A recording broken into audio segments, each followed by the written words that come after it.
Hello, SRA Nation. Welcome. Welcome to Mount Panorama for season 2 of the Endurance Championship. Round 4. We are in everyone's favorite Australian track, Mount Panorama at Bathurst, Australia. I haven't prepared an introduction. There's no script. This is literally impromptu right now, so bear with me for a bit. But yeah, welcome to Bathurst and welcome to Mount Panorama. And yeah, what an amazing track. This is we haven't had an endurance race here in a long time. Last time we had an endurance race coincidentally was 2 years ago. I think it was 23 December where we had our infamous multi-car pileup which resulted in like two-thirds of the grid just crashing in the straight in sector 1. I think that's why I kind of pushed to have a stream because it's Mount Panorama. We need to have our broadcasts on this track. This track is too iconic, and it should be an entertaining race for me to watch.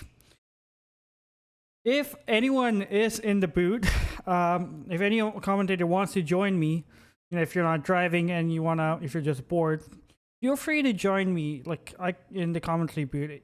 Right now, I'm just soloing this, and it can get a bit lonely here. So, if you want to join into the booth, feel free to do so. If anyone wants to join in for an interview, I can pull you up here. Oh, speaking of joining people, hey Anton. I saw the and I was like, it's my time. Yep, What up, man? How's everyone doing? doing Hopefully good. everyone's had a good holiday season. Oh, Back into the new year, back in the swing of things. oh yeah. I mean, I'm definitely not in the swing of things. I'm still in the full holiday mood, and I think everyone is as well.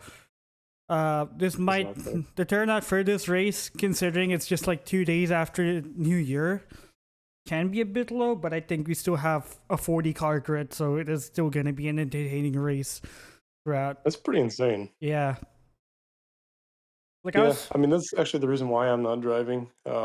Ryan was actually going to solo this race initially, but told me last night at 4 a.m. He's like, "I'm, I probably think it's for the better to not do this race." So, I did see um, him like in one of the race chats last night with Michael Menning, and who also soloed a 12-hour race 2 years ago in that infamous race. So I guess yeah, soloing Bathurst is actually brutal. Like, yeah, it's just such a difficult track, and if it rains, it's gonna be even more difficult. So I guess Ryan took the easy way out, not to like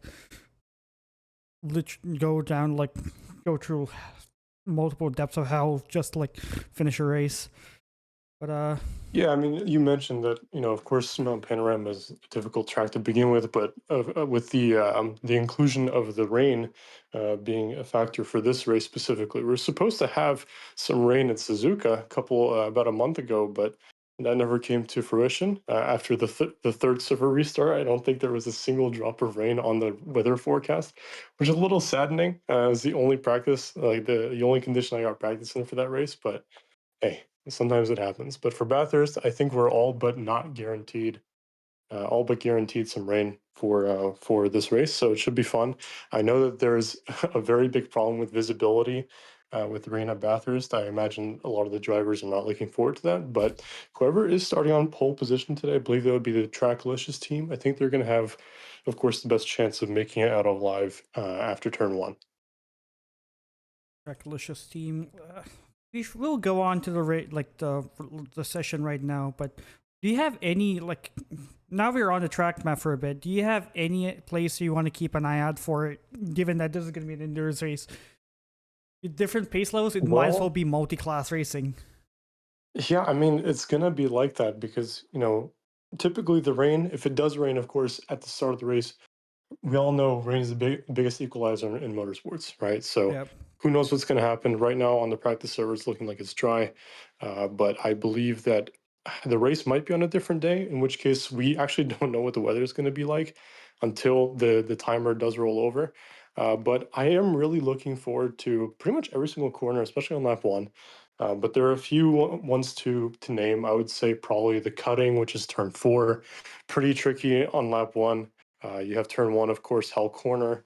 It's going to be very difficult for a lot of the drivers to make it through alive on lap 1 if it does rain. But even if it doesn't rain, Mount Panorama is not exactly known for the cleanest starts. Oh yeah, absolutely. The start finish line is very short, especially with a lot of cars. We have 40 cars on the grid today, and of course, up the mountain is another thing. But I would hope by then a lot of the drivers have either sorted themselves out or gotten to a single file line. And then, of course, the two main corners I think to look out for are going to be Force Elbow, which is the bottom of the hill, and into Chase Corner, which after Conrad Straight on the back is the heavy braking zone where if it's in the rain, a lot of drivers, I hope they've practiced their full fuel runs with the rain, the wet tires. There's going to be, different braking points for a lot of different drivers. So it's going to be definitely a hectic start. Yeah, I doubt turn 20 is flat in the rain with a lot of fuel. Oh, absolutely not. It's definitely not flat. And speaking of race, I think the race is it just rolled over to race session. So let's actually go on to the race here. It is It's dry. dry. It's starting dry. Can we get a couple server restarts at admins? But yeah, let's go to the grid because we have a good chunk of time here. Let's see. Please. I'm looking at my phone. Okay, so we do have Tracklicious on pole, Quinn Smith, or I guess it's Andy Borchers starting for the purple BMW team over here, starting on P1. Next to them is Cameron Gray, a new driver, not just to SRA, but to the Endurance Series as well. Don't think I have seen him around. Tim Flanger and Austin Carpenter and the Alpha Sim Sport. The unicorn livery. We got Chandler Williams returning for his team. Please break turn 1. Not seeing any Thiago Denarte today, so These we're going to guys see if are the these fastest drivers team in Suzuka, so you have to keep an eye out for these guys. were rapid. We have Travis Nordstrom starting in the 114 car of the Ferrari 488. That car is historically not very quick at Bathurst, so I'm even surprised that they got it up this far. Mr. Sir in P6 with the stewarding team. We got Anthony Kelly, a solo entry here.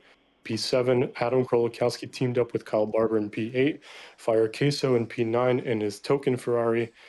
We have Professor Chronotis in P10 with the car 421, rocking a very neon-looking Ferrari. Kelvin Lau in P11. We have Doug Mitchell, the back-to-back, the Badman himself in P12, looking to make some inroads up the field. We have Michael Menning, another solo entry in the Jag of all cars. He was trying out the McLaren non-Evo yesterday because he was going to race with Ryan, but he was like, you know what, I'm gonna torture myself another way. I'm gonna do the Jag. He went for from the 6 hours. Honda to the Jag. I don't know what car is worse on this track. I guess we'll see. In P14, sorry, it's Victor Diaz in the 511. Next to him is Jack Kraus, another Porsche in P15.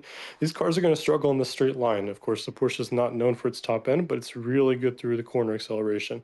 In P16, we have Martin Smith, I believe, teamed up with Matt Hardem, I think, because that's our resident Audi driver in SRA. And right behind him is Kerry Arnott. I believe that is your endurance teammate, Yep, right? that is my team. 17. There you go. Andrew Reif in P18, another 992. We have Joseph Savage in P19. Lorenz in P20. I think that's a new name. Or no, that's Kreska's teammate, I believe, in the Kreska, 137. Belfonte, yeah. We have Aaron Anderson in P21. Taylor Johnston in P22. Curtis Lean 23rd. In the 502 Lamborghini. We have a Mercedes back here. I believe that's looks like John Raul Ansom's Hearn. number, I believe. And we have Pat Cockcross, Rexy livery in The arm. P25, I believe. And then that is, I believe that is, Finn Jen, Riley Greer, Amos Move, and Raf Cab in the 107 McLaren, starting in I'm just guessing because I can't really see the numbers of P26. I have another Mercedes, I believe that is Ren Aoki, right behind them. Another 296 with just all black, no number. It's going to be interesting how to steward that team. Car 864, another McLaren, and the cars are rolling off. So as you can see, a lot of participation in tonight's race. So, you can never miss a Bathurst endurance race, can you? We have 38 cars starting this race. One in the pits. That's Ryan Sullivan. That's one of the Trackalicious cars, or Shane Sullivan. Why did I say Ryan there? But yeah, That's one of the Trackalicious cars. So it is a pretty packed field. What's surprising me is Kelly in P7. You said he's soloing it, so let's see how far he'll go. P7 is a really good spot for him. We did have a bit of a tango, I believe, in the D1 race a couple weeks back in Bathurst. So yeah, he is a fast driver on this track. So that's one surprise. Another surprise is Michael Menning. P13 in the Jag. That's actually ridiculously fast. And I don't think the Jag actually has any huge advantages. Like, if you drive the V12 Aston, you're going to be flying in the straights. I don't think the Jag has any of those advantages on this track, per se. Well, judging from whatever I saw Michael driving yesterday in his little short test of the Jag, the car was absolutely rapid on a straight line. I think he was running not even mid-wing. I think he was on one wing, one click of wing on the Jag. I think it's got maybe 10 or so levels of wing angle, but running some low wing on that Jaguar, it got up past 291 on the That's Conrad insane. straight. So we might have a challenger to the Lexus of Doug Mitchell right ahead of him, and Coadroma, I guess, is in the car at the moment. But Michael Menning looking to, I guess what's the technical term, jag off for 6 hours, right? Yeah. That's a long Jag off for sure. Got to pump those numbers up. Yeah, and the Porsches from the D1 races, when I remember, they were absolutely sketchy down the hill. These cars were taking it super gently down the hill, so I wonder if attrition's gonna affect the two Porsches in the top 15, is Mueller and Diaz. Yeah, I think attrition, I mean, it's probably the name of the game in endurance races, not just at Bathurst in general, but everywhere, right? All these races are races of attrition where you got to stay alive to be in it to win it, right? Yep. For example, I think I spun out maybe once or twice at Suzuka. I had the weird Mercedes spin that Ryan had at Spoon Curve in that Team Series race. So, it's important to not just, be quick, but also, be safe, right? Especially at Bathurst. There are so many instances where the car can get unsettled. There's a lot of difficulties, especially with possibly some rain, as we mentioned. But at the moment, it is completely dry. It is quite hot. The air temp is 30 Celsius. The track is 36 Celsius. So I don't imagine we're going to see too much of the high speed, but yeah, it's going to be a race for the ages, I'm sure. One thing to note is that the wind is actually 0 kilometers right now, so we are not going to expect rain for quite a bit of the race. Drivers are starting to line up side by side. The BMW, of course, leading off Cameron Gray in P2. So there's a couple 296s in the top 10, apart from, of course, Travis Nordstrom in P5 in the old Ferrari. That car has been quick in this endurance season. I know in Barcelona it was one that was challenging us for a little bit at the start of the race, but they diced through the pack as they would. They are fast drivers there on TSC, but the drivers are getting to the start-finish straight. Some drivers are still not even at the last corner, but we're about to go green. Of course, this is a very short start-finish straight as we hit the 6-hour mark and starts counting down. The BMW driver, I believe that is Andy on the inside. Cameron Gray around the outside does have a faster line technically than Andy does, but Andy gets into P1. A couple side-by-side action. The Ferraris, of course. Mustang is in P3, safe and sound. Tim Flames are next to him. Victor Diaz looks like to have gained a spot from P15 where he started. And it looks like there are no accidents in turn 1, which is nice. Heading through into turn 2, Corey's corner. It looks like some side-by-side. There's your racing team margin, Soren. Yep. Going through the corner. And yeah, it looks pretty safe so far. And these guys lasted longer than last time we did in Bathurst. I think it's a dry track. So far, so safe. No one has really spun. Maybe Justin McKechnie here falling down the order a bit, but it looks like pretty clean so far. But you're not done yet. You still have Skyline, and you have lap 2 where everyone starts to take it a bit easy and a bit more relaxed, I'd say. Of course, it's a long race. Passes can get done at any point in the race. So at this point, I think on lap 1, a lot of people are just trying to stay alive, especially considering that everyone is so close together. It's probably just, best for everyone to stay where you are, hop in the slipstream train, and then, drive your own race. And it looks like everyone is gonna survive Skyline. I think we need a server restart. I think it's a good time right now. This That's is too little action, Arjun. We need some crashes. We need some rain. We need some lack of visibility. What happened here? Are we actually gonna have a clean Bathurst turn 1 with 40 cars? That said, I might have Maybe. just jinxed it. Let's see. Oh, we have 2 wide here. Adam Krolikowski trying to get past Nordstrom here. He gets past Kelly though. So, Okay. I'm curious to see where Michael Manning is because I'm looking at the relative and he's in P10 right now. oh yeah, it looks like Michael Manning is P10. He has gotten past Codromo. Wow. Okay. So that Jag power really showing its worth, and I'm curious to see how quickly he's going to be able to catch up to Fire Queso on this straight. Of course, Queso's getting the slipstream from the car ahead, and the Ferrari's Oh, definitely. Oh no! There's already a crash, and Arjun, you jinxed it, man. We yeah, yeah, it we had one happened. corner left. It happened right at the back as well. It looks like it's just Hastings and oh No. no, Oh my that's a God. big hit. Almost collected the other car as well. I believe that was Yeah. a Ferrari. And the worst part is they just crossed the pit entry, so they have to do a whole lap if they want to try getting back. Because if you try to reverse down the track, you are gonna get disqualified. So you need to either RTG or go around the track. So hopefully they have enough, but they don't have the suspension damage. Don't put them out of the race, and they can actually roll the car back to the pits.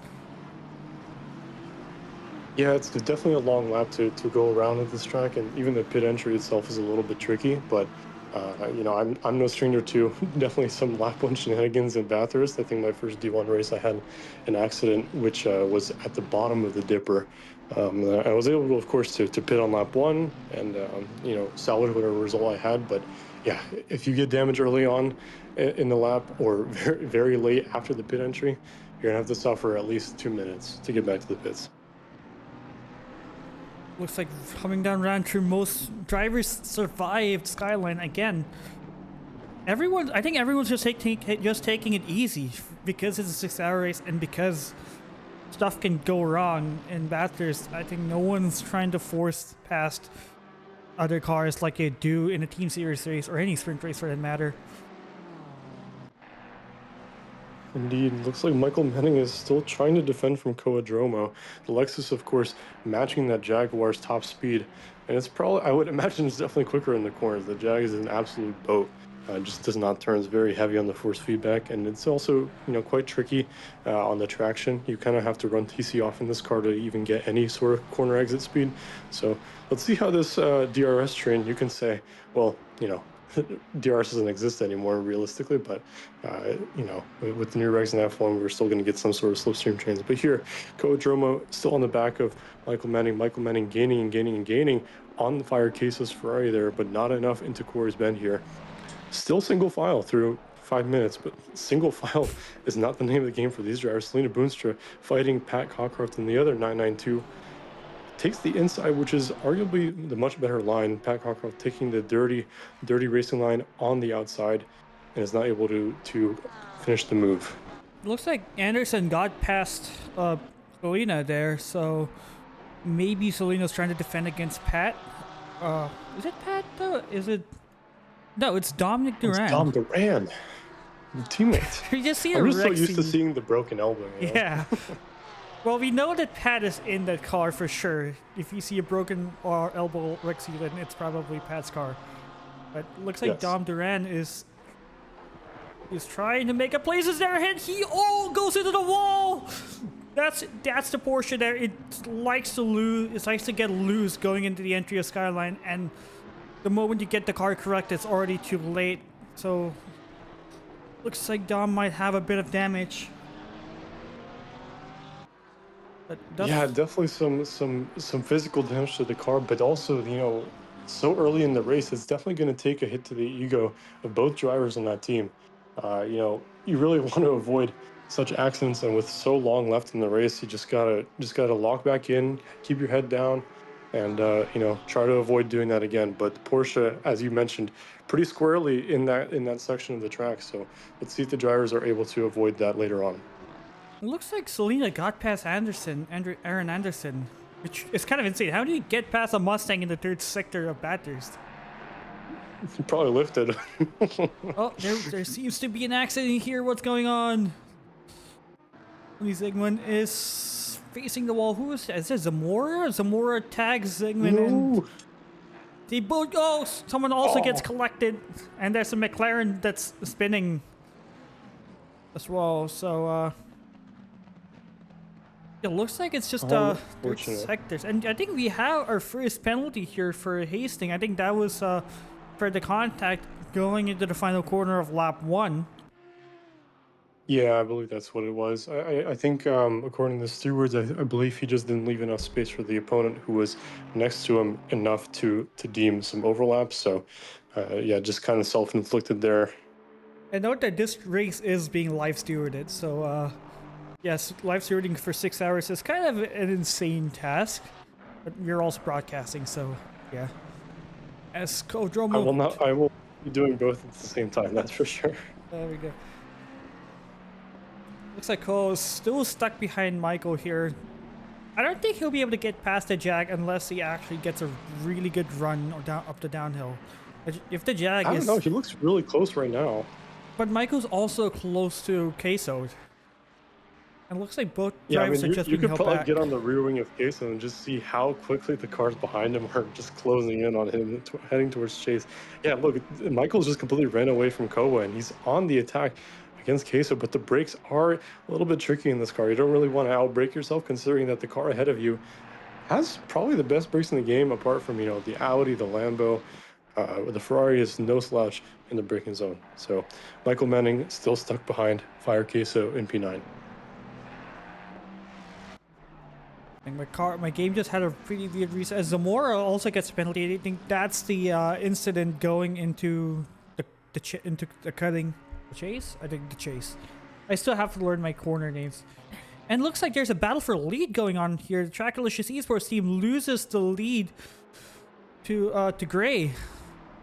Let's see if he can get Yeah, that well, overtake. Cameron Gray into P1. Yeah, that's the slipstream right there. I guess there must have been some kind of mistake from turn one, because I think they've had the lead from start to finish, or not to finish, at least until now.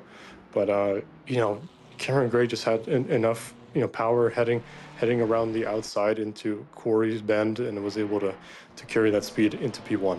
Oh, bit Down the further rain, back. getting a little bit wide again. I think he was trying to get past the Nissan GTR there, and Brian Anderson actually gets past him. You don't want to be on the outside for the corner. It is so cambered down the apex that you just lose a lot of speed. Yeah, there's no grip there whatsoever. And looks like Brian Anderson is right behind the GTR as well. The GTR is super fast in the straight. Godzilla being infamous for ruining Australian touring cars. That's the V8 supercar exists because V6s are too much for the Australians, or so I heard. But yeah, Well, the GTR back where it dominated decades ago. I think it's been 30 years since the R34 GTR or R32 GTR's domination. So but coming back to this race, the Lamborghini much slower straight line speed than the GTR. I don't know if Brian's gonna be passing that GTR soon, as Adam Krolikowski here loses the pace. Oh, it looks like Michael has gotten past Queso and Krolikowski here. yeah, there must have been some kind of incident with Krolikowski, because he was, of course, running right behind Nordstrom, maybe ahead of Kelly, and then just completely dropped a couple spots there, right behind. I think he's right ahead of Coadromo in the Lexus. So, and yeah, and the Lexus is on the attack as well, albeit on the outside line heading into Corey's bend. But I think he's going to have enough speed, yep, going into the inside, and just saying, hey, this is my corner, don't even try anything. So yeah, that's Adam Krolikowski losing another position in the span of a few corners. Not the best, not what he wants to see at the moment, but hey, it's a long race. Still got 5 hours and 49 minutes to go, so anything can happen. As going further back, looks like Brian Anderson loses the place to Dom.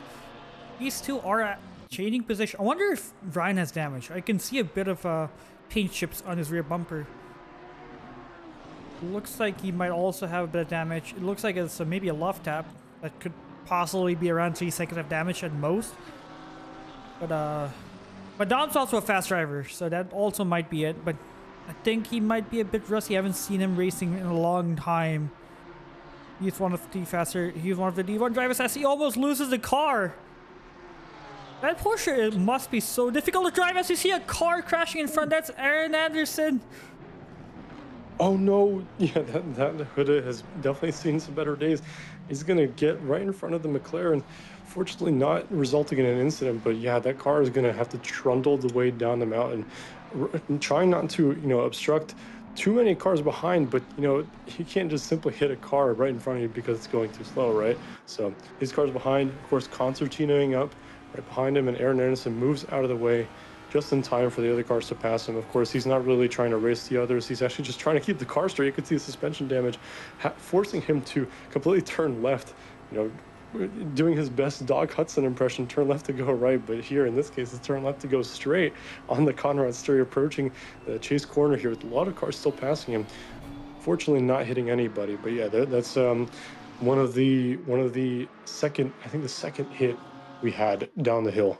First was Dom Duran, now it's Aaron Anderson falling victim to Bathurst. Speaking of Dom Duran, he finally gets past Godzilla, and so does Brian Anderson. How does the Porsche even get alongside a GTR down Conrad Straight, I wonder? It must have such a good exit and a ridiculous amount of tow.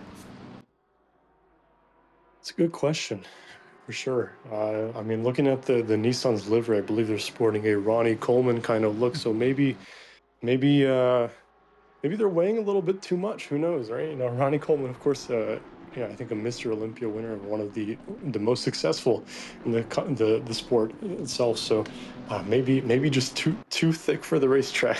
I think we have the sister team here as well, being going momentarily too wide with the Good Smile Racing car of Renaoki, who I think is soloing this race. I remember him soloing back in Suzuka. Yeah, he was soloing this race. I think hopefully this one's going to be a little bit better for him than Suzuka was. I know the Mercedes was not easy. Notoriously at Suzuka, 130R, the car just likes to get, all sorts of out of hand.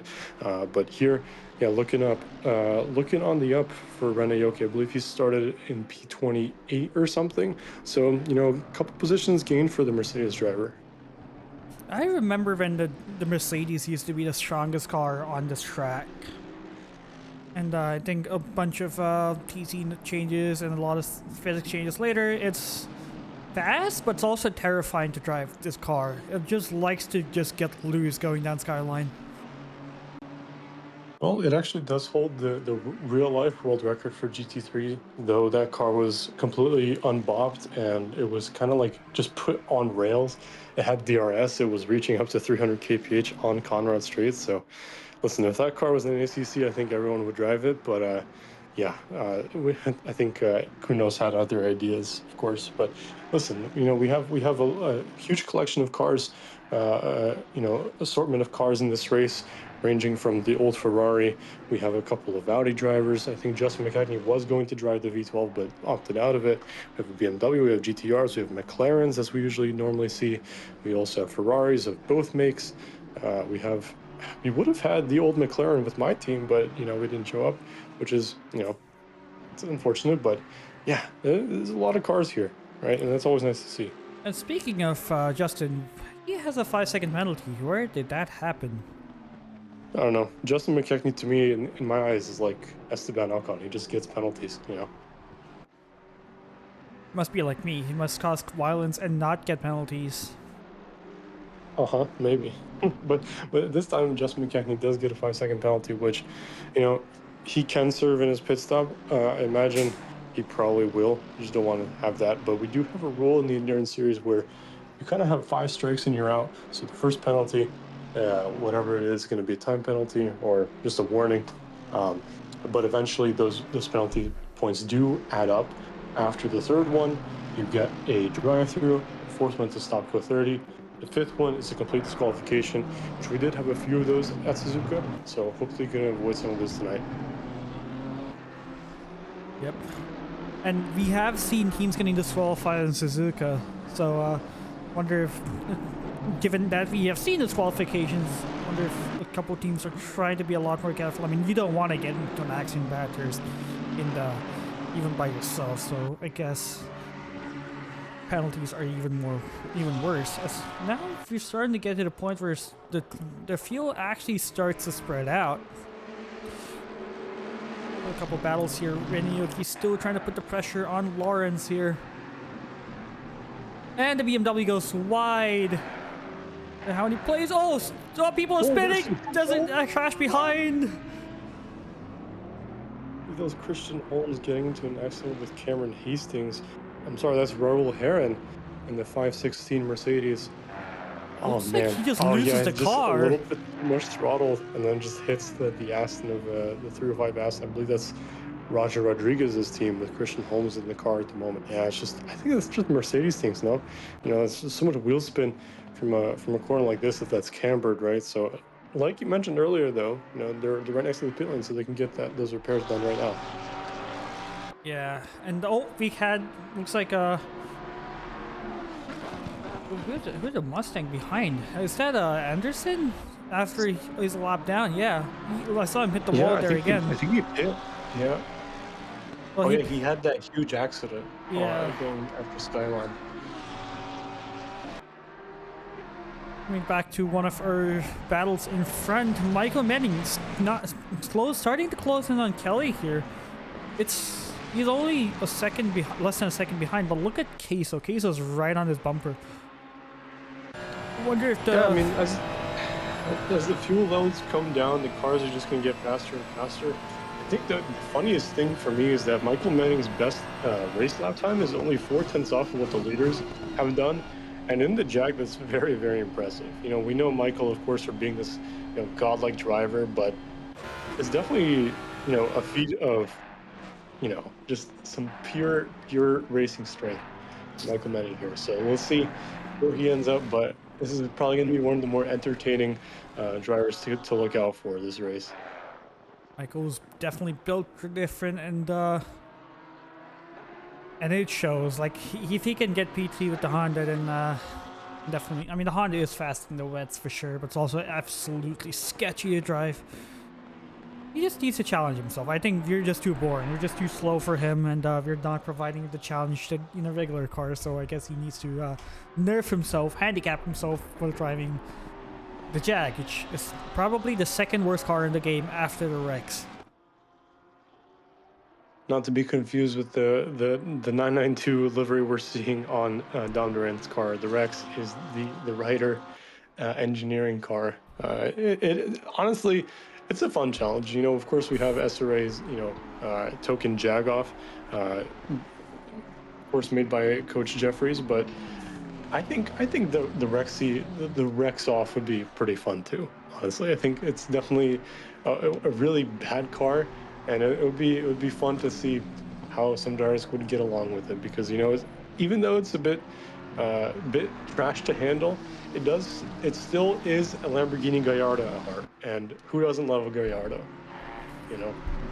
In fact, that car is only in the game because it had one invitational entry in the 24 Hours of Spa. That's it. They added the car into the game just because it showed up for one race. I'm grateful for it. I'm grateful for it. Oh yeah, more battle here. Looks like Odromo is right on the bumper of Queso. Is that going to be a dive bomb in here? No, he just backs out. And Michael is also caught up with Kelly there. Oh, the battle's starting to heat up here. That's actually Michael is trying to look up the outside of Kelly. Gets squeezed and he has to back out. Well, Kelly's lacking one defensive thing here, and that's going to be the slipstream from the car ahead. That's going to be Travis Nordstrom in P6.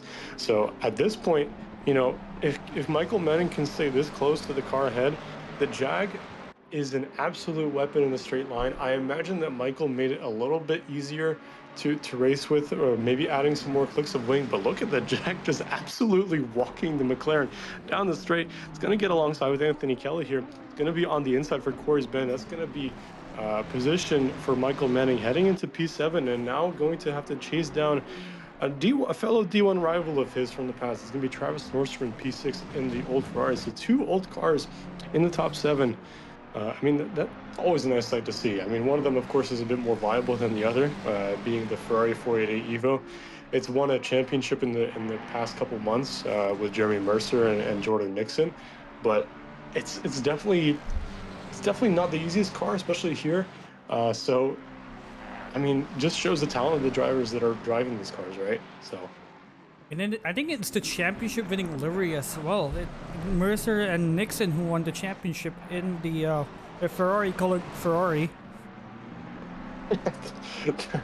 uh-huh. Ferrari colored Ferrari. Yep. Well, it is. I'm pretty sure this livery is inspired by. Well, I don't know which. I mean, it's a Formula One livery. You just don't know which Formula One livery because it's all I red and believe it's black. the 2022 Ferrari. Oh, we have Christian Holmes here, stopped at the back. I Pulled wouldn't- over in the gravel trap. The pit is right there. I think he just I has wonder if he just missed the pit stop. or maybe I did see him white flag, so I think he has pretty severe damage, like a multi-minute stop. Yeah, it's possible for sure, but So you see, definitely not what you want to see from your fellow drivers having to pit so early on in the race. Of course, we have a stint timer that we have to fulfill. Each driver has to drive at least one full stint. So pitting this early, it's going to reset the stint timer, of course. But in a 6-hour race, I believe the maximum amount of stops you want to make is going to be 6. So they're going to have to definitely make an extra stop. oh yeah, Flanger versus Chandler Williams here. I think Flanger is trying to get past Williams, but the Mustang straight line speed in this straight particularly is much better than the Ferraris. I think down Conrad straight is where the Mustang actually struggles because of its gearing issue, the ratio. It's actually not that bad. Of course, it does rock the Daytona gearbox. We see Gary Lynn here racing the Audi of Martin Smith ahead of him for P15. But yeah, going back to the Mustang, the gearing is honestly not too much of a problem on the back straight. If you're in the slipstream, you should go to 6th gear. That's just better. If you're not in the slipstream, don't go to 6th gear. It's very clear cut, black and white kind of ordeal here. But look at how close these drivers are. We're about half an hour into this race almost, and we're still completely single file, almost just not even a car length apart going down the hill. We're watching Anthony Kelly right now, right in the middle of the pack between. It's going to be the blue flag of Paolo Reese in the Aston, right ahead of Michael Manning. He's going to give him a slingshot onto the back straight. So yeah, I mean, a lot of these drivers going to want to get past this Aston right now as soon as possible. Michael Manning leading this train at the moment. But Anthony Kelly keen to get his position back from Michael Manning, but he has to defend from Fire Queso here. And that Ferrari, as you mentioned, is very quick on the back straight. The gravity helping it, and it's going to be very close to these drivers. Oh, there's a brake marker gone. I just saw that on the ground. But yeah, it's another lap of single file driving for these cars, and there's more blue flags ahead. Oh, that's no. wait Well, a that's second. Chandler Williams. That's Chandler Williams. What's happening there? Oh no! Did he get into Hugh Jackson? What happened? And Flanger also behind Manning there and getting under pressure from Kelly. Did he miss an accident going into the chase? He definitely missed something, so we're gonna be looking out for race control, seeing what kind of penalty goes either Chandler Williams' way or Tim Flanger's way.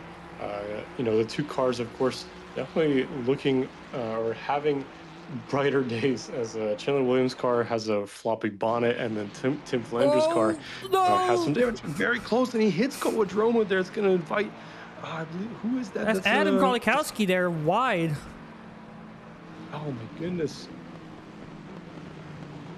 The race has started to intensify there. What's happening in the front?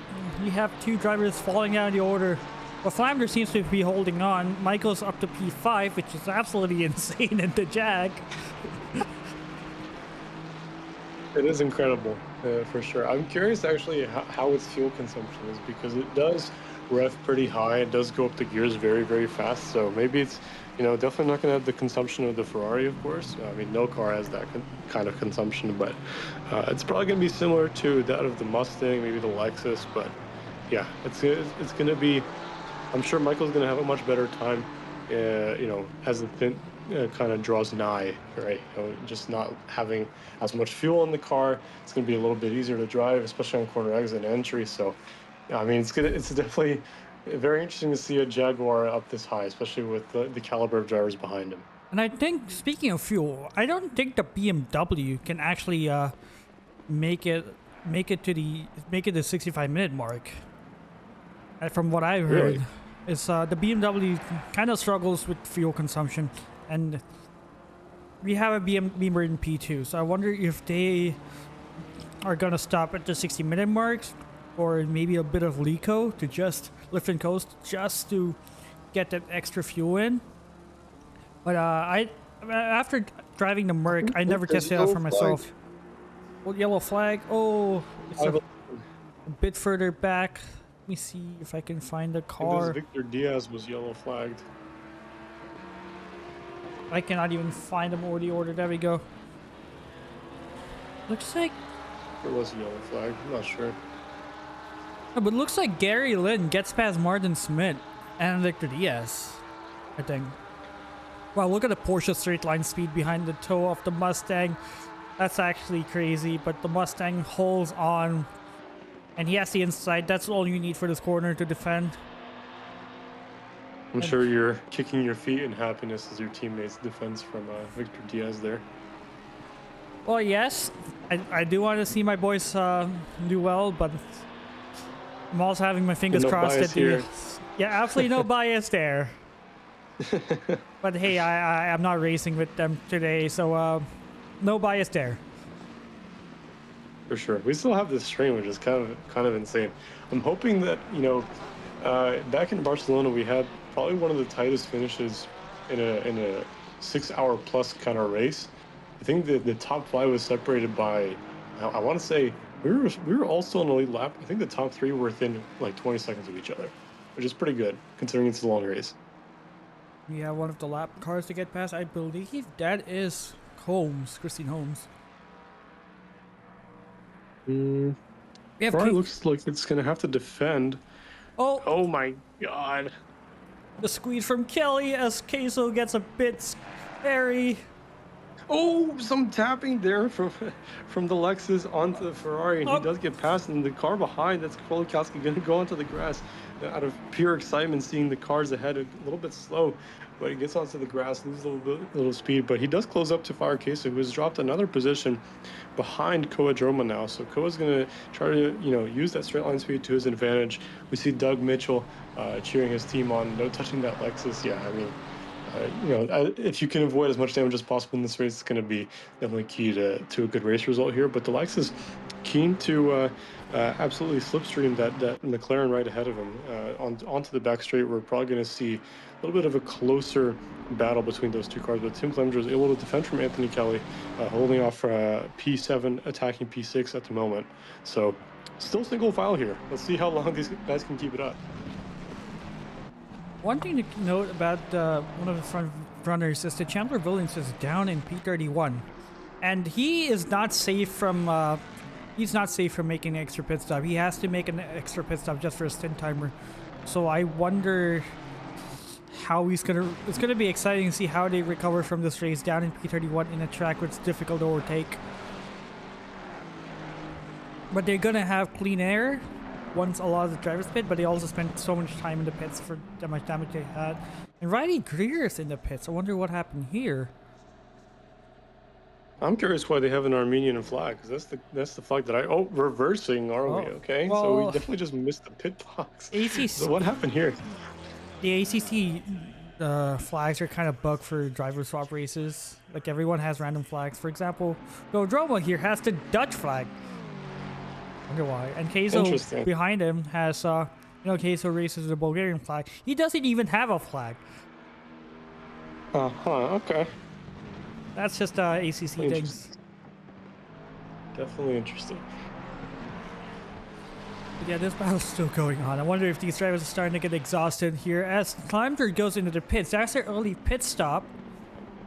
I don't know what he's trying to do. I wonder if he has damage, but it also feels like it's too early to pit. Definitely too early to pit. You want to max out your stint timer, especially with a track like this where, you're going to want to get as much fuel out of the car as possible. It's the same story. And, okay, I just saw on the race replay, I'm looking at the stream.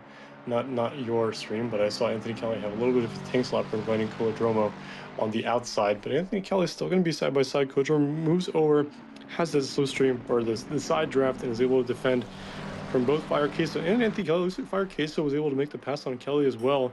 Right behind them is Adam Kolakowski. So these are still fighting. As we were talking about a lap ago, they're still all single file. So another change of places for these drivers here.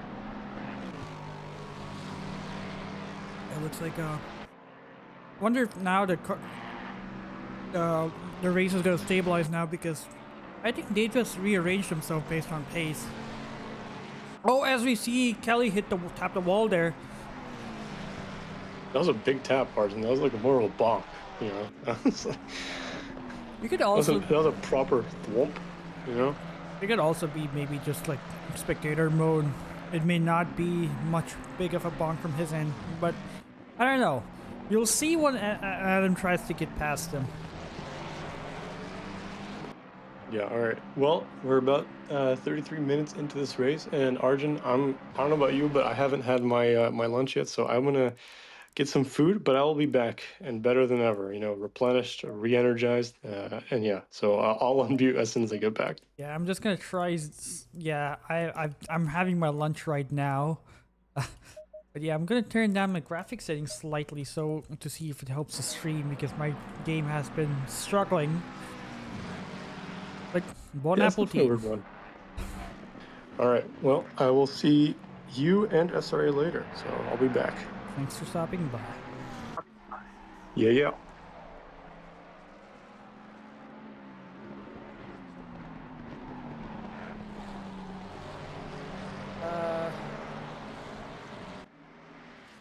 Let's see. Yep, and now it's just me in the boot for now. Oh, take it easy. It's a 6-hour race. We still have this battle going on. Looks like Professor Cornotis is still hanging on behind this train here. Wonder if he's battling. If folks battling would actually slow them down enough so that the professor actually catches up. Well, also looks like the train's diluting here. Kelly is a second behind Queso, and under pressure from Krolikowski. More battle going on here. Yeah, Bash Lawrence trying to go around the outside of Moreno. He goes in a bit too deep, and the Mercedes behind. I think that's a lab car. I think that Juan Caro? It is Juan Caro. John Archie here. These guys started in the pits. These are supposed to be one of the front runners, or around the top 10. We seem to have an accident. Car number 83. But yeah, these guys are a bit far back, as Juan Caro is left the race there. What happened to him? But yeah, not a lot of battling going on here. We still have Krolikowski versus Kelly. I think we might stick with them for a bit unless there's more battling. Krolikowski is getting super close to Kelly here.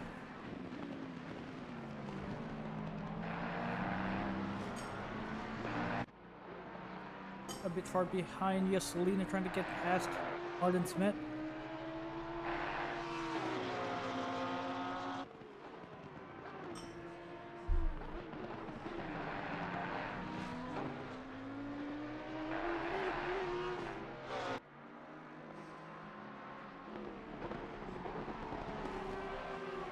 Let's actually go on interior camera to see how Selena tries to get past the Audi.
like Selena is lifting, coasting, trying to just hold on to the gap instead of aggressively trying to pass the Audi. Probably a good option, but that's as she's still right up to Audi's bumper.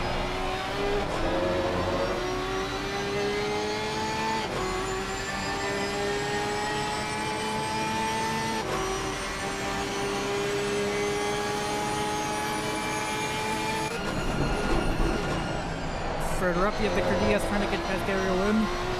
Gary's on the outside. He's going to go too wide. It looks like the Porsche driver just backs out. Oh, we have Martin spinning the wall. What's happened here? Looks like he might have killed. He just dropped it on power there. And he doesn't collect anyone, but that's super unfortunate. He's facing the wrong way on a blind part of the track. Looks like he just gets the car rotated. I mean, that's just the Audi. It just likes to turn.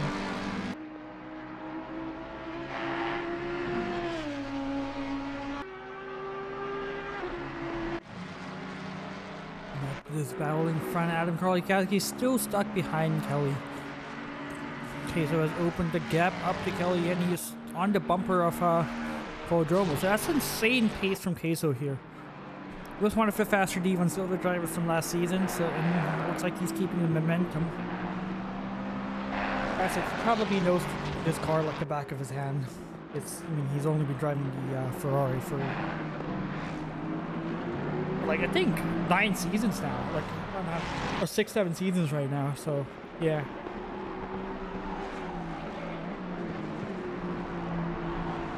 Back to this battle here. Victor Diaz tries to get past Gary Lynn.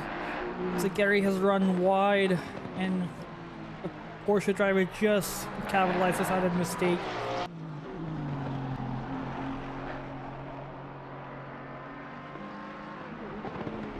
I don't think the battle's over yet. Gary is stuck behind the Porsche with Ho. Let's see if we can get into some very camera to see what's going on.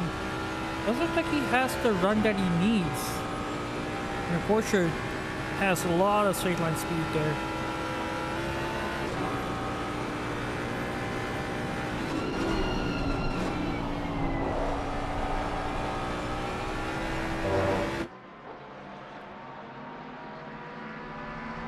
Yeah, I think Victor might be faster than Gary, and I think he's gonna pull away from now that he's past the Mustang. Look further back. Looks like Karlikowski. No, that's a lap. That's car lap down. Karlikowski did get past Kelly. What happened there? Let's see if he can catch that. Looks like he might have overtaken him around turn 4. Or maybe he overtook him on the mountain. That's actually insane if he did. But Kelly's now behind Karlikowski, and Iso is still hanging behind Boa.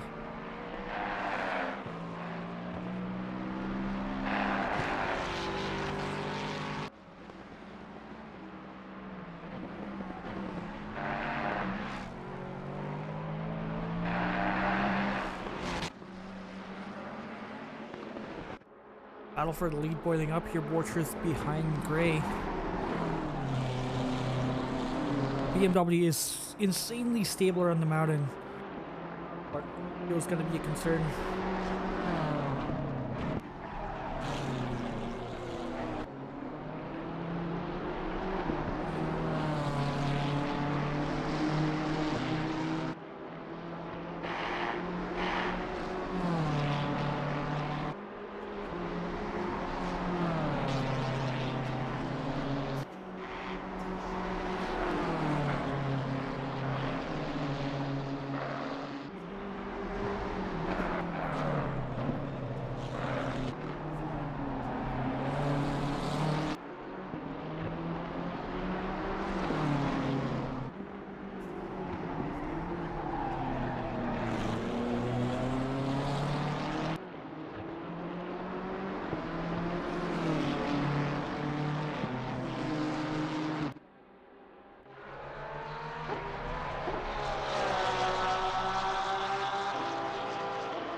Porsche here, bit of damage on his car. Putting down Selena.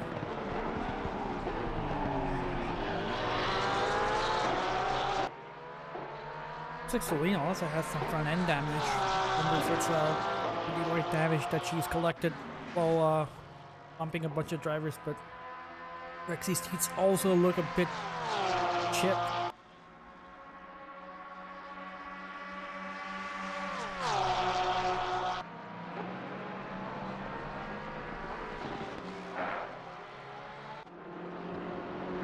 Close enough for overtake there, but coming back to this battle here, Borchers on the bumper of Gray. Go on board with them for a bit. Let's take a pass from camera.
He gets on the curb.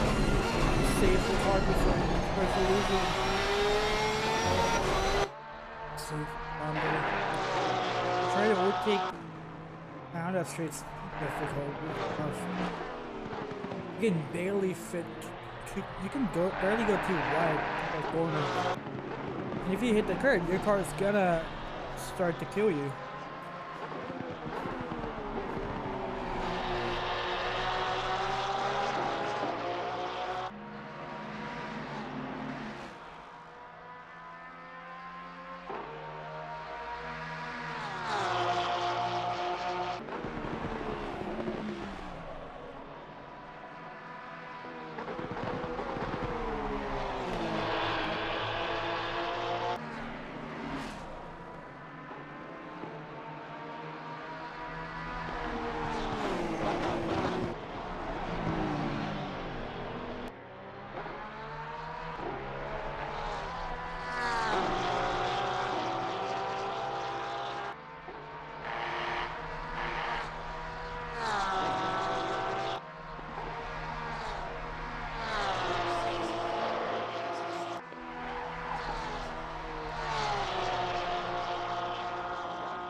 I'm back.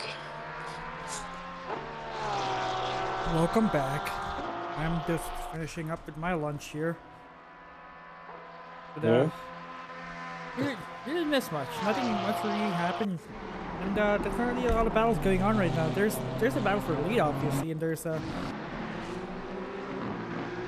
battle between the two GTRs from Mark Robinson and Miles. I did some snooping in my short sabbatical margin, and I got a few things to say. One, we're actually getting rain. Oh. So Oh yeah, 30 minutes light rain. This is gonna be fun. Another one is the, I joined Michael's stream, who's obviously in the Jag, and he has, as we cross the line right now, only 7 laps of fuel left. Meanwhile, the Ferraris have 10 laps of fuel. But it's 7 laps. Is that gonna be? That's around what, 14 minutes? I think that's around the 60-minute mark. So he has enough fuel to go to 60 minutes. He does, but the Ferraris just can. It's just such a better race car on this track because it can take so much more fuel than any other car. Well, actually, no. You still take the same amount of fuel, just burns through it less, right? So it's definitely funny. I'm curious to see how it's gonna really affect the standings towards the end of the race because effectively, Michael might have to make an extra stop. We're doing, I think it's like what, at least 30 laps per stint, right? So if he's short at least 3 laps each stint, he might have to do, I don't think he'll have to do an extra one, but he'll definitely have to fuel a bit more than everyone else. Yeah. I wonder if a lot of these drivers are gonna be underfueling because we actually have medium rain in 30 minutes. Light rain upgraded to medium rain. So I wonder if the drivers are gonna fuel for 20 minutes, and if you have a teammate, doing fuel calculations easier. Oh, we have a car crashed here. But I wonder how the solo drivers are gonna calculate their fuel as we have Springer avoiding an accident and just going for a spin. A good evasive maneuver from him. As he finally rejoins the track. I just realized these two are the Newell Sim Racing GTRs. Yep, and WSR, both these cars, both sporting the Ronnie Coleman livery. I think it's a great livery. And what's funny definitely goes with their name of lightweight, baby. Lightweight, baby. They are the. Wait, what's the bop for the GTR on this track? I wonder. It's plus or minus 10. Maybe? That's not lightweight. That's pretty heavy. I mean, these cars. I guess Ronnie Coleman can definitely lift the extra 10 kilos. But what I like about these liveries is that if you're following, you notice. Yeah, you get that. Which I think is an absolute power play of an image placement. Mm-hmm. Yeah. And back to Michael here. Cole is actually keeping up with Michael here. Michael was distracted by his stream or trying to do a bunch of fuel calcs. Not just fuel calcs though, but of course, we're having that rain, right? So he's wondering how much fuel should I take? Should I take tires? Should I not take tires? Of course, I don't think we're locked to a specific number of time in the pits if you do refuel. So it's going to be interesting. If you take tires, of course, I believe it's just 30 seconds.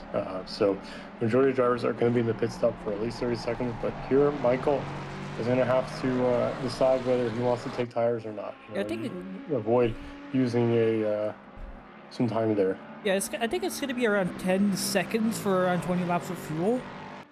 Another thing is that Mount Panorama isn't a high degradation track. So you can easily go an hour and a half. To not change tires. If it's just the more in the wall there, I wonder what happened. I think he might have tapped the wall, but that's the wrong way you want to face. You can't park there, sir. And he straightens his car up. That was pretty clean, I'm not gonna lie. Yep. Oh, you should have seen Martin Smith trying to roll his car out of facing the wrong way. Oh boy. The Audi likes to rotate. That's all I'm gonna say. Get rotated on. I'm looking at the live streaming. I remember we were talking about Chandler Williams.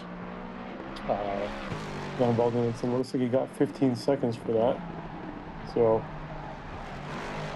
that's what you want to see. So, That's a hefty penalty, especially with how much damage he took from that. Yeah, I mean, I think it looks like it was just self-induced. I mean, it probably was on him, at least given whatever it says in the description. Of course, whoever's not driving on that team can choose to either tell him why they got the 15-second penalty or not. Of course, that is up to the team itself. But here we're seeing Joe is still on the back of Mike Manning in P5 at the moment. Are they? Yeah, I mean, Are they it's even in crazy. the race? Is the Mustang still in the race? I don't know. Looks like they might have left. Yeah, looks like Yeah, they they're might have gone. left after that accident. But that's a sad end to their race. Indeed. Because they did win Suzuka. They are like pretty sure they're leading the championship right now. If there, I don't think there's a championship, but if it was, I think it'd probably be up in the front. No, there is a championship. Oh yeah, there it's is. Only 6 days long. Yeah, I'm just looking at the website, not finding anything. You have to, I think, specifically find out ACCSM, or Curtis might have posted it. But I think, yeah, they're P1. I think it's because they got, of course, P1 on Nords. They're also P1 at Suzuka. I think my team is in P2, even though we skipped the race. Yep. That's pretty good. Yeah, it would have been nice to challenge him. Again, Ryan and I are kind of just doing it for fun, though. We're not really looking to gain much from this, right? You guys are But, driving the older McLaren, so you're definitely not taking it seriously as someone in a Mustang or a Beamer. Yeah, let me just say, we could have been trying a lot harder. You know. And coming back to the incident between Flamger and Chandler Williams, Carpenter pitted and he fixed around 26 seconds of damage. That is a good chunk of damage. Yeah, that's a hefty hit for sure. So it's going to set him back definitely, but a long race, right? You know, anything can happen. So So a battle for the lead going. I wonder if the Beamer, how well the Beamer's doing on fuel compared to the Ferrari. Beamer is stupidly stable in the mountains. You can send it down the hill, and the car will not kill you. And I drove this. Oh my god! I thought they were going to crash. Yeah, but he has the inside, and that's what's gonna help him defend the lead. There's nothing Borchers can do from the outside. He'll give him a flash there. But yeah, the Beamer, I never felt so confident driving a car in Bathurst. Until I drove the Beamer last season. This car is just pretty easy to drive. Yeah, I mean, like you described it plenty of times before, it's just it's mid, right? It's just mid at everything. It's just mid at everything. It's also very safe. And I think in a track like this, that's pretty important. Yeah, I mean, I think it's pretty good on tire wear. It's got good acceleration, good straight line speed. I don't know how it is on fuel, but BMW is definitely, it's a solid car. Definitely a popular choice among a lot of drivers. Yep. Not so much the Ferrari and the McLaren, though. Well, yeah, it's not. The Beamer needs to be more popular. It's super underrated. If you can, it's one of those cars where you're not really fighting the car, and it's just you trying to extract just your pace from it. It's definitely tricky. It has a lot of wheel spin on the low end, but also it has like semi-functioning electronics. Oh yeah, right? TC2. Mainly with the TC. Yeah, just set the TC to 2, and you're pretty much good for most of the tracks. And I'm keeping an eye out for which driver has just opted for just tire change. It looks like other drivers who have pitted right now, most of them fixed damage and all of them changed tires. So for example, Gary Lynn here spends 7 extra seconds in addition to tire change. Does 37 seconds of pit stop. Same with Martin Smith. I wonder why they pitted before the hour mark, but then again, I think everyone's gonna have the pit. It's still raining at the 30 minute mark. Yeah, you can definitely. I think from my 24 hours of Nordschleife experience, the dry tires are somewhat okay in like greasy and damp conditions, but only when it's like not really wet. Yeah. Um, After that, the tires get so cold that you just cannot drive, and with Mountain Panorama, you're risking it every single corner already, right? So if you're Yeah. on the wrong tire, it's going to be even more of a battle with yourself. So I think a lot of drivers are going to opt to switch to that wet tire as soon as it starts to rain, kind of just to avoid having any question marks about whether the car will be able to handle the track on a wet surface with dry tires. Yeah, as you see, Dom Duran and Selena also entered the pits. I think everyone's just trying to get an early pit stop in. But I think Well, early you're pit stop also already putting on heading new towards their auto milk, right? tires. Yeah, I think you're also putting on Uh, new tires as well. yeah, why not? Why not? They're still refueling. Yeah, I mean, you gotta lose around 20 seconds. And I think track positions is absolutely important here. But well, we'll let the drivers figure it out. They're in control of the car. They have a better understanding on how much grip they have more than us. Selena here has been stopped for 40 seconds. That's a lot of damage getting fixed in the Ferrari. I think it's also interesting to say a lot of these drivers are taking, I think, the safe way with this, just filling up as much fuel as possible, Yeah. because we don't know if it's gonna, have that medium rain for a long time, right? Yeah. So, it could last maybe 5, 10 minutes, in which case it's definitely not worth pitting. You do reset your stint timer, but also it would be kind of at an awkward point. You'd have to eventually still make a stop, or it really depends towards the end of the race when you do make that stop, right? So it's going to be um, to the best interest of the drivers just to play it safe, right? So Dom Duran comes out right behind. I think it's a Nissan GTR of John Archie there, but yeah, I think. The name of the game here is still just trying to survive, especially when the rain comes. It's going to be even more interesting. But what's interesting is that Archie started from the pits. You can see with the Thai flag, ACC book. They started in the pits, and they're actually going up the field. Selena and Dom both had 21 seconds of damage. Interesting. Selena hands the car over to SRA. I think that's how to pronounce their name. I have not asked them, confirmed it, but Dom stays in the car. Okay, so double stinting for Dom there. And this is a double team for Dom and Pat.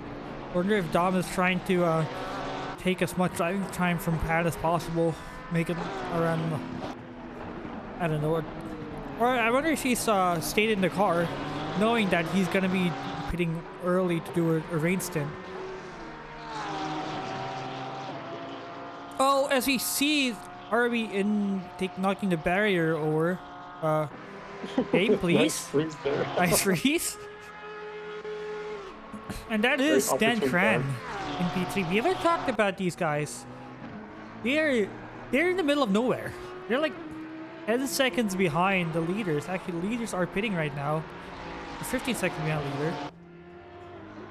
Yeah, Oh, Dan's not pitting. both Oh. Borchers and Gray are in the pits. I think Dan can go the extra lap. I'm guessing Michael's also in the pits. Michael is also in the pits, yep. And so is Cole. And it looks like most of the leaders, except for the Ferraris, are pitting. Well, we had Cameron Gray also in the Ferrari, right? So I'm curious whether they just put less fuel in the car or something, because optimally you want to max out your stint timer as much as possible, just to avoid those laps at the end with the full fuel, because a lot of drivers are going to be on less fuel than you, and we all know what that means. Less fuel means less weight, means more speed, just over the course of the racetrack. So interesting that Cameron Gray was. It seemed. I mean, of course. The stint timer is going to be running out after this lap for those who haven't pitted. It is 65 minutes long, and we're heading after already into the second hour of the race. So I don't know. It's like one last lap of fuel. It's interesting. It looks like the 'Cause I front feel runners like are actually doing fuel stops as well. Borcher stopped for 10 seconds. Nostrom stopped for 15 seconds, and Manning stopped for 16 seconds.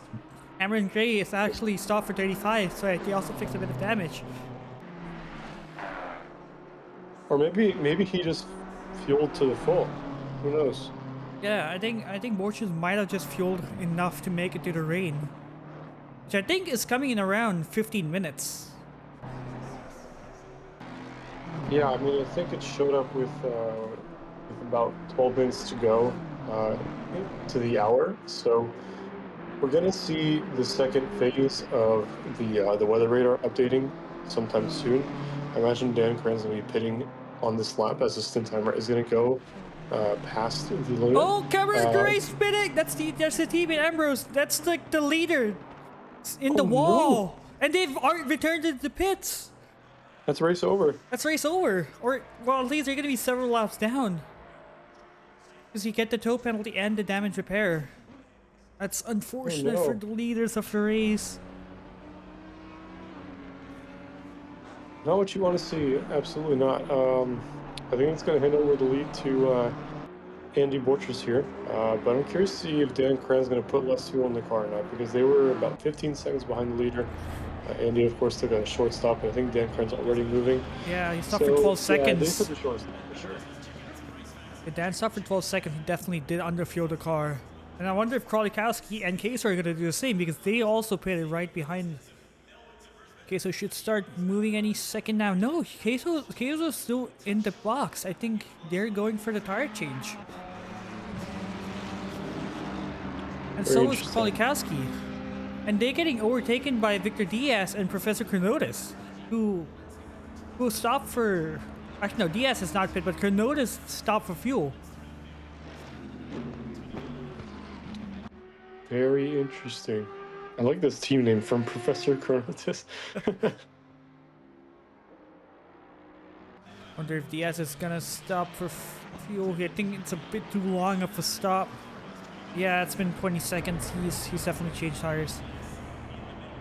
So who hasn't pit yet? We're looking at Everyone has of pitted. course, It's everyone's pitted. it's Of past course, it's yeah, past the it's stint stint timer mark. Yeah, exactly. Just want to get a refresh on the standings at the moment. So Dan Cran P2, we have Borchers in P1. Tracklicious team re-inheriting their lead that they had at the start of the race. Travis Nordstrom into P3, Michael Manning into P4. Of course, those two drivers have also been promoted from their positions after Cameron Gray's teammate Enzo, I Ambrose. believe that's the name. Yeah, And but they had that little bit of an accident, maybe cold tires. No, I don't think they changed tires. But yeah, it's just I not think they what you want to did. see. They were stopped for more than 30 seconds. I think that was a tire change. Well, cold tires maybe was the death of them then. Yeah. Who knows?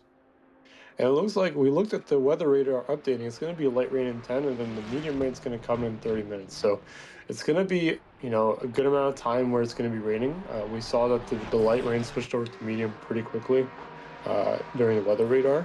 So these drivers are going to look to pit in maybe 5, 6, maybe 8 laps time. So we'll see what happens. It gets worse for them.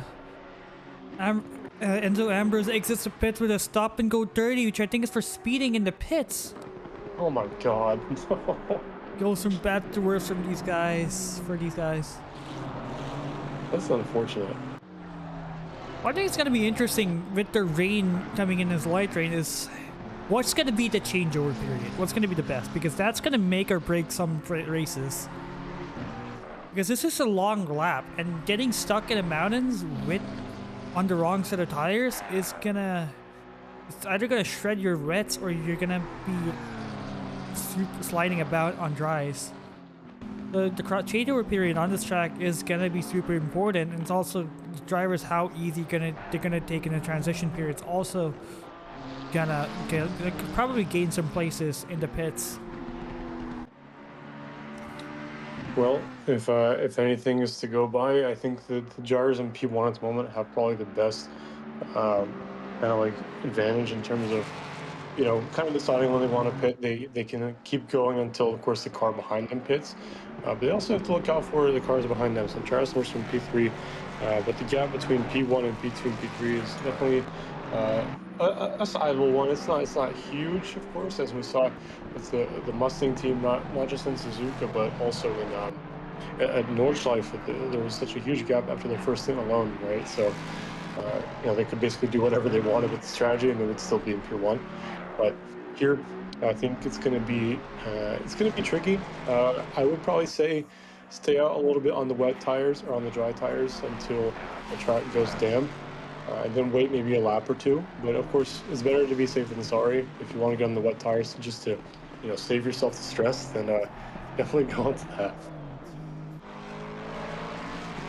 Yeah, and it looks like the rain's increasing as well, so it's definitely going to be a wet stint.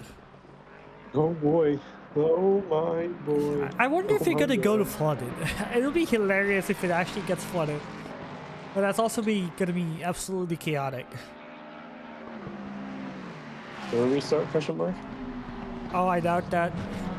So you have Kelly behind Victor Diaz? The Victor I Diaz. think maybe Kelly had a long stop. No, yeah, Kelly's stop for he had a 49-second stop. There's definitely a lot of damage getting fixed. What's interesting is that Carpenter's right behind him, and Carpenter stopped for even longer. And I think these guys, for when they pitted, it kind of lined up for when the rain's gonna come in. But their race has literally been saved by the rain, and they can now throw the fight. They don't have to make the extra pit stop.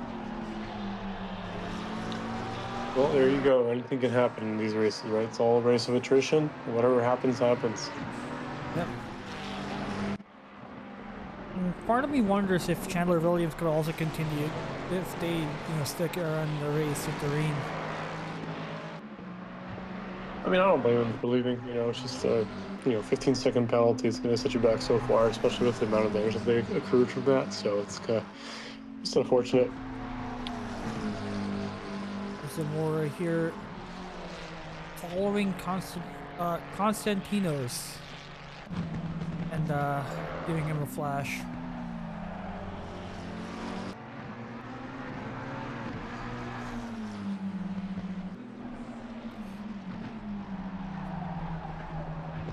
No, we're literally in the quiet part of the storm. I think there should be rain around 4 minutes, if I remember. I can count. But not a lot of battles happening right now on the track. You have Kyle Barber hunting down Ian McCroat. I still can't believe it's pronounced like that. Yeah. I mean, I commentated D2 for 2 seasons and I kept pronouncing it McCroat, and he never bothered correcting me.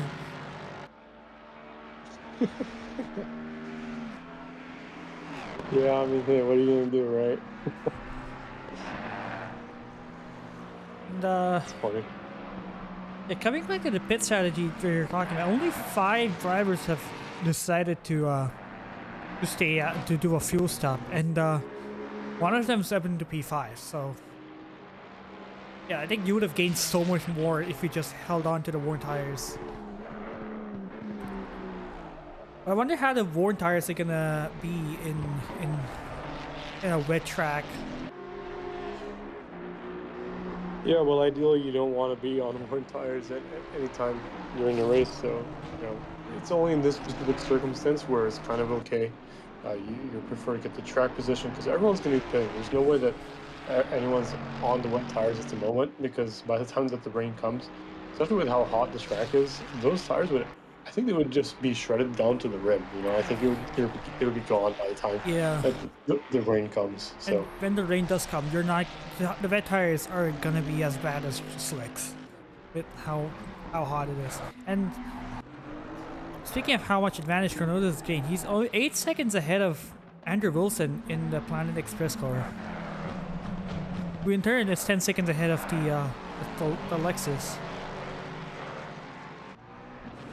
So, and Cronoda's is slower than these guys. Cronoda's last lap was a 4.1. Wilson's fastest lap is a 3.4. But they also have less fuel. And I think that. Well, did Wilson take tires or no? I assume so. They had a 30-second pit stop as we have a car in the wall. There's Raf Cab there. Wonder what's happened there. Oh, it looks like he just lost a car. And he's trying to Austin Powers it. Does he get clipped by anyone? I would hope not, because there'll be a big penalty for that team. Yeah. Doesn't look like they get clipped. But that is a bit of... I wonder if that's damage. Looks like they just had a spin. Out here, still heating up between Dick Zipperburn Jr. and Victor Diaz. Zipperburn taking the car over from, I think it was Jack Krause who started the race. This is a pretty fast team. It's a bunch of D2 gold drivers. Really fast D2 gold drivers who I think will be in D1 next season. And Victor Diaz also a D1 driver. And he's actually soloing this race. In the Porsche. In rain. Is he not with Matt Schwartz? I don't see Schwartz on the list here. I think Schwartz might be sitting out of this race. Oh boy. Yeah, he is alone. That's something. And so is Kelly right behind. As they're going not too wide quite yet. But there's definitely a battle brewing up. Very interesting. So something interesting to note is that Wilson's last lap was a 2:05.2. He is not really catching up to Chronotis, but Chronotis is still the slower cars in the top. Is probably the slowest car in the top 10, minus the battle that's happening over here. So yeah, but the fastest car right now is Kyle Barber. His last lap was a 202.6, and there's the rain. Exactly in the 50-minute mark. The track, you can see the condition went from optimum to fast to green. It'll be greasy very shortly, and the rain is just going to keep on pouring, going to keep on increasing. The wipers go on. It's time for a Bathurst light show. As if you're not familiar with the weird glitch that Bathurst has in the rain, the track is a little bit too bright for some drivers. But yeah, some drivers are looking to stay out. I think that was Andrew Wilson immediately pitting. The new tires ran Aoki as well, also into the box. But I think the right strategy at the moment, probably just duke it out in these dry tires. You know, get as much time out of the into the wet stint as you can on the wrong tire right now. But the wet tires will become good after it turns damp. So right now it's greasy. It'll be greasy for maybe another half a lap, maybe a full lap. And then the drivers are going to probably be in the pits getting those wets on. It's still light rain, so it could be greasy for a good while. One thing I like to do to gauge when to pit is find a crossover lap time. The lap time where dries and wets are actually around the same pace. As you see Kyle Barber going wide there. Corners which are flat when they're optimum are no longer going to be flat, and it's going to be interesting to see how the drivers navigate those corners. To see everyone pushing up to the limit of the racetrack. Just trying to optimize their speed, optimize how much you lift. I wonder if it's still... I don't know if any of those flat corners need brakes, but yeah. More cars in the pits. Kelly is in the pits. Kerry Arnaud's in the pits. So is Joe Savage. I think these drivers are just not confident enough to drive in the wets. So I think they're just going to not confident enough to drive in the dry, so they're just going to pits. Same with Nordstrom here. Okay.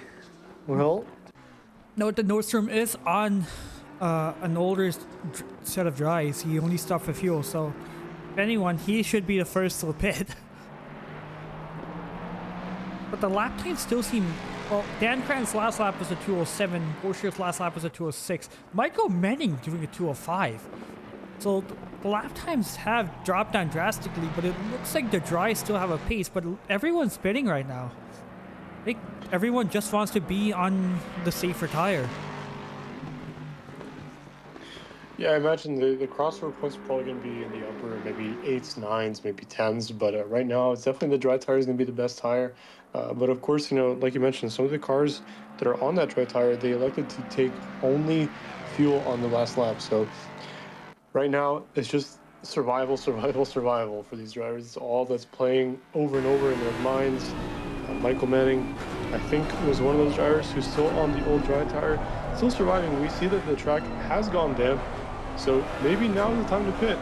For Michael Manning, for Dan Cran, for Borchers and P1, might be time.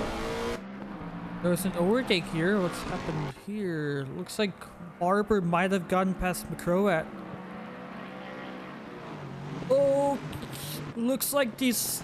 Oh, that's a beautiful move. Sees the gap, sees that opening, just sends it around the inside. Both drivers struggling to adjust to the changing of the grip. Borchers is in the pits. And I wonder if Dan Cran's gonna pit as well. Looks like everyone's pitting. Now might be the time to change over. Yeah, imagine now is gonna be the time to switch. A couple drivers maybe have already pit, but they're just continuing on. Michael Manning into the box as well. Yep. Professor Cronotis is one of the drivers who have not stopped for new tires, and to see he's also gonna surely he has to pit. It's already damp. You probably cannot do an extra lap on these on dries. I'm curious where they come out relative to Andrew Wilson, because Andrew Wilson was one of the first cars to pit onto the wet tire. So let's see where he ends up there. I think Wilson was around 7 seconds behind the Professor. I see Martin Smith being wide there. Although TV camera 1 is garbage on this track. I think some of the cameras on this track are pretty good. Some of them were pretty bad though. Yeah. Cinematic for sure, but it's also not really informative. Yeah. I'm playing chess in the background right now. Jordan Nixon's out. He has passed McCroat. And he comes out right behind Michael Manning. So, wait a second. Was Michael ahead of these guys? Looks like Michael's climbed up to P3. No, he was behind them. So they might have stopped a lap too early. The looks of things. Professor Cronotis exits the pit, and he is way ahead of Andrew Wilson. So it looks like Wilson might have pit too early. He's still 11 seconds behind. He's lost like a good 4 seconds. And he only lost, he lost 3 seconds in the pit, as he has some more in the pit. Barber is still out. Very interesting decision there. Very interesting. And indeed. his last lap was a 2:10. He surely has to pit. It's a fully wet track, but he's still hanging on. He survived the downhill. But that Mustang, that is definitely on the edge of it. It's quite impressive, to be honest. Yeah, Barber has been a pretty impressive driver the whole of last season. He's one of the drivers who you could probably find on the sweatshop. Possibly. He has done a lot of laps. Oh yeah. And surely it's now. Oh, look at that Mustang just sliding. No grip. I think he might have stayed out the lap too early. He is battling for position, so I think he might have gambled staying out, but wonder if that's gonna work out for him. You have to keep an eye on that. Nixon's on the bumper of Michael Manning. Yeah, Jaguar's going to be struggling for sure. It's not an easy car around here to begin Or with. even so, on the wets. Yeah. I think the 488 might be a bit more confident in the rain. It's definitely a good car. It's just some tracks like Bathurst it really struggles with. It needs like about, I think, 60 kilograms of weight when ACC only allows for minus 40. So it's definitely not easy. But it is fast in its own right. So maybe they're able to I don't know, do something with that with their natural pace of theirs, you know. So we'll see what happens. Interesting. There's been a driver swap. McCroat gives the car to Evan Kim after 15 minutes of driving. Wonder if Evan is the better driver in the rain. He definitely did carry Doug in the championship. And he actually put in the effort. And Barber exits behind Wilson and alongside. Well, actually not alongside. These guys, these were the leaders. They're lap down, couple laps down in P28. Looks like Kolikowski's back in the car, and he is ahead of Evan Kim. But these guys are also doing a lot better. There you go. Tim Flamder dropped a bit back behind Evan Kim, back up to the top 10. Not a bad recovery drive from these guys so far.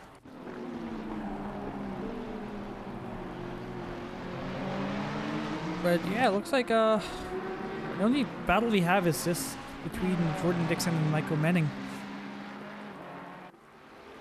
And this team in P4, it is Travis Nordstrom, Peter O'Brien, and Nixon. All of them are fast drivers in their own rights. But how are they gonna fare against Michael Menning in the Jag? Or how long he's gonna Jag? Oh, never mind. He goes wide. He keeps the car there, and that's gonna be P3 for the Ferrari. But it's not over yet. The Jaguar is fast in the straights, so I wonder if Michael's gonna try getting past them in the first straight.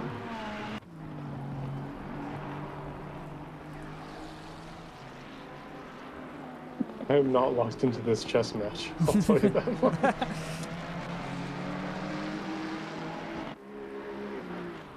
I'm trying my best, but I'm just too bad. I can't focus.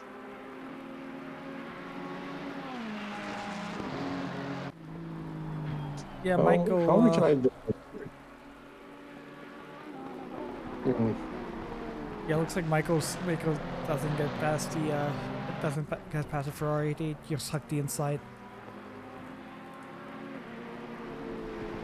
And yeah, at least it's gonna rain for the next 30 minutes. So if it does end up drying, it's still, I think there's gonna be one more stop scheduled than expected. A bit further back, we have RB following Ryan Cody.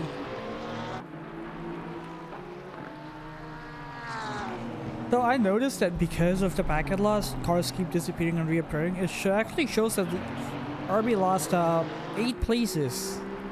Yeah, apparently according to race control, this Porsche is up in P9, which I don't think is true. But I think that's just ACC packet loss. Interesting. That's a new one.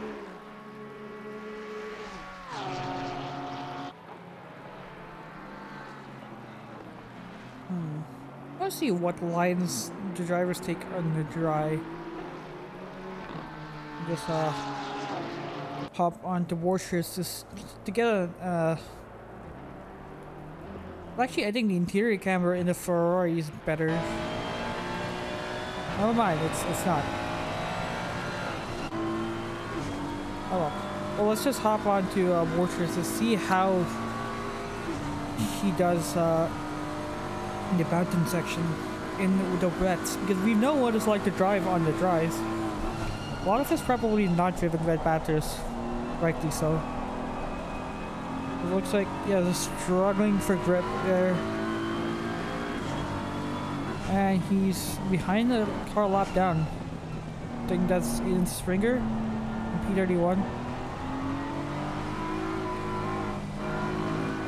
Oh my god. Andy's just trying to get on the throttle, but he's got a car ahead of him that... Oh, he hits a wall! Oh no! No! Oh! Come on. That's unfortunate for them. It doesn't look like she might be like around 10 seconds of damage, 10-15 seconds of damage. Not what you want to see that, for sure. I would not be happy if that happened to me. Absolutely terrifying. So early on the brakes going into Skyline. This part's normal, similar to how you do it in the dries. I mean, you have to slow down just way earlier. Exactly. well, how it's like with speed with Andrew Wilson. Everyone's just so gentle. We're just coasting a lot more. I think that's just the key.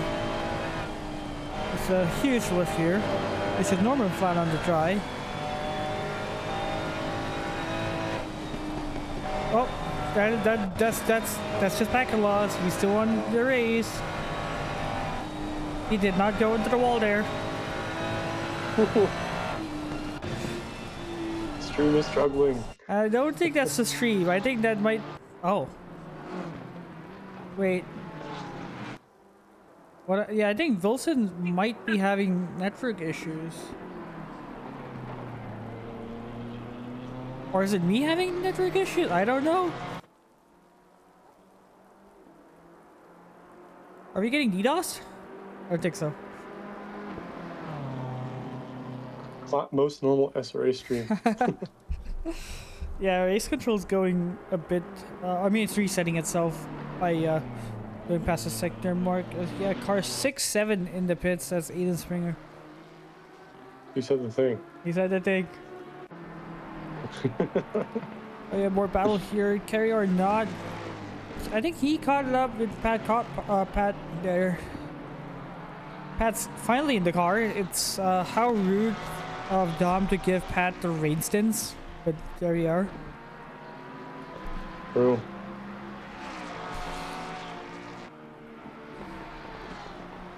How rude indeed. How rude. But the Porsche is already terrifying. I think it could be even more terrifying in the rain. And Yeah. I wonder if Pat actually got rain Yeah, practice.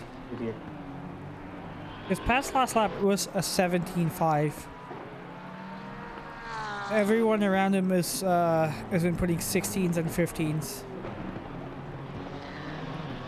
You know, sometimes the car can be optimized for the rain, for the dry, but you know, you gotta find a nice balance in these endurance races. You don't really know what could happen, right? So in this case, it's you know, it's a bit weird with the way that it started. It was fully dry, and now it's properly wet, and it is going to continue to get more wet as the race goes on. So And the we'll see how the cars will be later on. And the 992 is one of those cars that could use a different setup for the wets and dries. Like the Mustang, which I the think 992 is definitely pretty good. I think where the 992 really struggles is when in the wets is when it's I think 2 seasons ago when you had Donington, he was too dry for wets, or no, it's too wet for dries. But so we were stuck in just overheating wets for the whole race, and it's just horrible in the Porsche. Yeah. We have Selena Boonstra taking over the car from Arby there. We'll wonder what happened. More battles. We have Reggie Belafonte. I think that's how you pronounce it. What flag is that? Oh my god, I don't even know. I'm pretty good with flags typically. I had no idea what that one was. You see a McLaren just pull over? Maybe they got tired of the rain. Who knows? Oh wait, that was yeah, where's Anthony Kelly? Good question. Wilson's in the pits. Oh, I think that's what happened. They disconnected. Oh no. That's why we saw him like teleport and disappear. He disconnected from the race. These guys are doing super well. That is rather unfortunate. I think the same thing might have happened to Anthony Kelly as well, because I saw him parked up on the side across the side of the track. This battle still brewing up between Michael Manning and Nixon. You're stuck behind Selena Boonstra.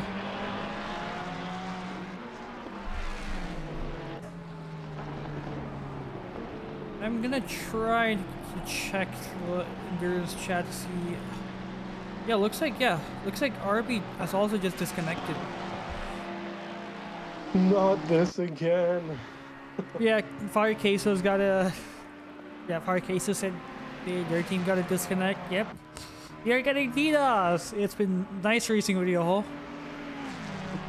Yes, Michael sends around the outside of Nixon there. That's a crazy move.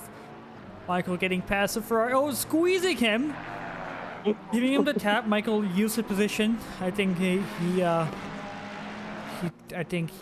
raced. I think he thinks he raced him unfairly. Or it might be the Mustang, just not the Mustang. The Jag. They have the same engine noise and same engine probably. They're basically the same car. They're basically the same car according to Kunos. It's just one of them is actually like really good. And one of them So- is built by a bunch of people, bunch of car salesmen with scrap metal. The Ford. No, that's the Jag. It'd be hilarious if Emil Fry actually picks up the Ford. And just do a full circle. But I don't think they That would sell. be funny. I don't think they sell. Would they even sell Ford in Switzerland? I mean, why not? I don't know. They could.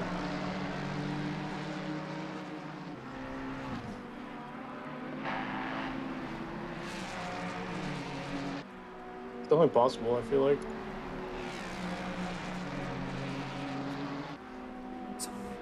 Yeah, but I think I know they sell Fords in the UK, but they sell the Escort Mm-hmm. and the Focus.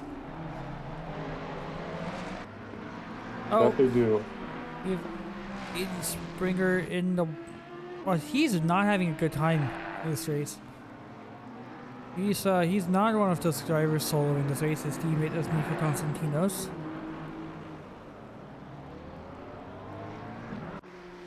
Coming back to this battle here between Michael and Jordan. We've seen Michael get past his Ferrari, which he is definitely going to try getting past him again and not running them off the track. But I mean, it was super close. It's just hard racing. The Ferrari, I feel like it's going to be super planet in the mountain part. The 488 is a car with really good balance. I like how the 488 feels over the 296. And I think it's the same for some of these drivers here. If they could win a championship with the 488, they probably feel super comfortable with it. And that's why they picked it, right? They, knowing that the car, of course, isn't the best in general. But, if you're comfortable with something, then you should definitely drive it. You're going to get natural pace out of something that you like driving, more so than something that's just quick on its own, right? So, It reminds me of when the Audi was the fastest car. Like, not a lot of people drove it because it was really difficult to drive at a super high low, and with the Bob updates and stuff, it kind of fell out of favor because the only way to drive it fast is by just fearing for your life the whole race. mm-hmm. And that's not good for 60 minutes, let alone 6 hours. So we need to check up on the Audi. They're still in P11, but these guys they don't drive it. They don't drive the Audi at its absolute pace. These guys still use a bit of TC. But they also been driving the Audi for a long time, so they're probably comfortable with it. Absolutely. And unlike this Audi driver here, Justin McKechnie. why would he do But this no. himself? You should have just stuck with the 488. But looks like he's just I think he trying was out new registering stuff. the V12 though. The V12 would have been an even better car. Yeah, sure. Is he running 3TC? Hey, listen, I'm not gonna hate on him if he's surviving. Yeah. He's fine.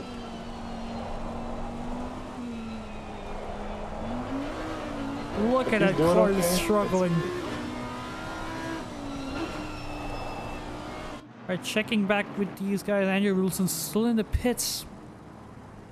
I think they rejoined. I think Firecase have taken over the car. Brian Anderson also got disconnected, but he wasn't in the car when he got DC. So something's definitely happening with the servers right now. We've been very unlucky with the server disconnects this season in Team Series. I think D2 had had that special thing with the 2 drop races, and Before of too. course that was due to the disconnects. But it's just really just unfortunate, you know. Just Yeah, I it's remember. obviously not done on purpose, right? But Yeah. yeah, it's just not great. Yeah, I remember the Brands race. Brian Anderson disconnected after qualifying, and he went from pole to last, and then he just had an amazing comeback race. I think he finished P5 that race. Yeah, that was insane. So yeah, the servers are starting to do really funky stuff, and you might be seeing a couple drivers dropping out. You're down to 34 drivers. Andrew Wilson's still in the pits. So is Cameron Gray in the pits as well. And if these guys also Interesting. had a DC. Interesting. Very interesting. This is Andrew Wilson's Yeah, been stopped at it's pits tricky. for about 2 minutes now. I think that's that depends on one thing that's annoying about disconnects is that you still just get serve a tow penalty, which I guess exists for fairness reasons. But it's also kind of unfortunate you just disconnect and then you lose the lap, and then you also get a penalty for losing the lap. Because I think Yeah, especially around a long track like Bathurst, right? It's just not ideal. because ACC, I believe, resets you to the start of the lap instead of iRacing, which resets you to the next lap. But you're getting a tow penalty, and you're also losing the lap, which is a double whammy. Mm-hmm. Not fun for anybody, you know. So I remember the Nords race as well. The Nords race is even worse for disconnects because if you're about to finish a race, or finish a lap, you get towed back to the pits. You lose the lap, and you also get a stupidly absurd tow penalty. But yeah, I mean, you don't want to be doing that on Nords, right? So, they'll have to make sure that you have the most stable internet, but even that isn't enough with how the servers have been recently. yeah, for sure. For sure. And it looks I like... just want my tough game. Want to let you know. Oh, you want it? Nice. Multitasking. This guy just blundered his queen, and he instantly resigned. We are, yeah, we're probably gonna have a rain for the next full hour as well, so, these drivers are probably gonna be changing over to dries, changing over to wets and extending, but we are getting less rain than 30 minutes. The rain's still intensifying. Lap times are, yeah, I mean, the leaders are doing like 14s and 15s. Evan Kim had an invalid lap. Last lap. Did he touch the wall? I was watching Michael's stream earlier when I was also like figuring out what the fuel strategies are. He had an off track going through the dipper. Like he took too much of the dipper without hitting the wall. It wasn't a warning, but it showed up as a track limit. That's hilarious. Not even that. Or he just hit the wall like that. Yeah, I mean that is definitely an invalid lap for sure. Oh, Oh my god, everyone's dying. it's a sick drift from Evan Kim there, and there's actually someone dead. Is that Kolakowski? No, that was Aaron It's Anderson. Anderson. You can't park there, mate.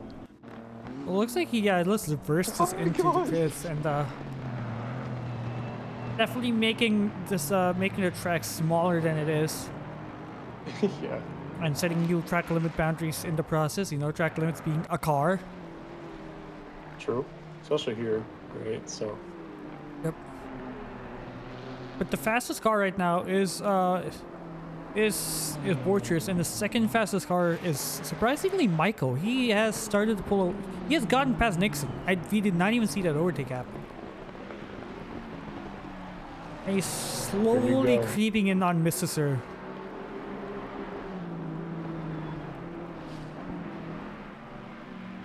I just completely ruined this guy's palm structure. Oh my god. Speaking of Michael Manning, he had actually gained 10 places since the start. Not as much as Pat and Brian Cody, who gained 13 and 14 places respectively, and Justin, who's gained 13 places despite his penalty. That's what Justin does, you know. Sometimes, you know, he gets pretty unlucky, but honestly, he's quite consistent. You know, of course, he's a controller driver, but he's very good at, you know, keeping his nose clean when there's no one around. He doesn't really make too many mistakes on his own. Of course, you know, Bathurst is a little bit trickier when it comes to kind of just keeping it super consistent, but he's been pretty solid, I want to say. So good stuff so far from Justin. Yep. I mean, Justin's one of those drivers who voluntarily drives Nord's solo the controller. And Yeah, also he did. had an accident. That's Finn Jen. What's happened here, I wonder? Let's actually go back 30 seconds.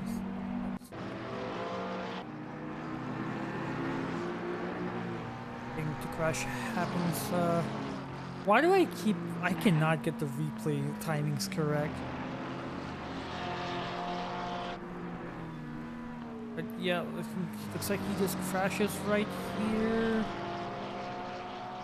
And yeah. Oh, doesn't hit the wall. Good accident avoidance from Finn Jen.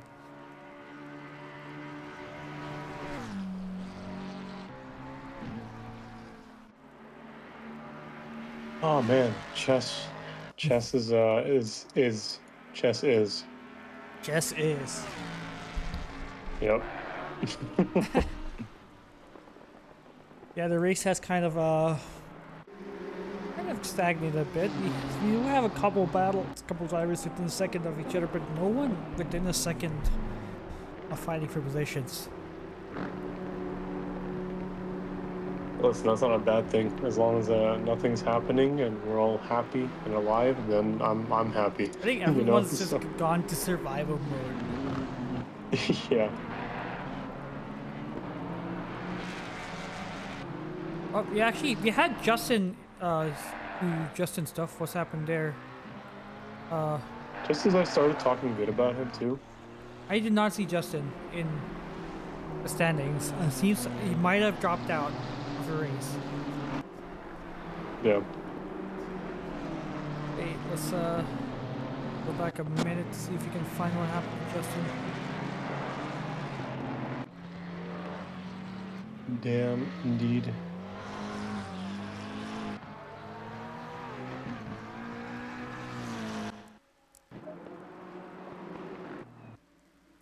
Can find him. There he is.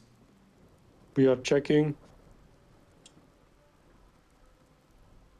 We are checking. He I think he might have disconnected.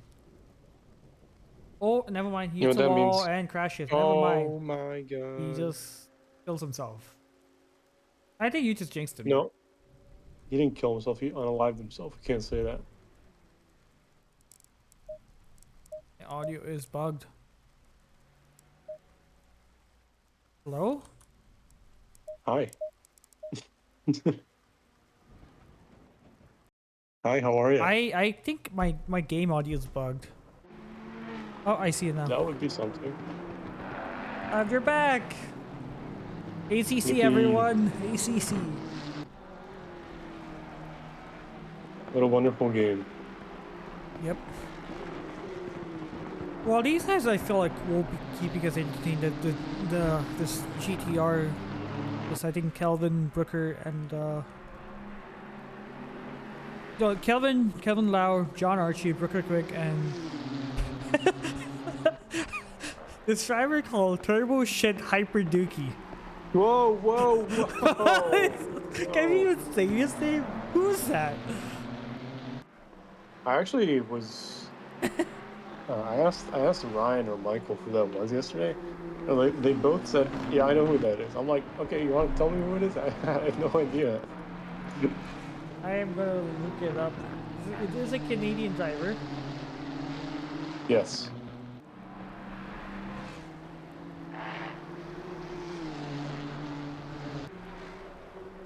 It's a Ferrari.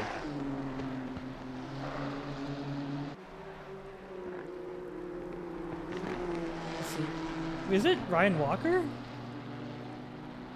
Think so? I mean, I'm thinking of possible Canadian drivers who could be driving. I think Who knows? Elvin Lau's brother also joins him in the races, so it could be that. Who knows? Could be. Oh, it's Patrick Rust. Okay. Wait, Oh, Rust is Canadian? yeah. That explains it. But yeah, I mean, do we call him Rust, or do we call him Hyper Dookie in this race? I guess I think just we go- should call him by his chosen name. Yeah, his chosen My name.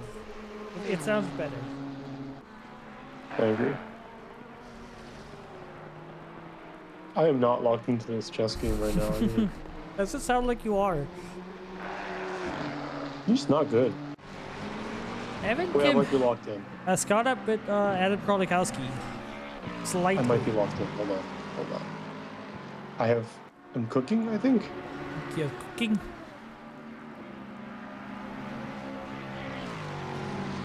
Maybe? No. Not anymore. Not anymore. Rip.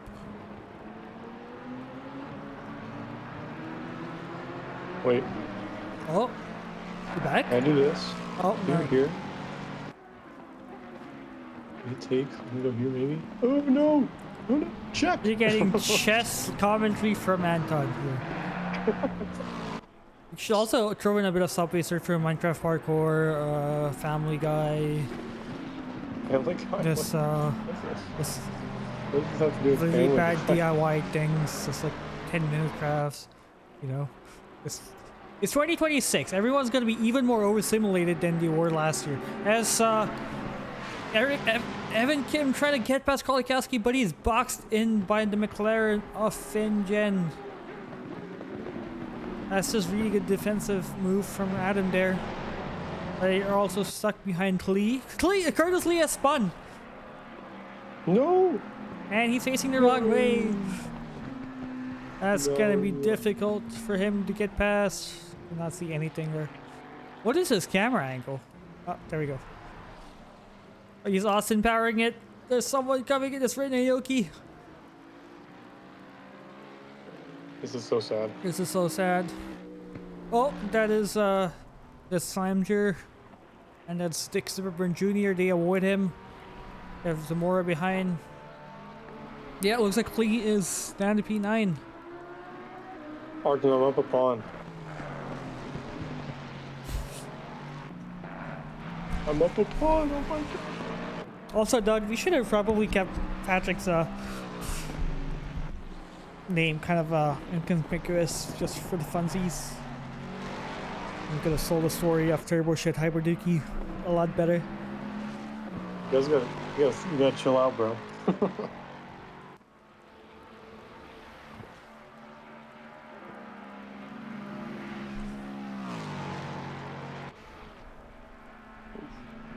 Oh, we're getting less rain. I think we're past the point where we had the most rain. The lap times are starting to come slightly down. The Not bad. fastest lap times are right now 2:14s.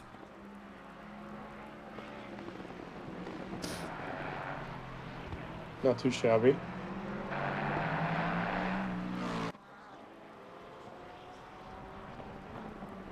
The rain has calmed down, that means the rest of the drivers have calmed down. They've gotten into the flow state, they like to call it. Well, the only things that's slowing for is probably going to be the tears of either pain or sorrow from just trying to drive True. wet Bathurst. True. Hey, you ain't wrong though. You are not wrong. It's interesting. You actually have another battle brewing up. As Adam Krolikowski and Evan Kim are not too far behind Professor Carnotis. They run half a second faster despite battling. So, these guys definitely do have pace. Yeah, Adam's gonna be in D1 goal next season. He's gonna clean you all up before he Really? gets taken out. Oh, both of them tap balls. I believe in Adam. I like your belief in your teammate. I mean, he's definitely on the sweatshop last season. True. Sorry, I'm playing chess. I'm locked in. I can't lose. We should set up VOD then just so you can have your chess game on stream. Wait, no, I won. Oh, nice. Oh, what a silly guy.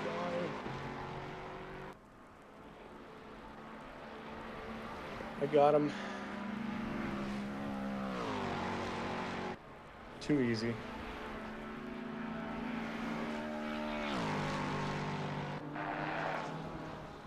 I have this one idea. I'm curious to see if it works. So if I go here, then so take.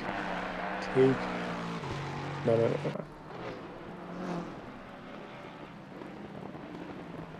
Oh yeah, and then he would just be pinned. Oh. You have dropped a lot of drivers this race. You're down to 33. You're missing vendor stuff last race. You're missing Justin McKechnie. Fire Queso is back in the car. He's hit the wall and he's up in he's down in P28. These guys stay out of DC. Selena Booster is also back in the car after their driver DC. I didn't know Selena Booster was Puerto Rican. Indeed, looks like it is. Or is that Cuba? I think it's the Cuban flag. He's Puerto Rican. I'm curious now. Let's see what everyone is. Yeah, Puerto Rico. Okay. Andreas Good thing I got that. One of my old teammates is Puerto Rican. Andreas Borchers is Italian. I believe he's German, I think. Yeah, he's a German guy. Mr. Sir doesn't have a flag. He's Russian. Michael Manning doesn't have a flag. Gordon Nixon's British. Professor Carnotas doesn't have a flag. Neither is Adam. And Evan is Dutch. Flamger is also Russian. A lot of Russians we got. Yeah. The Dig Superburn Jr. is either Madagascar or Indonesian. I still don't know the difference. I don't think that's an actual difference between those two flags. Victor Could Diaz. be Monaco or Yeah. Monte Carlo. Victor Diaz, Martin Smith. Pat is Russian. Rupert Quigg is Thai. Kerry Arnott is doesn't have a flag. Oh, there is Danish. Yeah. Saudi Arabian. Saudi Arabia. Oh my god, you're supposed sports watching ACC. Any of the nothing. No, that's no flag. Oh, finish. Finished? I finished. still don't know what flag this is. Which one? Reggie Belafonte's flag. Oh god. Let me make an educated guess. Hey, Singaporean rep. There we go. SVG Sig is Singaporean. That's Puerto Rican. Croatian Alex Olsen. Was it Croatia or is that? That's What's- Croatia, yeah. Okay. Well, actually, now they go by. I think it's Hrvatska they're called, but That's Roger Rodriguez is Canadian. oh no, it's still Croatia. It was Czechia. Ketchia. That was once Czech Republic, is now Czechia. Hello Morgan is American. I think that's the first correct flag. And these guys don't have any flags. Oh, look, they're still in the race. Well, hats off to them, guys. They are. They That's just some determination. They're last though, but they're hanging on. We have 31 cars. You lost 2 cars right about now. Oh, Well, wait. it looks like the rain is decreasing, but it's still quite wet. So we have a battle for P2 right now. Michael Many has caught up to Mr. Sir. Wonder what admin abuse is going to be thrown at the Jag. That's insane. I can't believe it.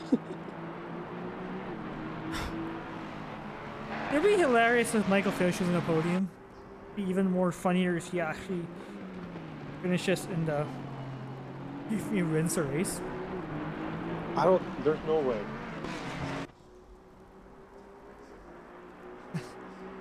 There's literally no way.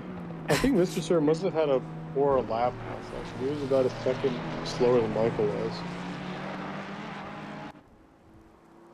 His last lap was, I mean, I think he has front end damage for the looks of things. It doesn't look like he's been awfully slow. But he might lose some places repairing the damage if it is like slightly more.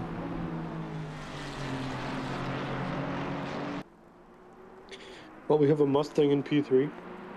Nothing to see here.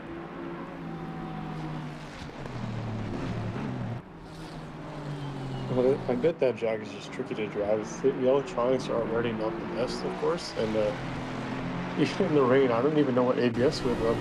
Let's look at Michael's steering in, because I think he's running 1-1. But look at the amount of micro corrections that he's doing. Yeah, it's ridiculous, isn't it? And I think its Skyline's getting even sketchier. And the car is so old, it still uses a circular steering wheel. Well, it's just so minor. The super minor steering inputs. And he's turned off TC. Michael's not running any TC in the rain. You kind of have to do that to be fast in this car, though. Yeah, but in the rain? Yeah, why not? Oh, he backs out of, looks like he's not getting past Mr. Sir. Just backs out. I saw him lift there. Yep. Oh, Brooker Quigg, is he gonna get past Pat? Look at that send. Go for it. There's more confidence on the brakes. Well, Ricker did do a whole season. It's true. Well, or at least half of it. I think he did Bathurst.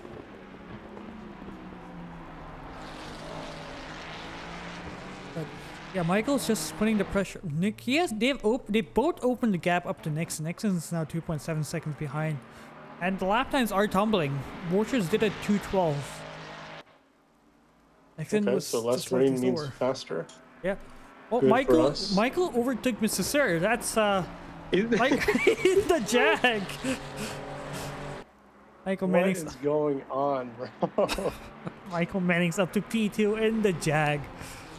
I guess this Michael Manning thing's right. Chronotis versus Krolikowski. Krolikowski's gone past Chronotis, and Evan Kim's right behind him.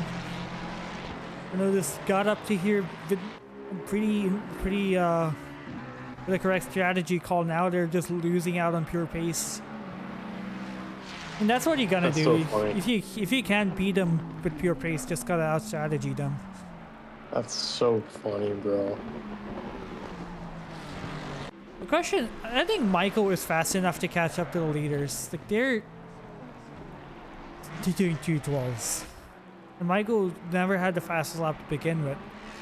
But so it's just kind of brute forcing through the rain right now. I mean, who knows? Maybe the Jag has some good pace in the wet. Oh, Right. So. Yep. They're going too wide up the mountain. Chronos yields, and looks like Evan Kim is gonna try to get past him. Doesn't, backs out. Oh, maybe going up the inside. Never mind. That would be actually stupid if he actually goes up too wide, but they could have made it work.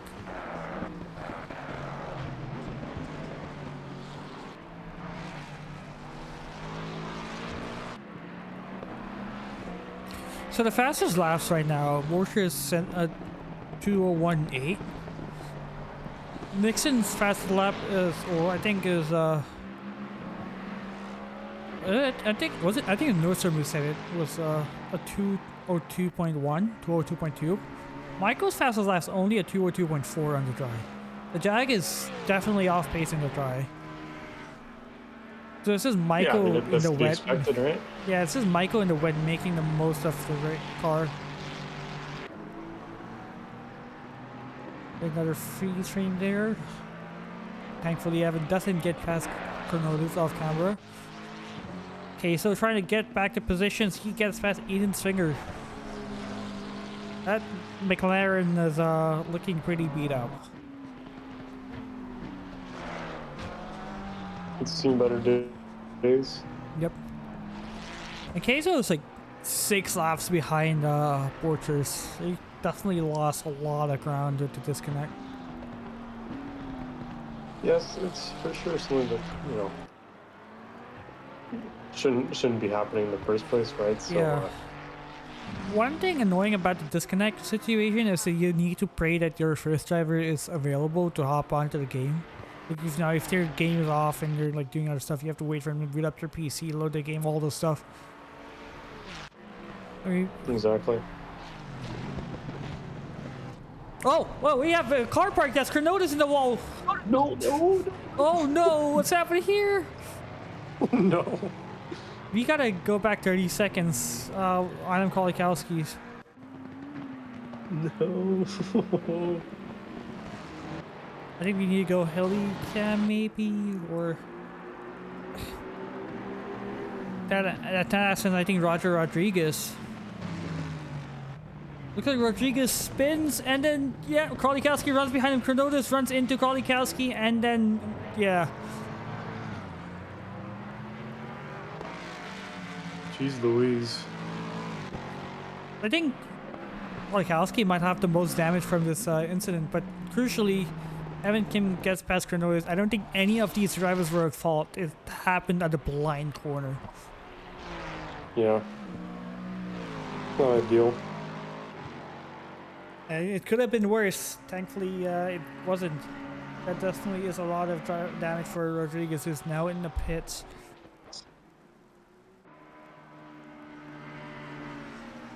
Not ideal. It's definitely So suboptimal. But wondering how much damage Kolikowski has because Evan Kim's caught up to him, and probably will get past. That's a lot of damage. Yeah, Kolikowski's pitting. He's I think that's a 50-minute stint, so it's not the worst per se. And it looks like it is gonna rain into the next hour, so it might work out. But that's a lot of damage for Adam Kolikowski. Unfortunate for him, he was doing so well. And Kronotis also stays out. Doesn't look like he has too much damage. That's a penalty for someone. Maybe I can find out. Oh, Savage. That's a penalty for Joe Savage. Indeed. Oh, Michael's. So I'm not speaking much. I'm locked in. Yeah, I can see that. Trying to be.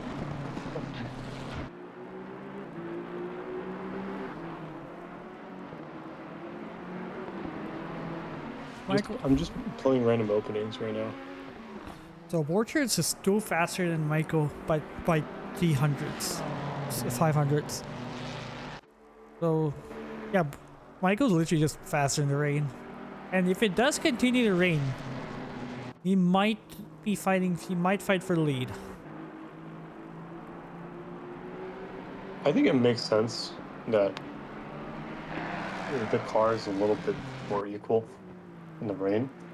Just didn't think it'd be by this much, but I think it definitely makes sense. Oh, look at him drift that Jag out of the corner. Wonder if he's having fun or fearing for his dear life. As Adam Probably Kolikowski the finally latter. starts rolling, he has 35 seconds of damage there. Lost a minute and 30 seconds pitting.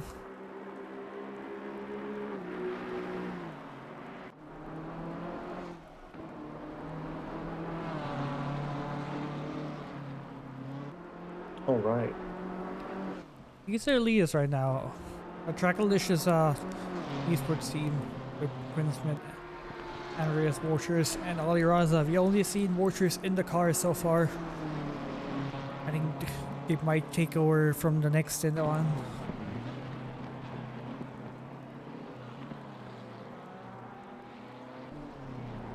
Why did this guy just not take my night? What? I'm so confused right now. So Adam Karlikowski goes to Carl Barber. They're in P11 and fighting against Brooker Quigg.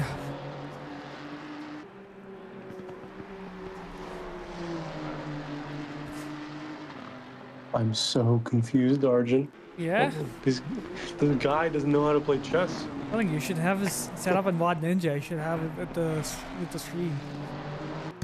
Yeah, you think so? Yeah?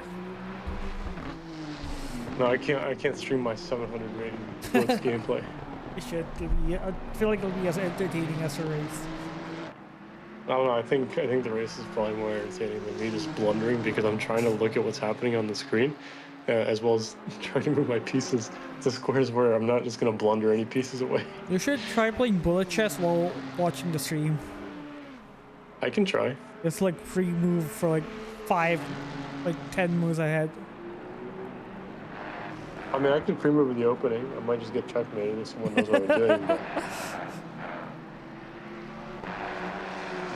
Worth the shot. Worth the shot. Is Doug not racing today? Where is he? Who? Doug? Doug is. He's in the Lexus. He hasn't taken over yet. We have a 4-man squad for a 6-hour race, so I'll be on later. Okay. Yeah, someone's gonna be doing. Yeah, I think Doug's maybe doing an hour or 2. Yeah, he just said in the stream he's gonna be on later. Yep. So I think what's gonna happen is Doug's gonna finish a race, claim that they're finishing P5, and take all the credit. Well, No, wait, that's Jason listen, Allen. I'm excited. That's Jason Allen's Yeah. thing to do. He's actually B3. Why do we keep giving Jason good teammates? Why do we just feed his I ego? think he gives them to himself, to be honest. I think that's what's happening.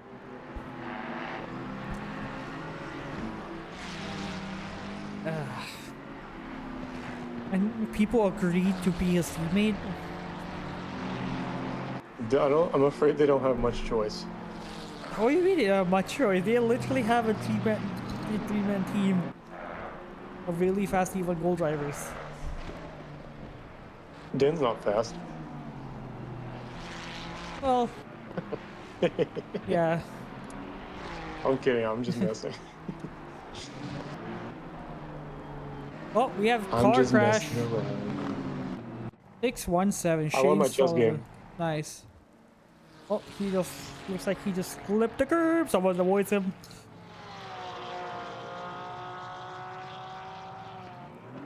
I don't know. This guy just blundered by not taking my piece.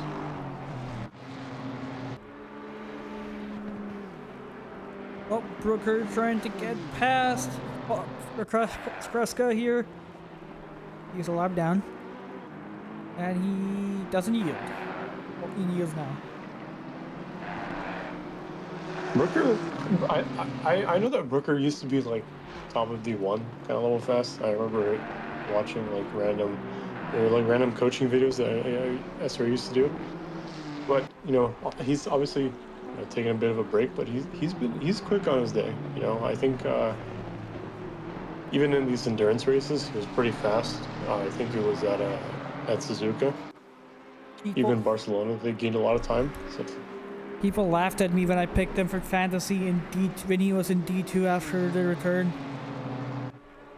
Well, I still laugh at you for that.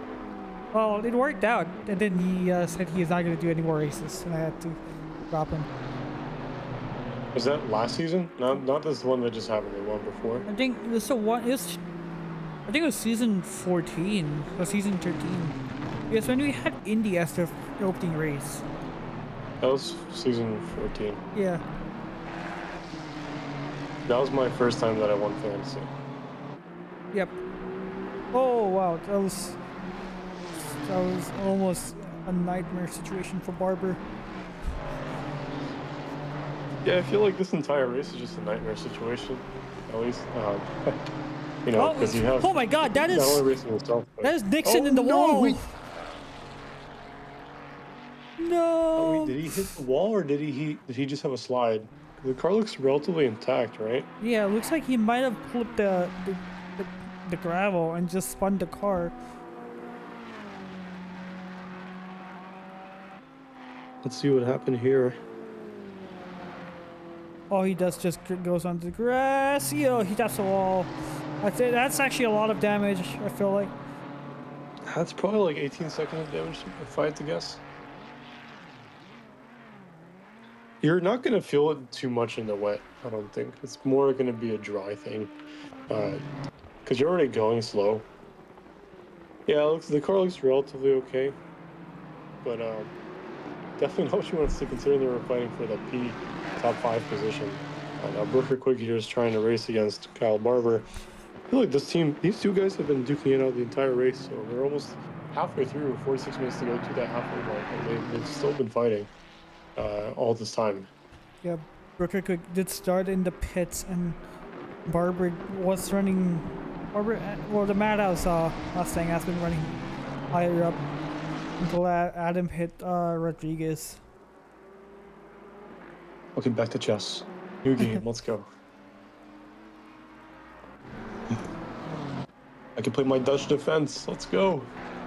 Wait, Borchers had a slow last lap? They had a 16. I think Wordy stuck me on lap traffic because Michael's now 15 seconds behind them. What? Interesting. 19 seconds. The game's wrong. It Seems like a common occurrence. Here's the thing. The relative says 18.3 seconds. ACC race control says 16 seconds. Very odd. But also ACC relative is wrong most of the time. It's possible it's wrong, yeah. Yeah.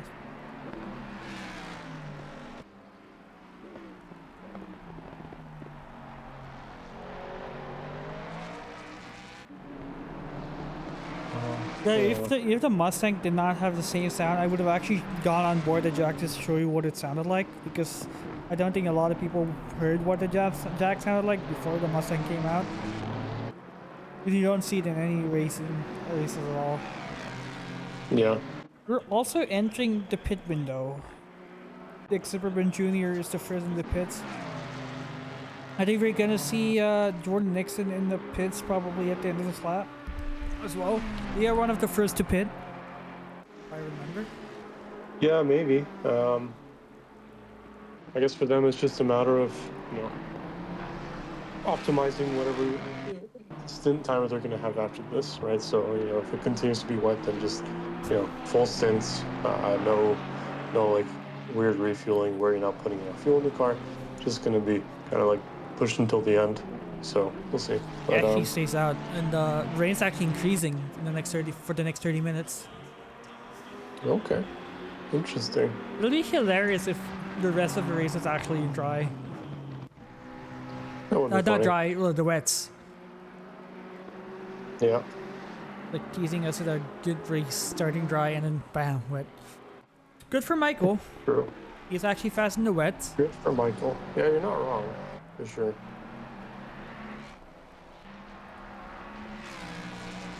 I think it'd be funny if Michael ran a Waymo livery, considering that's all Jag is known for these days. After a massive fumble. The only Jags you actually see on the road are Waymos. Yeah, I mean, I've driven an F-Type. It was for like a valet job.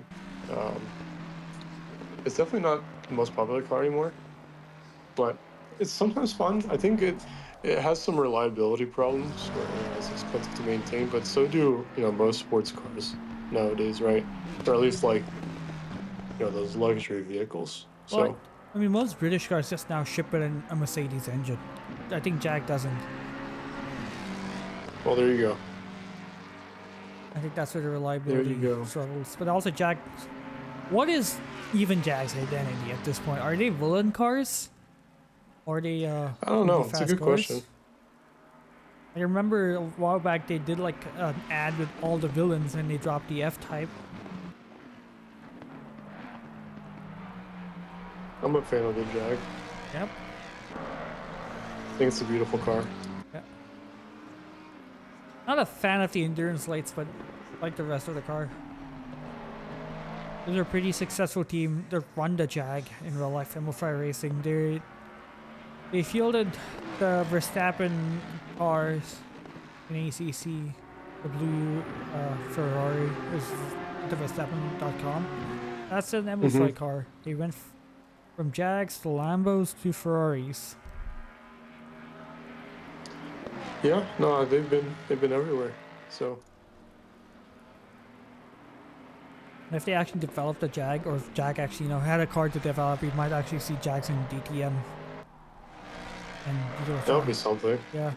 Unfortunately, That'd actually be pretty cool. unfortunately, the company kind of did not find success recently. Aside from selling robo taxis. Yeah. Can say that again. Oh my god, that's annoying. The lap times are coming down. Borchard's last lap was a 2:10.7. Good half second faster than Michael Menning. I just got my queen and king fourth. I'm not focusing. Rip Bozo.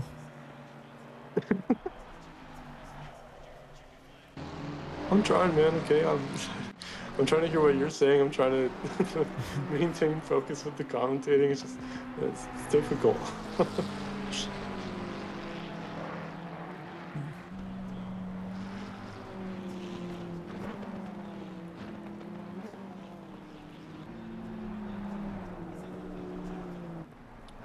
Wait, I might have an idea. Renny Yoki has a bend for bumper. Why What's does this up, guy just meters? blunder a piece? What? Hey? And who else just blundered? Renny Yoki. He hit the wall somewhere. What is this guy doing?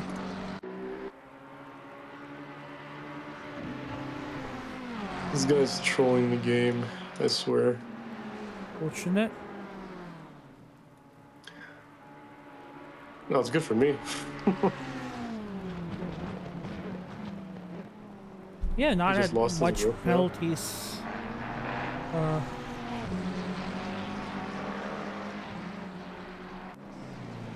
Yeah, we have not. Well, we're actually speaking of penalties, Bailey is typing a penalty right now, but he hasn't had a penalty for around an hour till now. Hmm.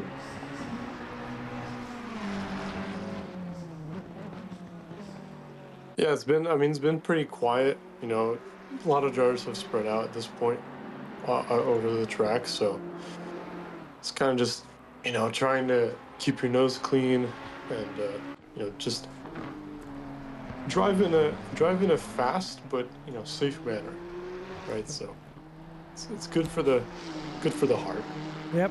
not to get penalties. Yeah, right now the only penalty we have now is Paul Miles with a 10-second penalty for failing to leave pace. Pace? To the car passing and ends up taking them out. Nice spelling there. Yeah.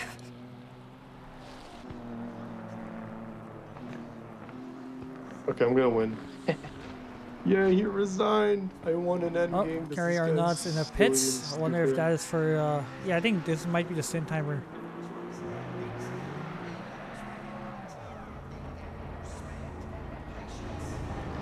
You should ask them. That's their team, right? Yeah. Be like, hey, what's going on, guys? How's the race going? Yeah, I do see him in the voice chat for sure. That's it. If anyone wants to join for interviews, feel free to, like, I don't know, race chat 1 seems free, or general chat if you want to be interviewed to join like a race chat or something, which is not like race chat 1 or general. I shall pull you up.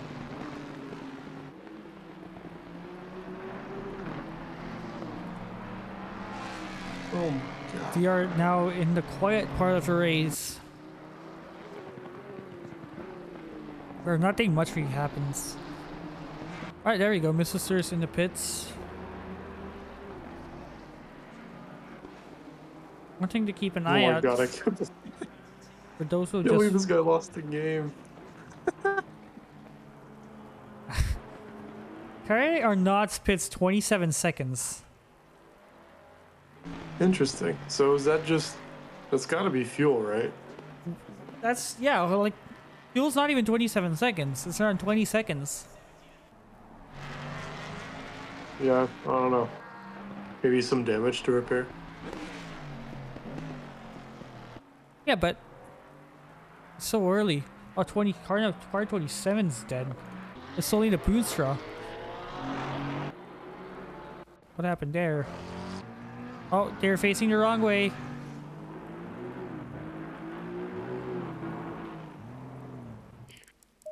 Get parked there. Oh. Thank you, game. You're now bugged. The audio is bugged. Why did I even try doing that? That's just so... That's not optimum.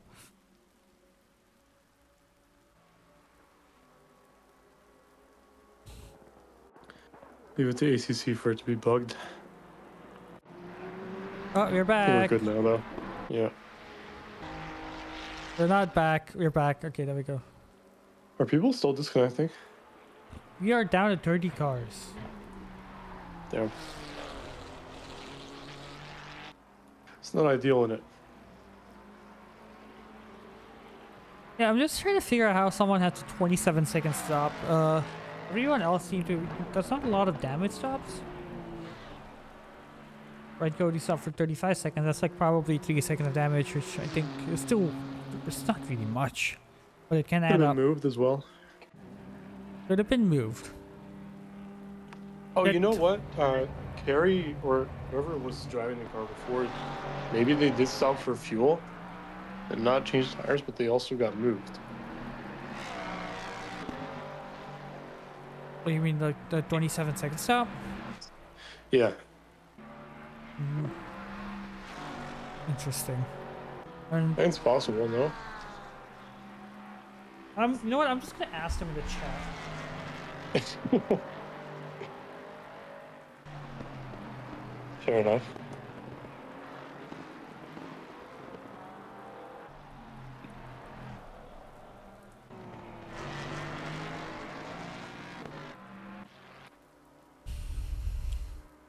What? So something interesting is that the only drivers who have actually lost places in this race is Flamger, who lost 1 place, Selena Boonstra, who's down 5 places, Riley Greer, who's down 2, and Cameron Gray, who's down 27 places. These guys are on the front row. This is so sad. It's just so sad. I just looked on the relative for a moment, and it said that Michael Menning and Quinn Smith are both P1. Wait, it's actually happening. Michael's gonna take the lead. He is catching, He's catching, yeah. which is incredible. The Michael actually winning the race.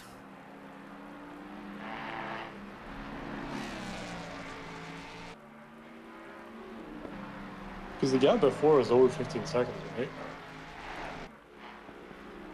Oh, okay, so SRA or not didn't change tires. I don't know why you wouldn't change tires after doing a whole hour in the wets, but yeah, it's like they're sticking it out. Interesting.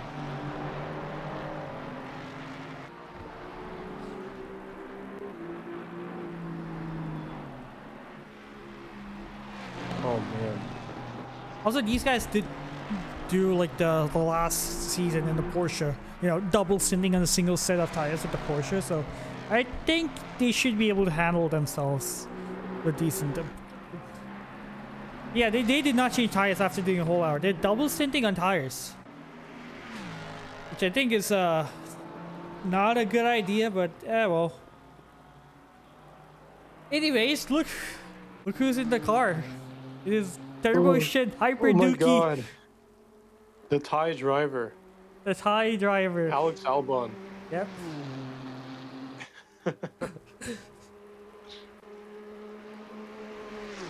So yeah, this is definitely not someone who's raced at SRA before. It's definitely their first race in SRA. They've come as a new person. Come into this as new person. They're gonna leave as a changed person. Or probably on a gravestone. I gotta mute. I gotta blow my nose. I've been sick for a Alright. week. Hold on. Christmas sickness. Yep. Dude, good old winter stuff. Michael's actually catching up to Quinn Smith. And I think they both pitted.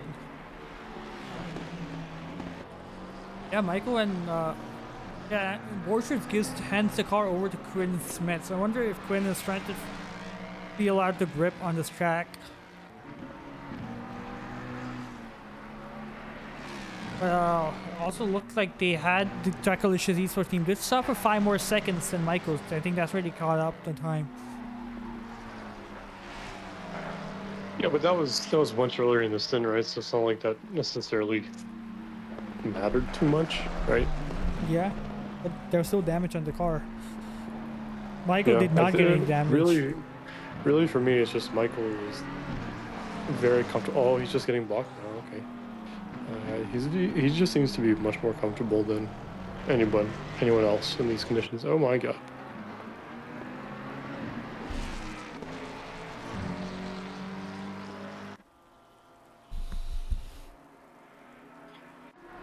Ah, well, almost halfway through this race.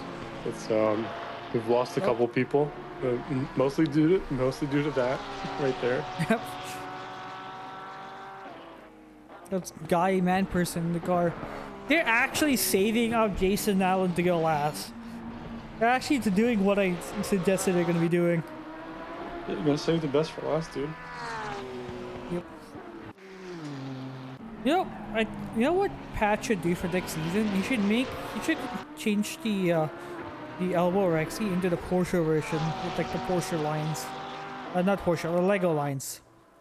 Because now Lego has a new Lego Technique version for the Rexy, which good luck trying to get your hands on one. I tried going to Target today and they said they were sold out at all stores in the metro. They're saving them for themselves. You can still get them on the on Amazon. Oh, that is Dom Durans. Well, nearly dying. But yeah, if you can get your hands on Rexy, good luck. Good luck, indeed. All right, back to chess. If the Quinn Smith is Struggling to slightly, find an opponent.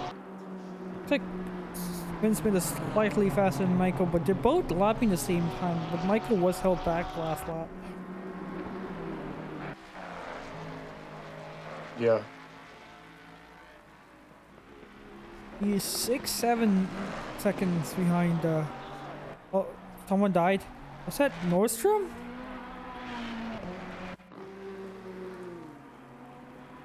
That'd be very uncharacteristic of him to do that. Oh, but he has front end damage. Yeah, I think it was when Jordan spun right before Skyline.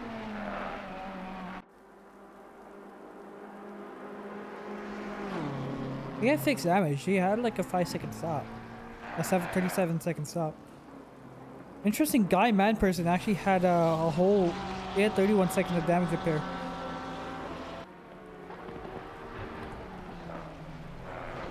That'd be good. Definitely a bump. Or 2. Or maybe 3. Could be multiple. Or 4.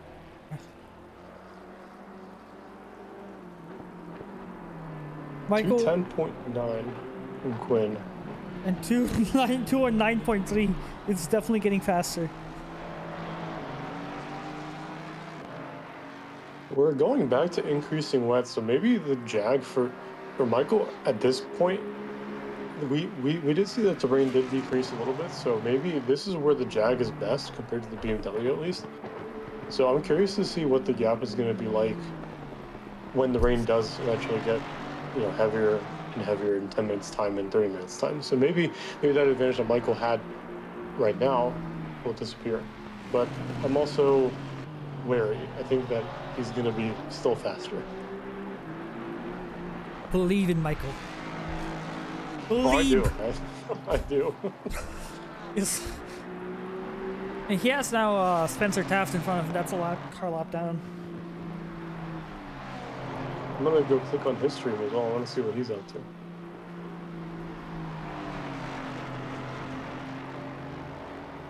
Oh, that's a car coming out of nowhere. Hello. That's Bartlett.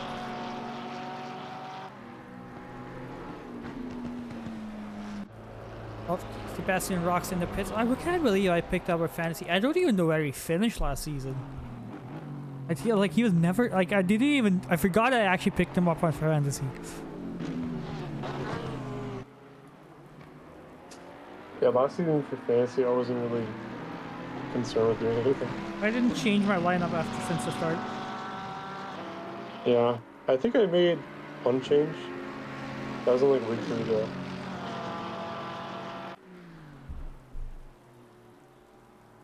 I just picked the lineup at the start and just like whatever happens, I'm not gonna fire my drivers. I am not Helmut Marko or Flavio Briatore. Well, Helmet's gone now, right? So someone's gonna take the slack.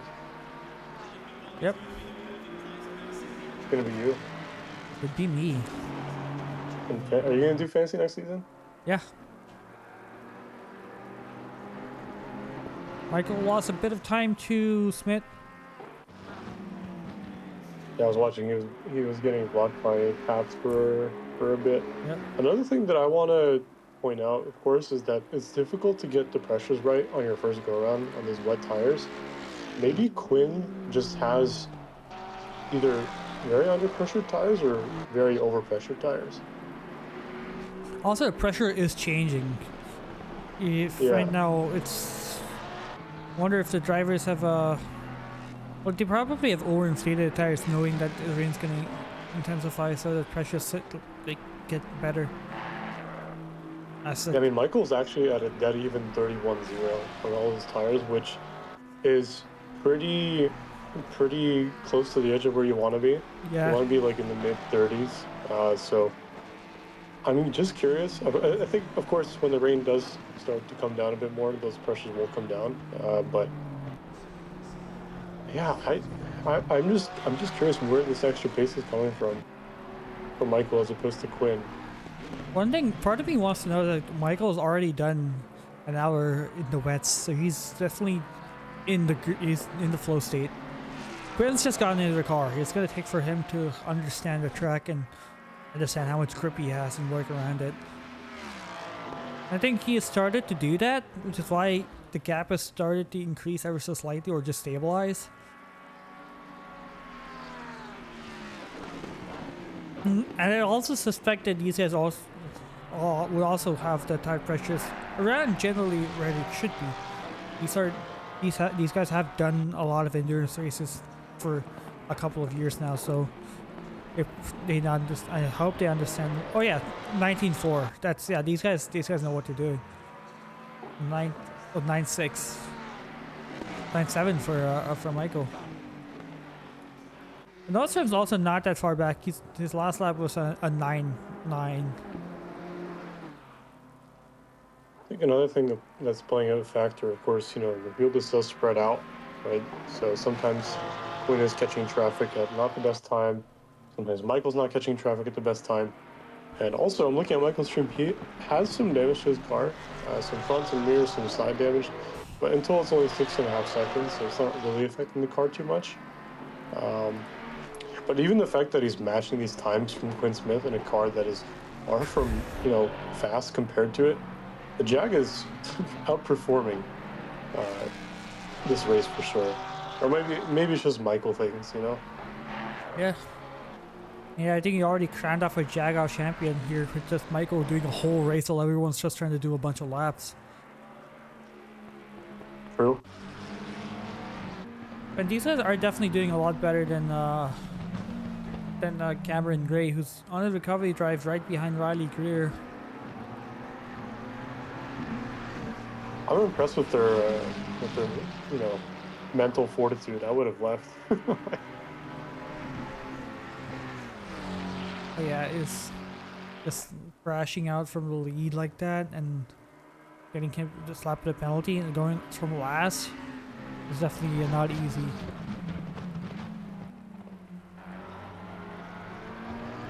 I don't think we caught it on stream, but Michael took the middle of the road through Skyline and before the dipper. So if he missed that corner, lost maybe half a tenth. But the gap has come down. Yeah, no, he's definitely picking up speed. I wonder if Quinn's also got block. Yeah, that's a 10.7. That's definitely a slower lap from them. So I think until the rain while the rain intensifies, we should be expecting like high 9s, low 10s. That's another lap from Michael. Yep, there it is. Nostrum is also keeping up with them, but they're 28 seconds behind.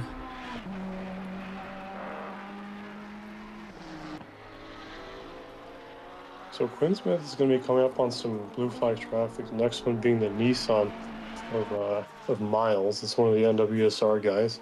So we might see the gap come down even more. You know, blue flags are definitely not kind on the mountain. Of course, it's not necessarily their fault. You just got to get out at the best, you know, opportune moment where it's safe for not just you but the other driver. So we might see some closing up here from Michael Manning to Quinn Smith.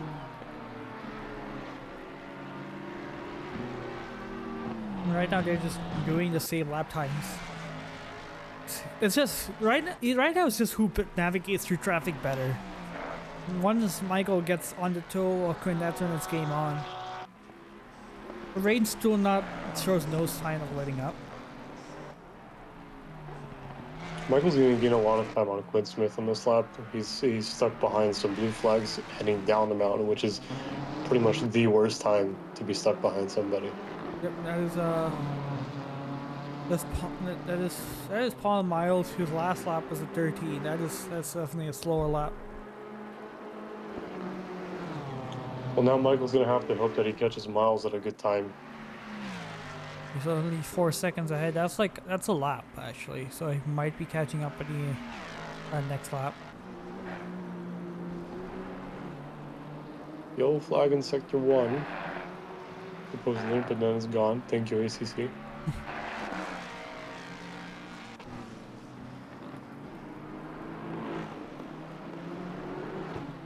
Yeah, Michael's 4 seconds behind there.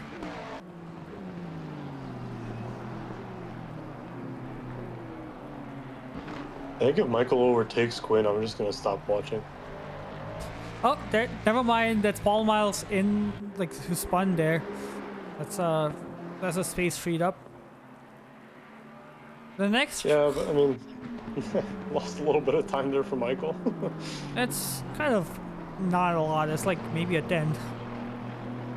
Interestingly, it actually could have been more in the grand scheme of things if Miles was able to carry on, of course, and not spin there. He would have been able to hold up Michael Manning maybe up the hill, which is again not the best place to be held up at, but yeah. Interestingly, Quinn Smith has already caught up to SVG Sig, but he's a good chunk behind. But surely Quinn's much faster than the Aston. Look at how close he gets to the wall. Just coasting. He's being cautious, but also at the same time he's like, I'll just get up to the wall as close as we can. It's just like a calculated risk. Yeah, but when you're fast and you know you're fast, you know your car and yourself and where you can put the car. It's a very it's a niche art. Yeah. Right? I think that's where it's fun to watch these drivers just see how smooth they are. It's also infuriating because they're so smooth. And they're so much faster. Just get good. Just get good. They get good? Just get good. Just get good. I don't even follow Michael on Twitch. What is this? Yeah, I didn't even know he's on Twitch. But yeah, that's Michael's now 2.5 seconds behind Quinn Smith. He's also catching up to Sig. That's it. It's catching up to Zygmunt. both of them are gonna be stuck behind lap traffic. I think Smith's gonna get past Zygmunt before he even get to the mountain. Michael's gonna get stuck behind both of them. So I think Michael might lose a lot more time, but you might see if they get out of the way. Anton, let me know about the rules. Are the tracks are the lap cars obligated to get out of the way in the mountain, or do they wait till the straights? But I feel like they should wait till the straights, if I remember.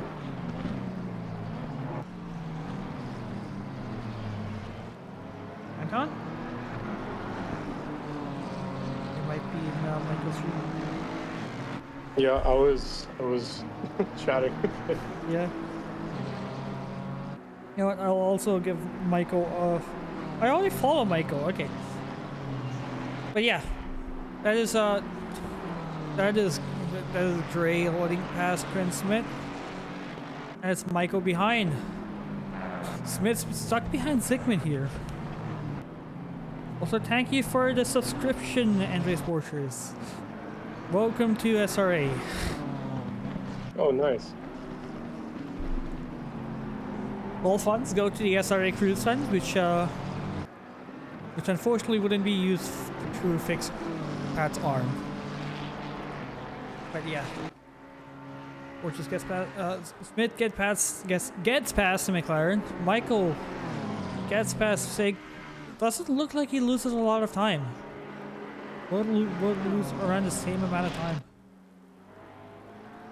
Yeah, it's just the nature of not just, multi-class racing where it's more common, the faster class passing the slower cars, but even in endurance racing where there's so much variety of skill, right? You have the Tracklicious guys in P1, of course, passing these other blue flags, just passing Tony Zygmunt and Cameron Gray, who of course was leading at one point, but now just going off there at the last corner. There's so much to kind of like manage here, right? With the traffic, with your own race, it's not even easy to see anything in the wet here, and now you got to worry about the Jag that's only 2 seconds behind now, who's been a little bit more lucky than the Tracklicious guys, might say, with the traffic. But yeah, it's just unfortunate sometimes. But after Comes and goes. after this pack of cars, they do have a good amount of breathing room.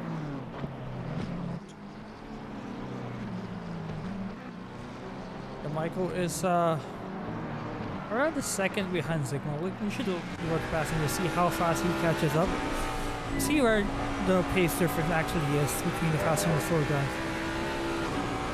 I imagine it's through like McPhillamy or something. Yeah, I mean that's 210s in these corners. That's yeah. I mean, it's just like 210s every quarter, and then once you get to Skyline, that's where the gap actually tumbles, just because Michael's a lot more confident in his abilities. And even heading into the dipper, they're already super close now, heading into Forest Elba now. It's going to be an opportune time, like we mentioned, that Michael's been tapping the blue flags to be able to just pass him just like that. But is Tony Zygmunt going to be nice enough? And yes, he is. I like that Michael took a much wider entry into Forest Elbow, knowing that he needs to have the better run. And just like stuff like that just compounds. Like, I mean, right now, 2.2 seconds, every 10 counts. Yep, I mean, now he can see him, so I don't know about you, Arjun, but if I'm racing against somebody and I can see them in my eyesight, I'm motivated to drive faster. Yeah, so it's a standard evolution. I do that too. If they go off track and crash, I also do the same. A bit further back, we have Andrew Reiffe. Is it another? I call it Andrew Rife. People say Andrew Reiffe. I just call it Andrew Rife. I'm gonna stick with that. Well, it is Rife. Is Rife? Okay, thank God. All right. Yeah. Oh yeah. Andrew Rife doing a recovery drive, taking the car over from Selena. These guys have disconnected, and the front bumper looks damaged. Andrew's seen better days. Andrew's one of the drivers who is extremely fast for like 5 laps, but he's fast. I think he's burdened by the fact that he's a Porsche lover. that's just torture, like self-torture. Yeah. Like I think I remember Ryan. I was talking to Ryan about this. We were talking about how maybe if Selena didn't drive the Porsche, she could actually be in D1. Selena's a good driver. It's just like the Porsche just sucks, or it doesn't suck. It's just not that great. I mean, last time we had a Porsche that gets Pharaoh Bop, it just cleaned the field. That is actually driven by Travis Nordstrom here. That's true. Like in the Bathurst race in D1 last season, that was only one Porsche in the mid pack. Every other Porsche was at the back of the pack because they're all like taking it so slow down the skyline here. Well, I actually see cars going too wide. That's not good for Nordstrom. But then again, he's not really battling. He's basically no man's land. Yeah, it's still annoying though. Yeah. Michael is getting closer and closer to Quinn Smith though. It's an incredible sight to see. Michael is literally getting held back by the jack here. Can you imagine what it would be like if he was in an actual car? Oh yeah, I remember the last time he was in an actual car. He wins D1 by 200 points. True. That was actually in the BMW as well.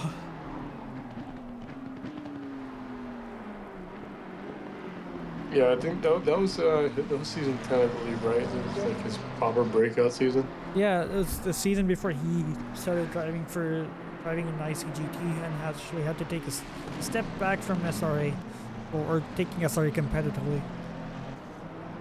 Right. So yeah, The gap is under a second. Michael is. I mean, it's no surprise. Michael is the fastest driver in SRA right now. Yeah. I mean, there was never really much doubt. There's really not Now, much doubt. here's the question, Arjun. It's Yeah. one thing to catch a driver, it's another thing to pass, especially in these conditions. It's, I mean, for sure, like with a bit of lap traffic, who knows what's going to happen. I mean, Quinn Smith could also get tapped out by a car lap down. Multi-class, like, well, not multi-class, but like lap car racing. Actually, no, this is multi-class. There's like different classes of drivers.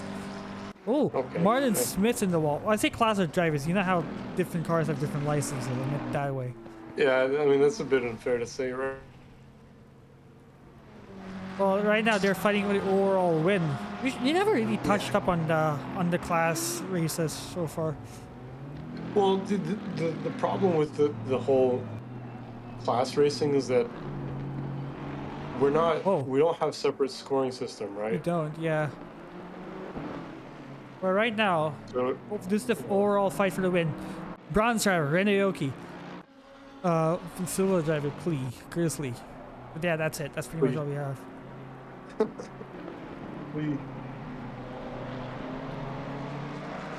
And coming back is Michael's actually in the bumper of Quinn Smith.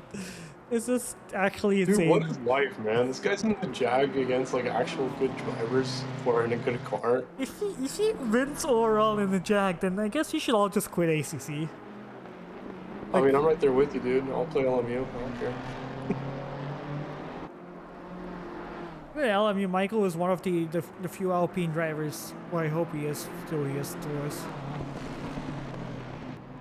But yeah, that's like, I have no words. I actually have no words for what Michael's doing right now with the Jag.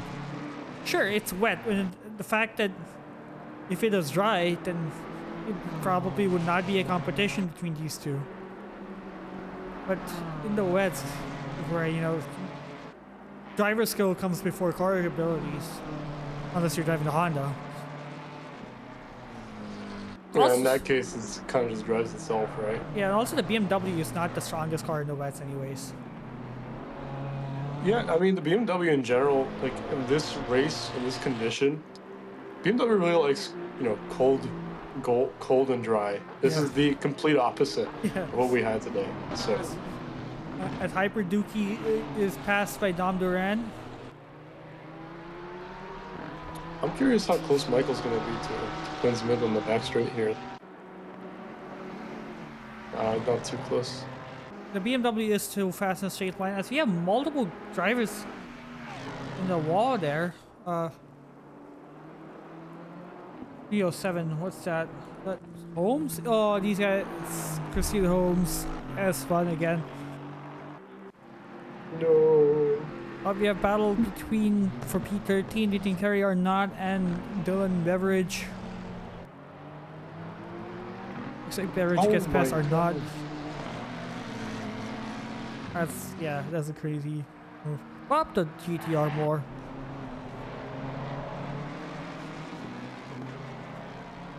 Alright, Michael is half a second behind Quinn. Let's see what speed he hits.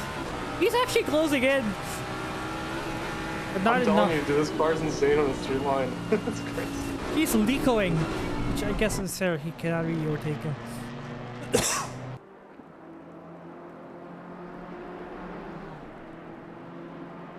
You know, I want to actually go on onboard and Michael see how he does the mountain section. I think what's happening is Michael hears the sound of the Jag. They're like, that's just a Mustang. I'll drive it like the Mustang. I mean, drive it fast. Until you actually drive and realize that it doesn't have the same brakes. Quinn goes slow. Oh, he just almost taps the wall. Michael doesn't try to go too wide there. I don't blame him. It would have been absolute cinema if he did. Or disaster. I just don't think that the car had enough downforce to even get there.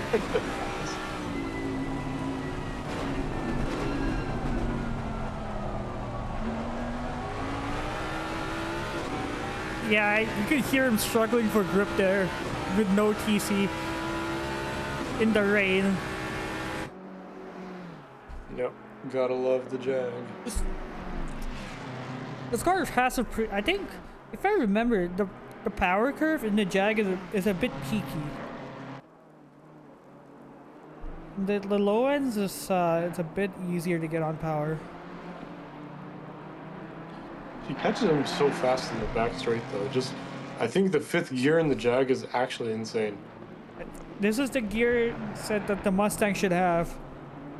Can you imagine, like, if the Mustang had a good gearbox? Well, it'll actually be strong, and they actually have to bop it more. What do you mean we already do have to bop it a lot because it's so OP. Yeah. Brunos just shows up with, oh yeah, we fixed the Mustang gearbox, and it gets 100 kilograms.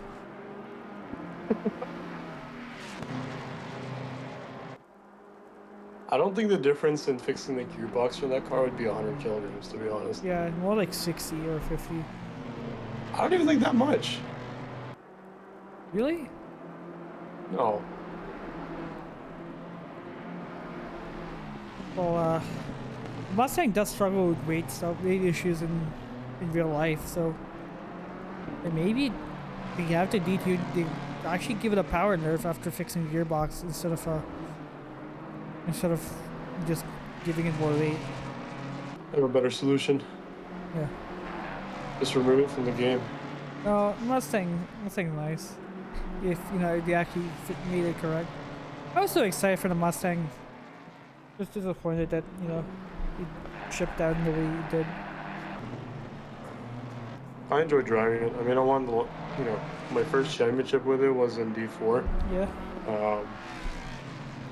And Omar and I won the team series or the team championship last season. So it's definitely capable. Oh, yeah. Do I think Omar and I could have won in another car? I think so. I looked today and we were actually like the second most high scoring team behind the two guys in D5 who were both fighting for their own title. I think it was Mark Allen and John Donahue. They finished 1-2 in the championship, which of course we're not going to beat that, right? Yeah. Like unless Omar and I both, win every single race. There's also D5 where two drivers can just lock in at like maybe the second round of the season and just run away with the championship. Yeah, no, but that's a cop out, I think. Because D5 does have a lot of like room for growth, at least more than D1. Well, depends where you are in D1, right? Oh wait, move, overtake, game please. Oh my God, Michael No Manning's way. actually going to gonna overtake Quinn Michael's Smith. And he gets the lead. Michael Manning takes the lead in the Jag. What a joke, man! What an absolute joke. Time to quit ACC. Okay. But that said, once it stops raining, I think that's where the beamer actually comes alive, and where the Jag it actually starts to fall apart for the Jag. Oh my God, Michael hit the wall! And Chrisman gets the position back, leads back. I think he did it on purpose.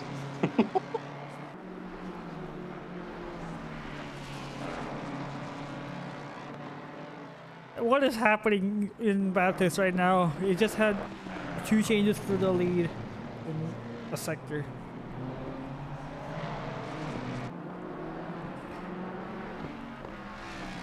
And we are about to reach the halfway mark of the race. Damn, it's been 3 hours already. In around 45 seconds.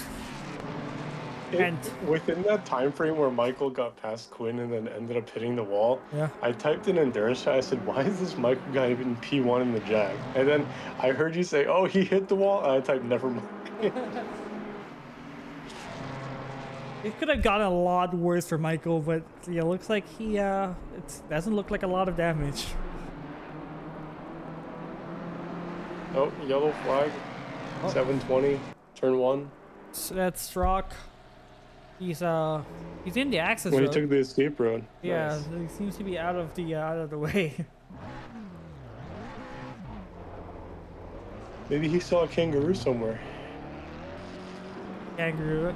This would be funny if suicidal kangaroos were actually in the game. Wildlife. Yeah, because they are in real life, right? On Yeah. Colorado or something. Yeah, and I see the clip of I've seen multiple clips of the Bathurst races. One time there was a storm. I think this is it's Bathurst 1000, or I think it was. There's a storm, and then the tree got knocked over and it blocked the racetrack up in the mountain. Jesus Christ, that's horrible. And there's also the kangaroos, safety cars that you've seen. Cars, GT cars trying to drive past kangaroos. We have full course yellow. There's been roadkill on the racetrack. Picks a fight with another driver. Nope, picks a fight with the local wildlife.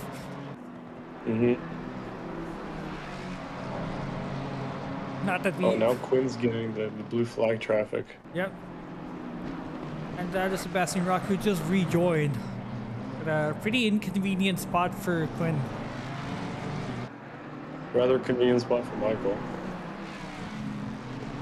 Well, depends on when Sebastian backs off. If he gives enough of a tow for Quinn, it would be inconvenient for Michael. But looks like, yeah, he's just backing off immediately, and Michael's just gonna have the almighty tow. There's another car. I want to see how quickly he closes down. Aiden Springer's also in the track. He's rejoining. I wonder if he's gonna get in the way. Never mind. Michael takes the lead again. They're going too wide. The battle's not over yet. Well, there's a car off ahead. No. Quinn outbreaks himself. There's a lap car in front of them rejoining. Quinn Smith retains the lead. Yeah, I feel like having the inside for Chase Corner, it's a little bit. Of course, it's tricky because it's not the fast line, but with the way that Quinn defended there, he was just able to put the car on the exact spot where Michael would end up on the exit of the corner. Now Michael's trying to attack. Oh, there's a bit of a bump there. Michael is pushing Quinn through the corner, through Hell Corner. Now there's another blue flag that's Aiden Springer. in P30, but Michael's gonna have the outside. Is he gonna block Quinn? Oh, they're 3 wide. And Michael seems to be ahead of Quinn again, and he takes the lead Oh my again. God. I think a BMW also has much better brakes than the Jag going into the chase. Okay, I typed it again, and then during I said, "Why is this Michael guy in P1 in the Jack? Is he gonna hit the wall?" Hopefully not. Or it'll be pretty funny if he does. He does get close, but not close enough. So I guess in Michael's case, he just wants to keep raining, right? Yeah. And it will keep How raining long for is the he next on 30 the sim minutes. timer? He is. Michael's been out for 38 minutes right now. So was Quinn Smith. They both came out of the pits around the same time. Okay, so that's not really going to play a factor. Yep. So I guess from here on out, it's just full push. Yep, it's just full push, trying to extend the gap, because the moment it starts drying, that's where the tides, like the tide of the battle changes. So right now, if I'm Michael, I'll just try to open up the gap as much as I can and hope it rains for longer. And it is getting the a lot. ironic part. The ironic part is that Ambrose, who is Cameron Gray's teammate, is right behind the both of them on track. Of course, not racing them actively because they have that RTG, but They are he's there. 9 laps down on the leaders right now. Yeah. And the rain has wanna not go- gotten much worse. Like, Travis Nordstrom, he's hitting 210s, so it's not too. Actually, wait, never mind. Nordstrom's actually catching up to these guys. 21 seconds behind them. These two actually lost a lot of time in the battling, but I wonder if the battle will continue though, because Quinn Smith's gonna have the tow, and he's not that much slower than Michael. So I don't think Michael's out of the water just yet. Well, quite literally and figuratively.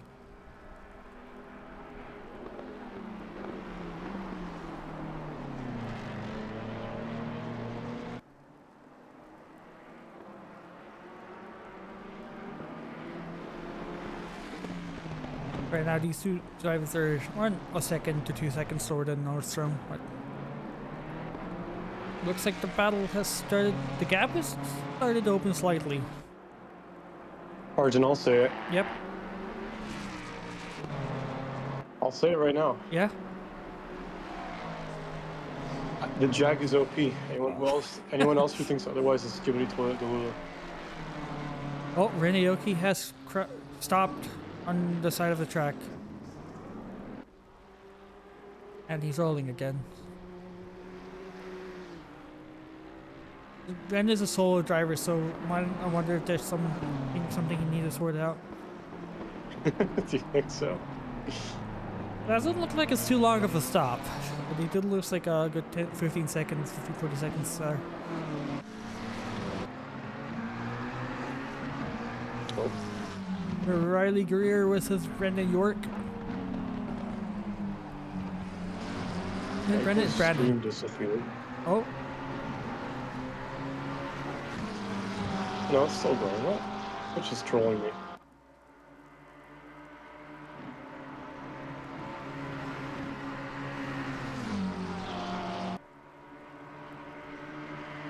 I can't believe that. We know that the BMW just struggles in these conditions.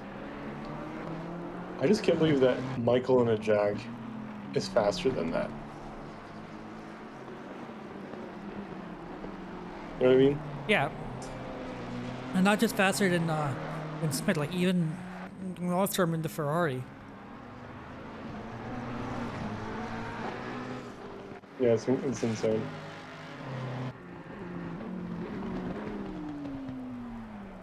Now, if it was full dry race, it would probably be a different story. Yeah. I mean, Michael's up, what, 11 places? 12 places from where he started?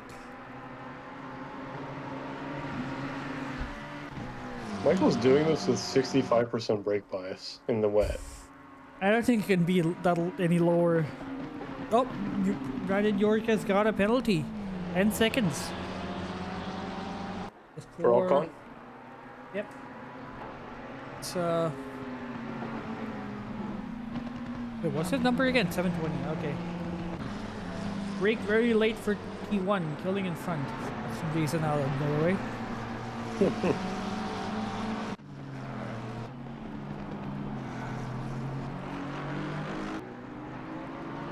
I like how race control actually tells me that, oh, this guy's 1 second behind. No, he's 1 second plus a lap down.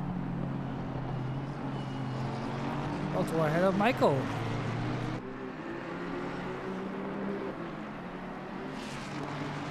The gap is now a second. Oh, these guys have. Yeah, these guys are not having a good time. Oh, that's such a slow spin.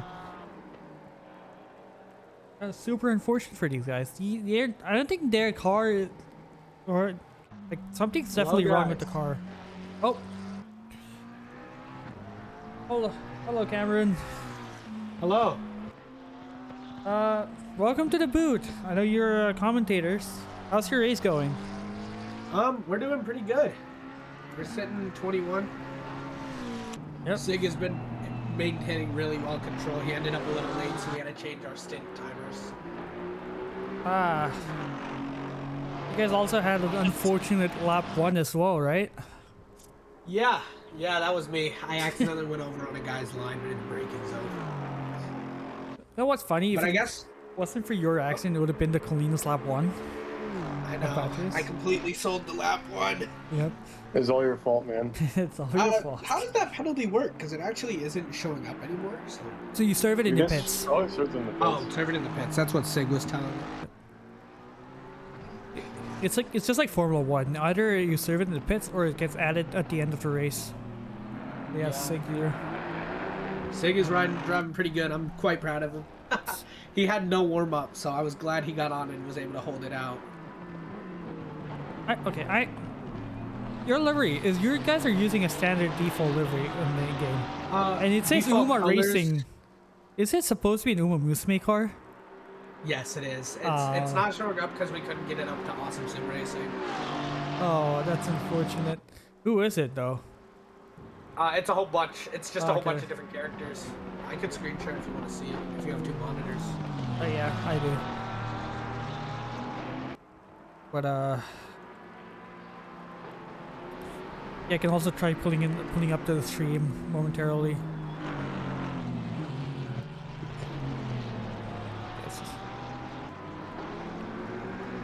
Sig has about 30 minutes left, so I figured I'll hop in here and say what's up for a bit. Yep. He seems to be doing pretty well. Oh, wait a second. Game, please work. Now Travis Nordstrom has spun. Yeah, he has so much damage. Yeah, the guy's in P3. What happened I here? love his car, bro. His car is so clean. Yeah. Oh, he really messed up his car, though. Oh, let's see what happened. Oh, he just takes the curb. Oh, that's straight into the wall. That's a lot of I damage. don't know if you noticed, but the gap between 1 and 2 has dropped to 0.6. Oh yeah, they have been battling for a bit. Michael know. actually took the lead a couple laps back. Yeah, I saw it. He's insane to me, being able to push that in a Jag. Yep. It looks like Nordstrom. I wonder how much damage that is for this Ferrari team. Too much. What are your guys' thoughts on these conditions? I am dry right now. You're dry right now because you're not racing, but it doesn't. The last time we did an endurance race at Bathurst, it was also 12 hours of rain, nothing but rain. Yeah. As Nordstrom goes into the pits to fix his car. It's been pretty hard for us to strategize. I will say these conditions, because they're very fluctuating, it's making it hard, I don't know for the other drivers, but for me and Sig as drivers to really set our plan here. Honestly, I would maybe just like target 31 psi and just roll with it because it's like increasing and decreasing rain. Or 30 psi right now because it's decreasing rain. It looks like it's stable. It doesn't. Like, how are the tire pressures on the team? Because looking at the lap times here, the lap times they're like maybe a second slower than what they were at the start of the stint. Oh yeah, I think he's driving good. He doesn't have anyone to push him right now, so it's kind of making it hard. Because GOV had Their team. I'm just calling him GOV, but it's GOV Noli. I don't You want like to Noli. botch his name on stream. I was racing with him, but I guess he pulled off the pit, so Sig is there now in second.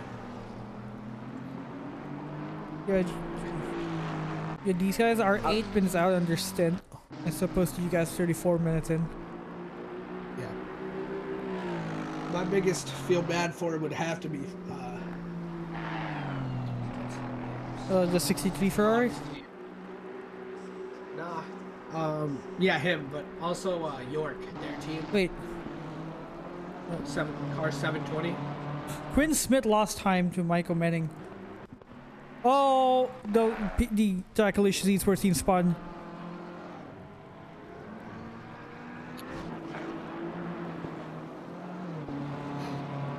I mean, yeah, it's like this is a problem. This is a Bathurst. A lot of stuff happens. You could be having a perfect race, and one single mishap can send you to the back of the pack. Yep, we would know about that. Just try to let someone by, sent myself into the wall at full speed. It's never a good ending. For example, Travis Nordstrom, he was running P3. One mishap in the skyline is now in P10 from the podium. Dang. And the whole lap down on the leaders. Like, that's just the brutality of Bathurst at the end of the day.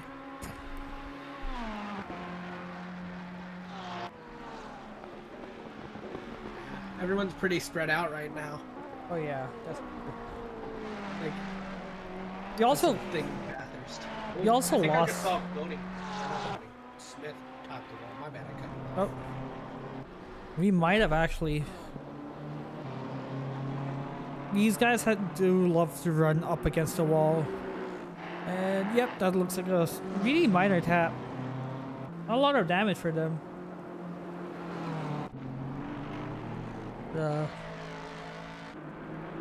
Yeah, it's not looking good for the Jackalicious Esports team right now. As we were saying, Manning is running away with the lead at the Jack. And he probably will. I don't know how he's doing it. That's quite absurd if you ask me. Yeah, I don't think any of us know. I think we just all have to retire if we're all gonna get destroyed by someone at the Jag. Anton, I know you're fast. What's your views on this race? How are you feeling about it? I know just you're wish we walking. had this at Suzuka, not full dry. Oh yeah, or full dark, even drifting. We didn't race for Suzuka. Yeah, somebody's all in the the grass. practice servers were like majorly wet, right? Or the majority of them were wet. And then come race day, we had 3 server restarts, and then the third one just happened to be the one with absolutely no rain during the entire 8 hours of the race. So, Car 63 and 864 just had a big crash. Oh no, By the way, not in the last again. corner. That's your buddies. Yeah, so it is. I'll be right back, actually. I don't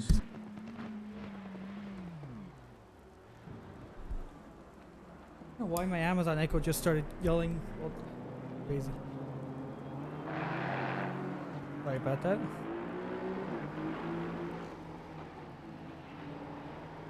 Yeah, it looks like you just had a tango. did you just say Amazon? My Echo. That's what I thought. Yeah, I'm not gonna specify what it actually failed. Also, what's happening here? Why is my MFD? Your PC is going crazy. Oh, there you go. Oh, that's just my Yay. keyboard. All right, turbo shit, hyper dookie. Yep. Turbo shit, hyperduke. Oh, yeah, Magnolia spun again. What's happened here? Oh, he just like loses a car and then. Ooh. Yeah. Pretty sweet drift. And oh, Peter Not a pretty O'Brien. sweet pullback right there, though. These guys are not having a good hour.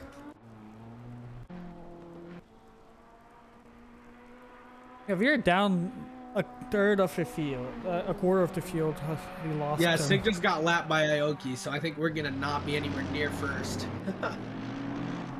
For our class, I mean. I mean, Ren could just die. Oh, well, yeah. got a good point. This is Bathurst. Anything can happen. Like, P3 this is is a now in sweet- P10. This is a sweet one monitor setup. I'm gonna definitely use this for the series, team series. There you go. Yeah, it helps having an ultra wide. Yeah, I mean I play on a 50-inch TV. So Okay, that's huge. I race VR for sim. That's why. Yeah, well, I mean, I stick with a single ultra wide, and that's how I roll it. Right now, the stream only sees 16 by 9 because that's what I adjusted the view to the game. I use 14 monitors. 14 monitors. You're a true gamer. Yeah. 14. Yes, for every single mirror that I have on my car. Oh my gosh. 111. Oh, there's a yellow flag somewhere. Dylan Beverage. Oh. All right, just guys, spun. I'm gonna clock out for oh. the time being. All right. Thanks for Anton. stopping by, Anton. Yep, my pleasure. Flip it. Have fun. Yeah, when I get out of here, I'll see if Sig wants to hop in here because I'll be finishing out our stint. Oh yeah. Sounds good. Hey, Hello, what is gents. R9? Why is there no logo for him and there's a cross? Oh, it's a Mustang. Yeah. Well, race Oh, you control. don't have the most recent update. Well, I use 1.7, like 1.9.7 or something. I I probably literally should. just downloaded it for this race so I can be a spotter. Yeah, Mustang doesn't have the thing. It's also GT4. According to ACC. Fastest control. GT4 racer in the world. Yeah, that's just GT4. That's the Mustang GT. We got the Mustang GT4. Oh yeah. Or Jack. Yeah, Jack Meta. If your name is Michael Menning and it's raining. I don't know how this guy does it. This is quite magical. You know what's funny? I remember doing a Trackalicious Esports race with these guys here. Like, not Trackalicious Esports race. It's a Trackalicious off-season race with these guys here. Great community, by the way. They had a race. It's I think Silverstone with the Jag Aston, BMW 650S, Rex, and something else. I forgot. Some other really terrible car. And the Lex and the I was in the Aston and I think I won one of the races against these guys. And we were all like so slow. We were all doing mid 201s. Yeah, that's so slow. I really. Well, these guys can do 58s. Oh, Mueller's in the pits. Destroyed by these guys. Oh yeah. Oh yeah, I'm live on Twitch too. I kind of forgot about that. I don't think there's anyone in my chat though. I was just live. I was streaming from my ma. But you gotta hook her up with the official broadcast. I will be hooking her up with that. I didn't even realize we had a live for the official broadcast. I saw it pop up pink while I was sitting here messing around with kids. Although I think I'm gonna get out of here and hop back into the chat for the last little bit of my drive. Or last bit. Alright. Thanks for stopping So, by. you have a good stream. I'm gonna get Sig in here whenever he's done. Don't worry. Oh, you have a good race. You too. Alright, well, have a good broadcast. And it's just me in the booth. Yes, and Michael. And that's not really much going on in the race right now. Like Quinn Smith was battling with Michael, and now he has spun with this battle here. Oh, actually, never mind. They're in the pits. So, how should I spice up the stream a bit more?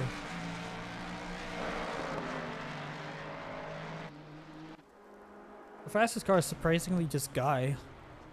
He's apparently Hungarian, according to ACC.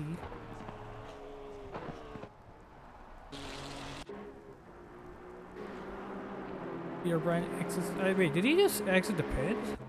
He actually did. He just pitted. I wonder if they picked up more damage. Now they're down in P13. This race is going from bad to worse for him, but I seen it get even worse.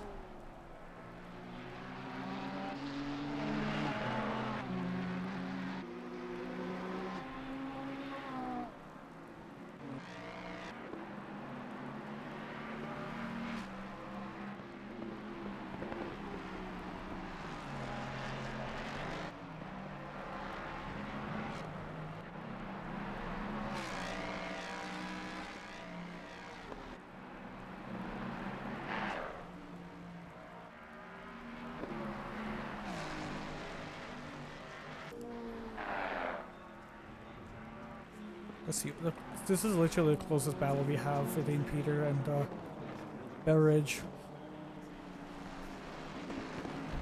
Peter is I don't know if they are familiar with the 488. I mean, the last 488 team was, I believe, Mercer and Nixon. Maybe Nordstrom as well.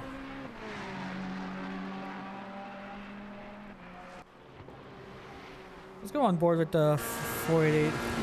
I kind of miss his engine note. The exhaust popping noises.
Oh wait, what happened here?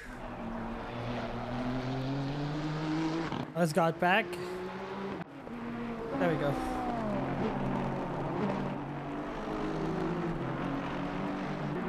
Michael Benning and Winston are in the pits. Seems like everyone's doing the pit cycle right now.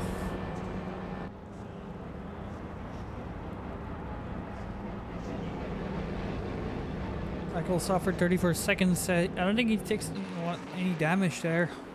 I don't think he had more than 2 seconds damage from what we talked. Ben Smith suffered 38 seconds. That's a fair few amount of damage fixed.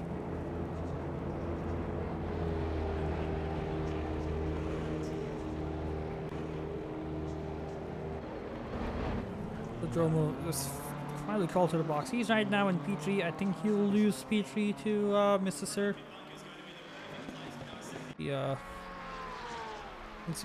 Oh, in the cutting.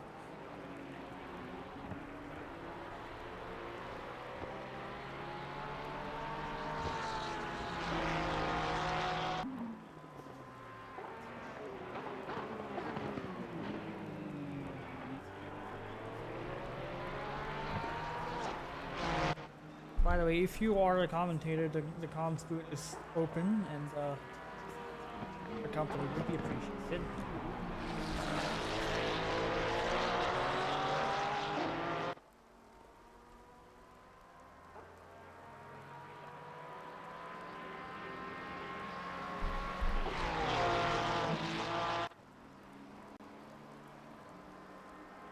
Worst case scenario, I could just pull one of the commentators into the booth.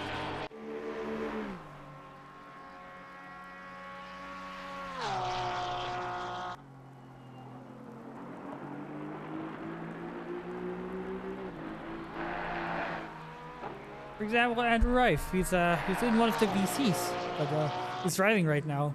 I wonder if it'd be hilarious to just ask him to join the commentary booth while he's still driving, cut him off from his teammates.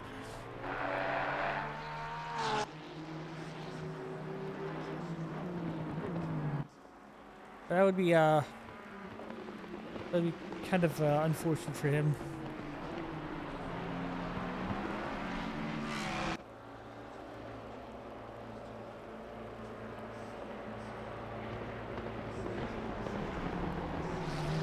Still in the lead.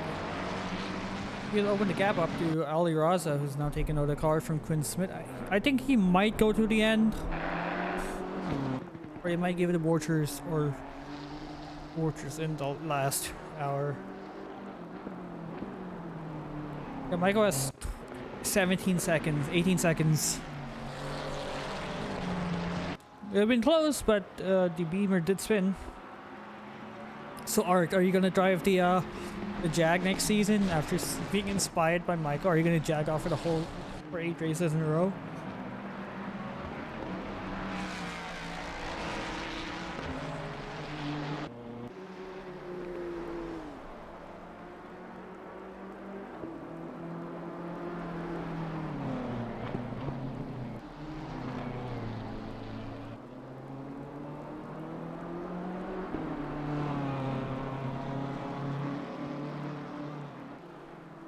I guess while we were at it, you could definitely do an order update with Tube. Because you have 2.5 hours left in the race. Leader is Michael Menning in the Jag, followed by Ollie Raza in the Beamer, followed by Mr. Sir in third place in the SRA team. We're still waiting for Jason to take the car over in the last hour and claim that the whole race is doing. Yeah, Ivan McCroat in P4, same with Doug. Gonna take over at the race at the end and claim all the success. Tim Flaminger in P5. With Professor Kernotis in P6. Kyle Barber teaming up with Adam Kolakowski in P7. Victor Diaz in P8. Dick Zipperburn Jr. in P9. Pat Topcroft in P10 doing a really good job holding onto P10 after an amazing opening stint from Dom Duran. Peter O'Brien in P11. These guys are running in P3, and then they had some incidents that put them down to P11. You have Kelvin Lau, who has taken the car over from Turbo Shit Hyper Dookie. We have David Funk in P13, followed by Gary Lim and Martin Smith, and then San Sereno. And Yoki in P17, your AM driver leader. And we have Brian Anderson, your silver leader. And then Bash Lawrence, and Andrew Rife, and SUG Sig. And then Carl Big, and the other GTR. And then we have Alex Donaldson. And we have Amos Mowo, who's I think this is his first stint in the car. And we have Walter Giavagnoli, P25, and then Puzia Churikov. And the other track relations car, and we have Tristan Holmes in P27, Aiden Springer in P28, and Brandon York rounding up the field in P29. Not a lot of battles going on. The closest field you actually have is Peter hunting down Pat Cockcroft. Peter's it's around 2 seconds a lap faster than Pat, so you might see them actually battling in a couple laps, maybe 2 laps here too.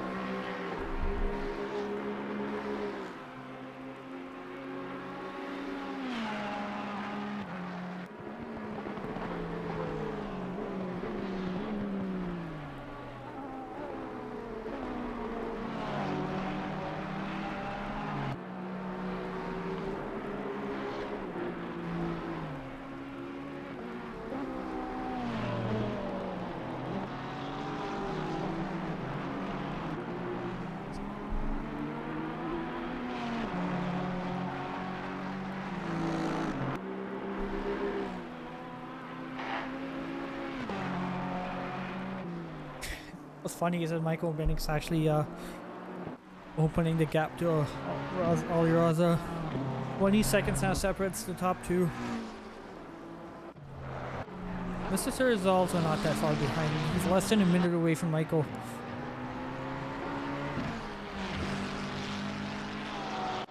And Michael is pretty fast. He had lapped Professor Kernotis, and he's on the way to lap the Challenger in the Jag.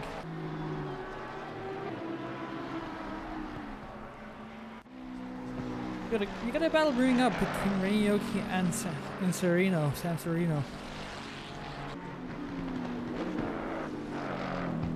Renio's around 3 seconds a lap faster than Sam last lap.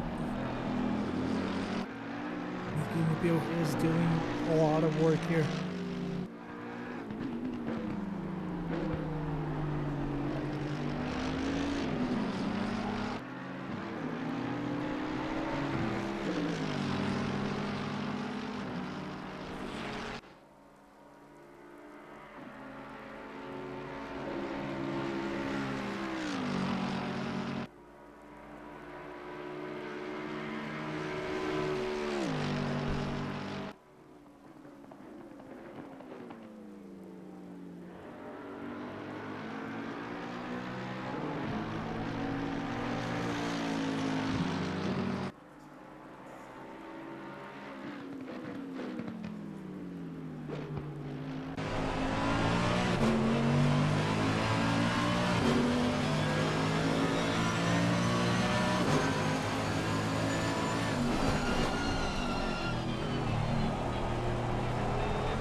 Everyone's gonna get the good exit to get past Sam.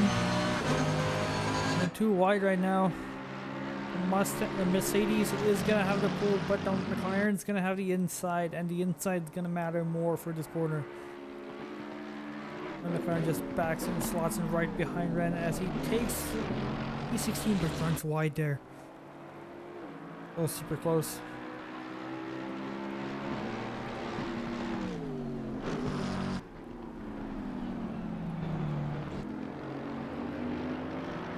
Brian caught up to Pat Cockcroft as they're going down the hill.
they're gonna dive down the inside of Pat.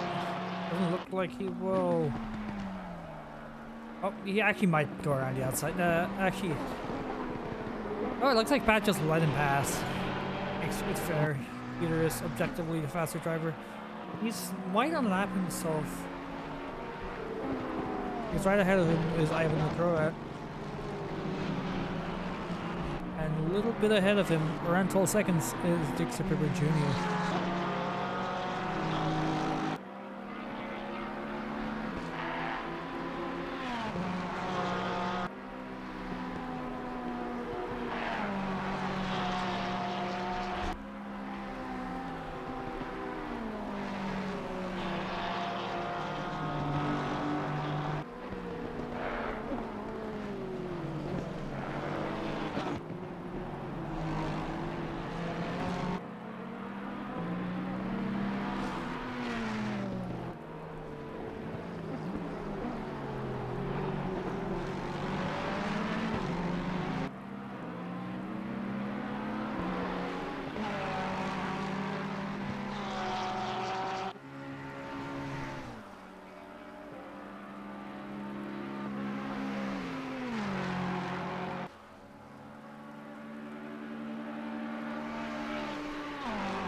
Yeah, Peter's unlocked himself.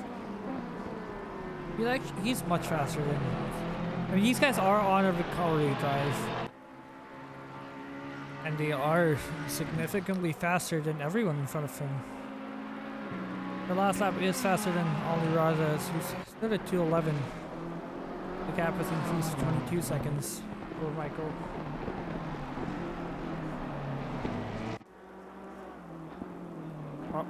We had an overtake there, but apparently not.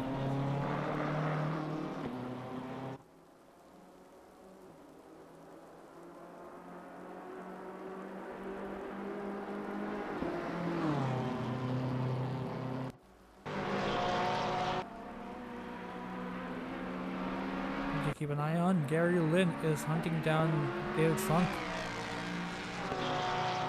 Funk is 10 seconds faster, but around 2 seconds slower.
Hello, hello. Hello. Hello, Arjun. How are you doing? Doing well. I think we're second in class for bronze, Yeah. and I think that's where we're gonna stay because Aoki is one fast motherfucker. Yeah. Oh yeah, my bad. I'm not supposed to swear on the broadcast. So yeah, he's absolutely zooming. He's absolutely zooming right now. So I don't think we're gonna be able to catch him. Yep. But hey, overall, really happy. This is my first ever endurance race. Oh yeah. Yeah. Talk us your race. Like, how's your first ever endurance race? And also, by the way, to those who don't know, SVG Sig has joined us in the booth. So, Yes. welcome. Hello. I am SVG Sig. Last season was D3, finished P5 overall in the Division 3 team series. Yeah. From commenting, what you did D4 last season? What is it? You did D4 commentary last season? Yes, that too. There we go. You guys are familiar with him, most of you are. Yeah. No! Cam! Oh no, he just had a big one. Let's see what he does. He got him on replay. That was so loud. It's alright. Oh no! You saw the underside of the car. Oh no. Oh yeah, no. he's gonna have to box. He's gonna have to box to repair. Yeah. It's all good. We're aiming for P3, currently running P2. And looking at the gap, I think if he just repairs, he might come out ahead. But anyways, yeah, the stint so far. So I joined late, as I was in the gym when the race started. And Cam, what are you doing with the defense? Oof. Some miscommunication there between the drivers, I think. Yeah. But yeah, I was at the gym and I arrived a bit late. I was supposed to hop in the second stint, but then Cam just went for the second stint. He had a big shot and then I hopped in early. But then I did 2 straight stints. It was really good. At first I was really slow. I think I was like 5 seconds a lap off the pace, but after that, for Brown just started catching up really good pace. So yeah, pretty satisfied with it. Cam is supposed to, I think, ride us out to the end, but we'll see. We're kind of By the way, it's gonna stop raining in 30 minutes. Yes, I did inform him of that before I joined. And our strategy at the moment, and he's still driving, so I'm guessing the damage wasn't that bad. Yeah, he has a bent steering wheel for sure, but looks like he's continuing. Another driver here is Kyle Barber, also has a bent steering wheel, and he's in a battle for P7 against Victor Diaz. Victor Diaz taking this. He also has a bent steering wheel. Also hanging on. I think everyone's just trying to go on until it stops raining. I think it's going to be another, like, I don't know, 40 minutes till it's actually dry enough to stop for drive, 45 minutes. I think most drivers right now, if you just started your stint, you should be good till it dries, but then again, you have so much damage. Yeah. But hopefully Cam runs it up. But yeah, endurance, I'm definitely gonna keep doing this. This is fire. Yeah. Yeah. How's vet Bathurst? You know, doing a lot of stints at vet Bathurst must be torturous. Dude, I poop. I had so many code rounds in the first like 10 minutes. I think I even sustained some damage in the first 10 minutes.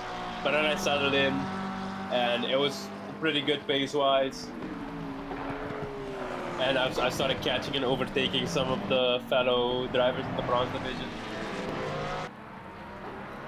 So yeah, also first time driving the Aston, I think, in any official capacity. It's a really good feeling car. Oh yeah. Compared to the Mustang, which I drove in Team Series, it feels very similar. Obviously, it doesn't have that OP straight line speed, but it's also not a boat like the Mustang was. It feels really nice to turn in. Yeah, the Beamer's not good. The Aston's still good at high speeds. It kind of also decent in the rain. Where it struggles is just like out of it. Not really a problem on this track, unless like the hairpin, the cutting. Yeah, a Okay, and Cam has just boxed. Good Yep. to know. It's good to know. He's gonna repair that damage most likely. Oh, there are more battles popping up next. Oh, Barber has lost a place to lead BS, and Gary Lynn has caught up to David Funk.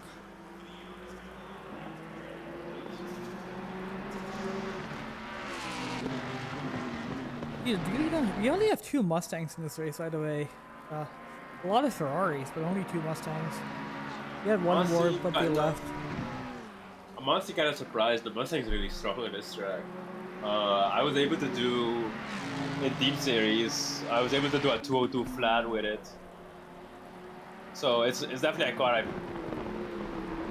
mean, I've come to love the Mustang, but I'm surprised there's not a lot of usage. Maybe it's like a hidden code thing, you know?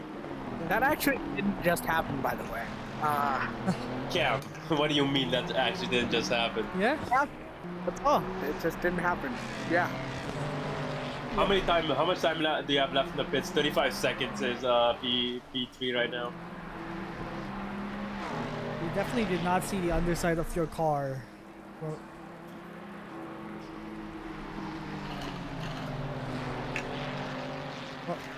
It's all you good. send it back? Oh, okay. He kept it pretty clean. Did he? Oh yeah, he did. Let's see. Okay. We can actually look up right now if he has he stopped for just 50 seconds of damage. He still came out ahead of Donaldson, which is good. That's good. That's good. But we're gonna have to. He's definitely gonna have to pit soon, considering the weather conditions. Yeah, and so is Donaldson. There's Yeah. Donaldson. Oh, it's a bit far back, so that's a good one. Go ahead. You guys Alright, also good. have the pace to extend the gap because Donaldson is he's doing 13s. Yeah, that's alright. That's solid. We can easily do. I think like we can lap in the 2 twice pretty comfortably. Both me and Cam.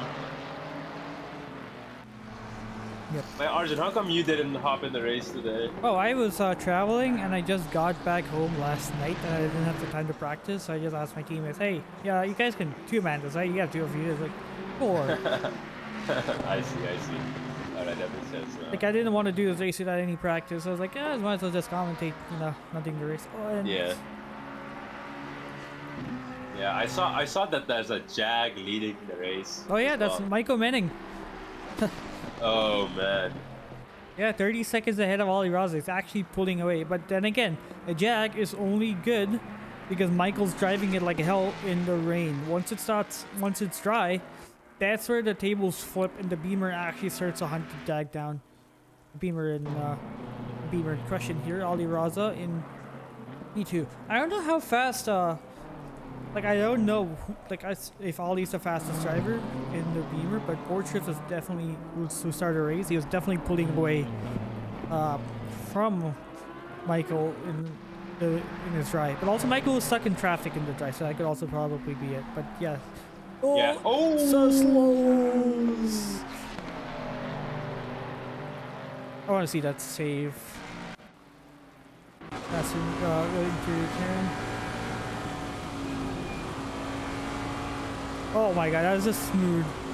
That was a very smooth save. That was just another day in the office for him.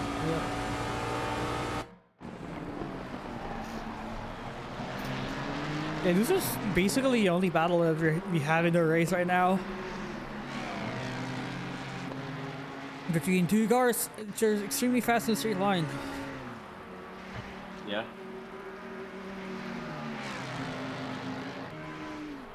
Good. Currently P2 and Browns. Yep. Hopefully Aoki can like give us a lifeline here and become slow all of a sudden. Ren's soloing this race. That's gonna make it even difficult for you guys. Yeah, he's just gotta be on it. He's just gotta be on it. What a team. She crossed the 2-hour mark. We have 2 hours left in this race. We are 2/3 of this race in. And don't go anywhere because it seems like stuff is about to shake up with the weather condition. Yeah, it's gonna stop raining in around 20 minutes, I believe. To light rain in 10. Yeah, changing conditions gonna be exciting to see how everyone navigates it. Yeah. Because the tracks, like, it got wet pretty fast. It got wet in like 3 laps, but it's gonna take a bit while to dry.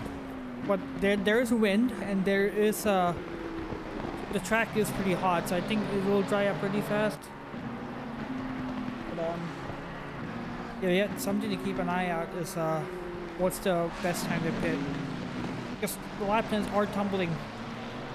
Everyone in the top 6 are doing 209s and 208s in the horizon. If I were to take a guess, I don't know. I'm not Mr. Strategist, but I would say the best time to pit is definitely like maybe when track is about to become greasy. Yeah, but how you know when the track's about to get greasy?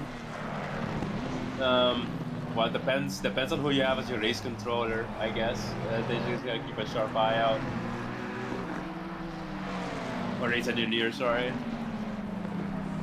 I feel like it's what the driver feels. I think that's what you base it off. Oh, that's Yeah, and there's a wall tap, and I think the Mustang's gonna go through. It's gonna be side by side. Ooh. Mustang gets the tow, but does it have the gears? Doesn't the Nissan have the inside line for the chase? Yeah, but which the inside for the chicane? Oh, never mind. Gary Lynn actually gets past David No, Funk he here. got completely through. Yeah. Yeah, looks like Funk might have yielded the position to the Mustang driver. That's my teammate. Let's go. Oh, and Cam just had a little off track move. Just a little bit of a wild tap. He's clean. We don't have to see that. And up front, looks like Peter O'Brien has caught up to Dick Superburn Jr.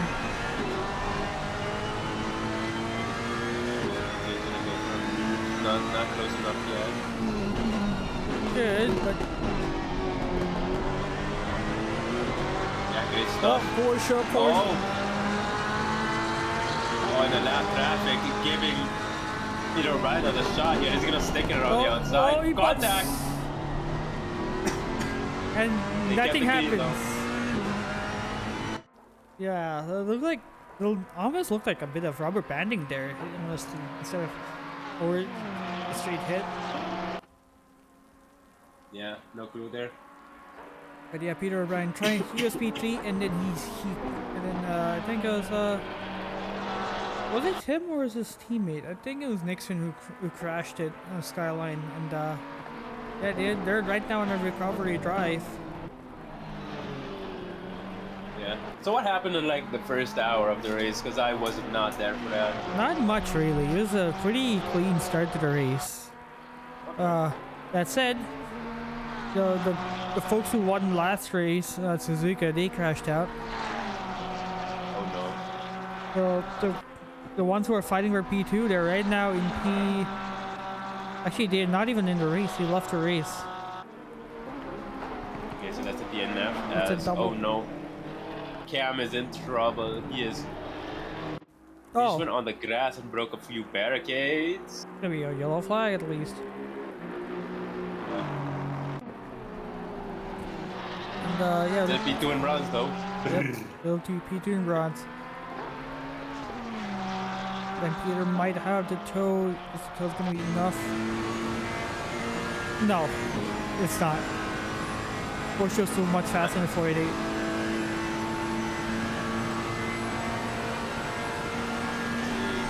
Speeding, not enough though.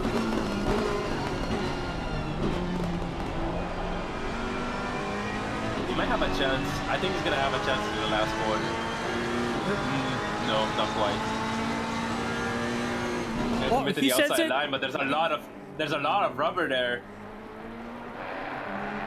Oh, But keeps he's it. gonna have to stick it around the outside again onto the long uphill mountain straight. I think he's backing off. No, Oh. he's not. He's not.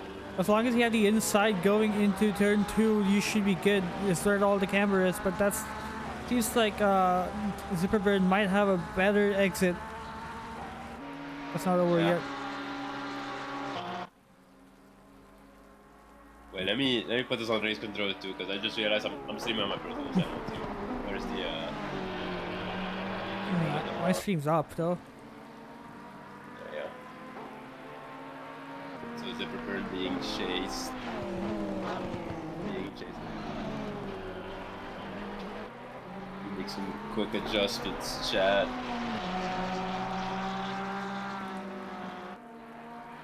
Yeah, there you go. This is the battle we are currently commentating on. Yep.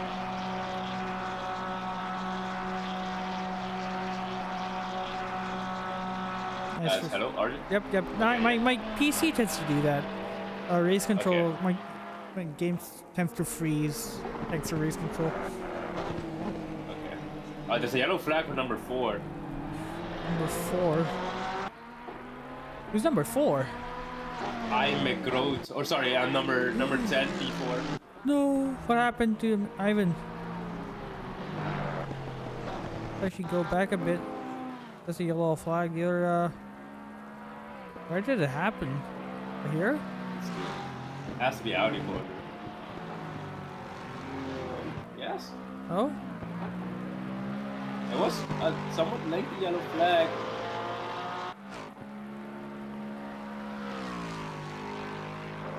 Oh, yeah, there it is. Oh shit! Oh!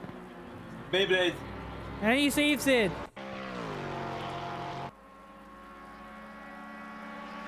Get your driver. As Peter O'Brien gets past Victor Ribbon Jr. here, what's happened here? Oh, it's already overtake was done. It's just a looks like it's just a dive bomb from Peter.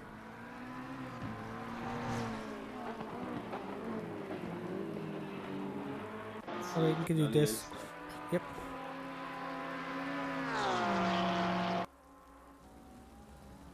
And wow, did he just send it? He absolutely just sent it. Yeah. Ooh, good brakes too. Oh yeah, that's beautifully done Yeah, by great Peter move, O'Brien. great move. Up to P9 goes the Ferrari. Yes.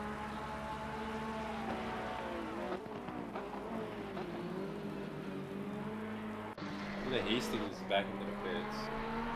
Oh, what is Cam doing?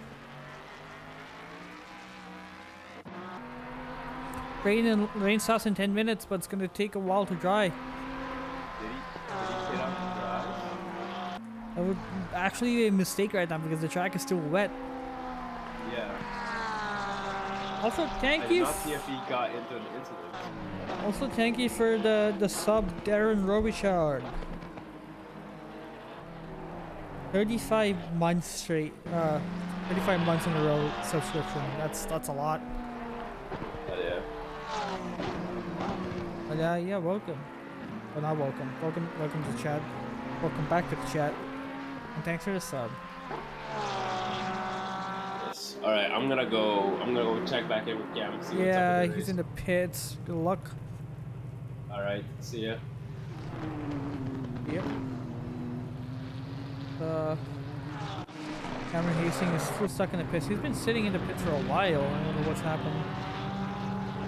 In more than a minute and 30 seconds time stop. What's there? Yeah, we now have Peter O'Brien hunting down Carl Barber, who I think has a bent steering wheel. He is hemorrhaging positions right now.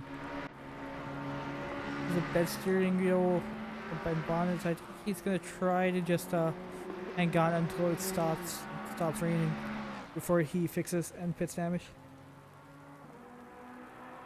Yeah, even I wish I was there, Darren. It's just holidays, you know.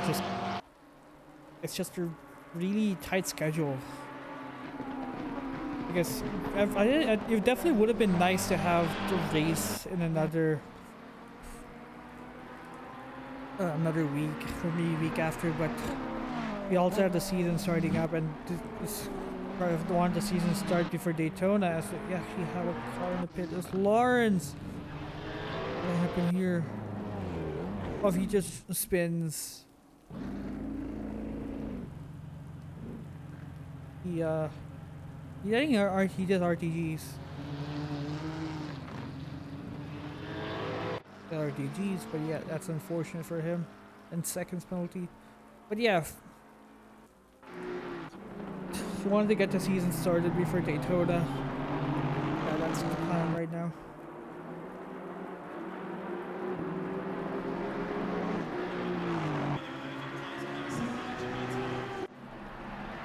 And into the leader, Michael Manning, 37 seconds ahead of Ollie Raza. Who's actually, I think, being hunted down by Mr. Sir. The gap between the Ferrari and the Beamer is now 25 seconds.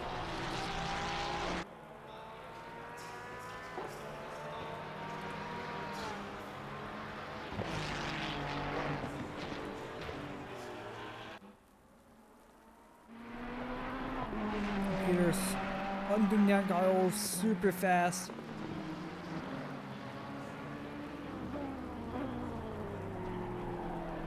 There's a lot of damage, a lot of incidents in this stint, but nah, it's about to come to an end once it stops raining in a couple minutes time.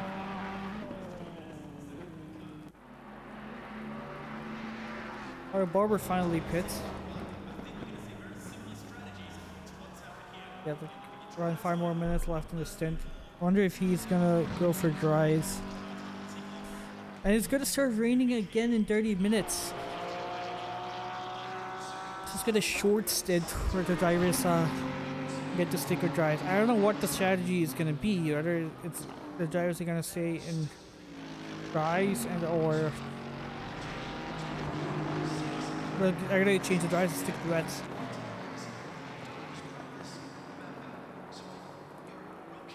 Yep, Cameron Gray, welcome to the chat. You guys were doing so well.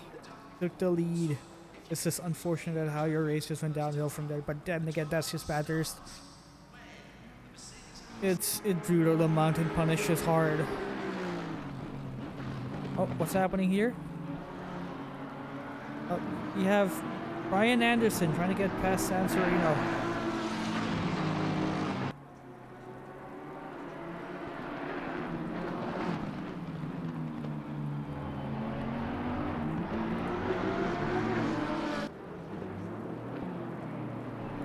Brian is the current silver leader, but I guess he's just trying to extend his overall. It's just going to go for world positions now. Robert finally exits the pits. What's his lap? What's pits time stop going to be? Oh, he had around 48 seconds of damage repair. That's a lot, and it's insane that he actually kept on doing his stint.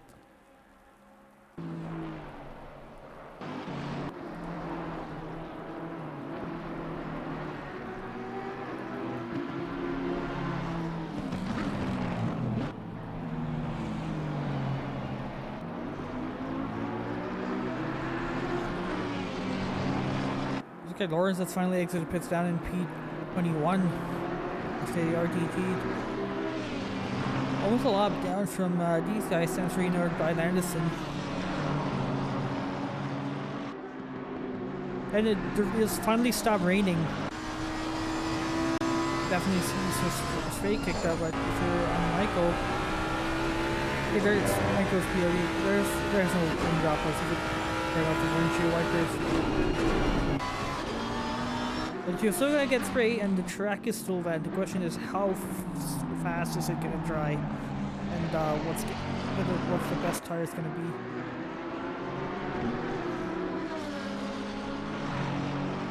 Pit stop is around a minute here, so you can either try to just raw dog it on the wrong set of tires, or you can spend a minute being on the right set of tires, and then but you're only gonna have maybe around 20 minutes of dry running, or the track's already damp. Around 20 minutes of actual proper being to optimum track condition dry.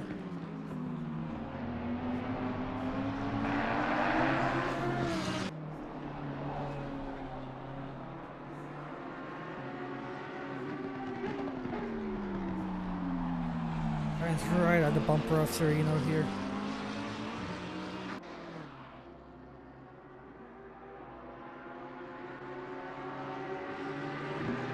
Will the Lambo have the straight line speed to overtake the McLaren? Doesn't look like it would. Lambo is one of the slower cars on the straight line.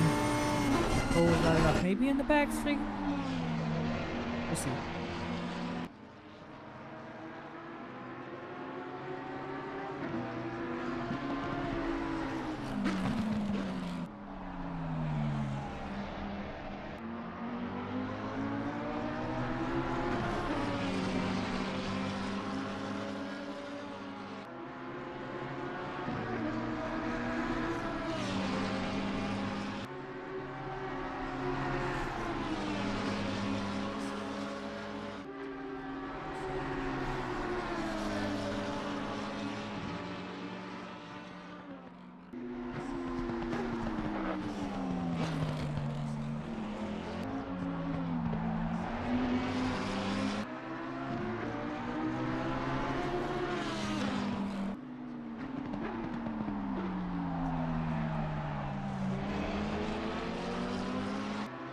Right, so damp and the lap times are tumbling.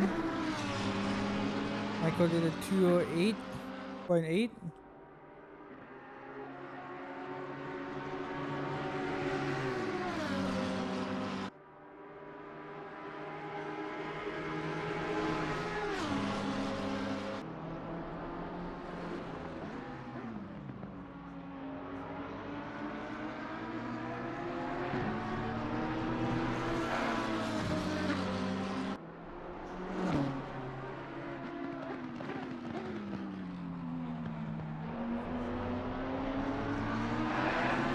The fastest lap so far is 2:07.7 from Mr. Sir. He's in Ferrari, but he's about to come around to finish his lap. I wonder what his fastest lap gonna be. These guys have around 20 minutes left and 15 minutes left of the stint timer, so they can definitely go the extra distance until it completely dries.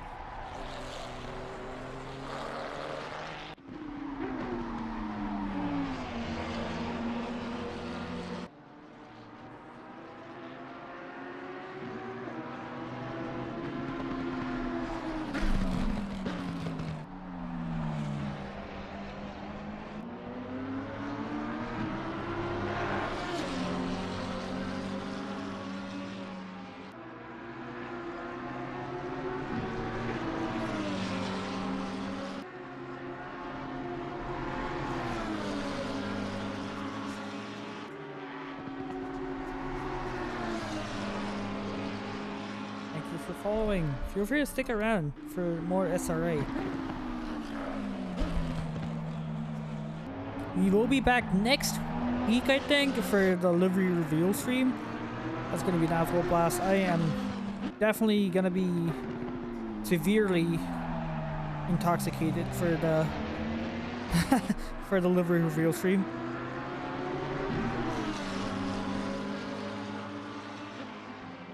Brian Anderson finally gets a run up.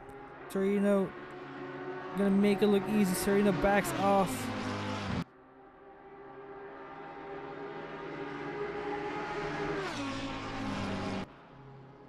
Lap times are still not dropping. Everyone's still doing 208, but I wonder if everyone starts overheating.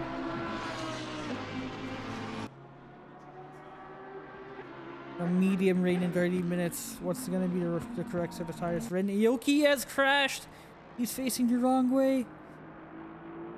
And he's alone as well, so he doesn't even know if he can back out. But yeah, he can use mirrors. And he hits the wall back as well. That's unfortunate from our AM driver lead. Yes, so much damage, but he's also at the end of his stint, so not the worst time of the race to crash, but actually, never mind. He's 36 minutes into his stint. But, yeah, it's definitely not optimal for him. Jim Flapper has caught up with Ivan McCroat. McCroat has crashed and he has a lot of damage. And we just have a battle for P4. Flapper was originally P4 and then he was taken out. And this just insane recovery drive from Flapper and Carpenter to climb up to P5. Everyone else also in the bumper of Pat Cockcraft. As Kelvin tries to force past Rexy. But yeah, looks like Rexy needs to pit. He has to yield. McCroat's also pitting.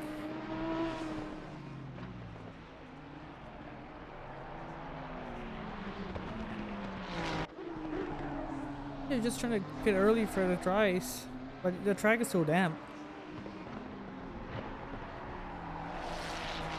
So I wonder what the better tire is. Michael Menning's in the pits as well. Everyone's just pitting early.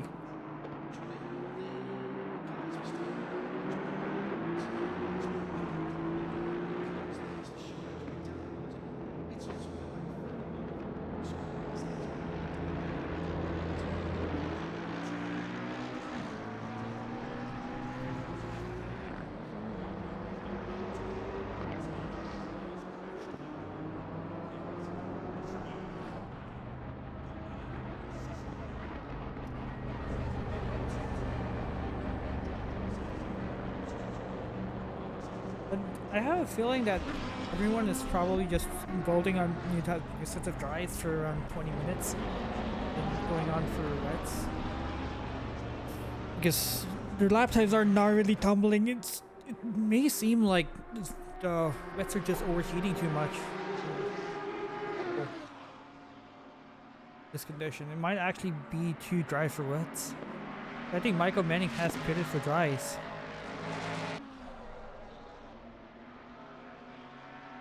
He's right now 16 seconds behind Ali Raza, who's still has a shot of doing well in this race, or possibly winning if Michael messes up the strategy. I wonder if these guys are gonna gamble and trying to go for a new pair of wets. But if you stick on the wets, stick the wets on and it's too dry, you're gonna absolutely blister them and they're gonna be useless in the drains.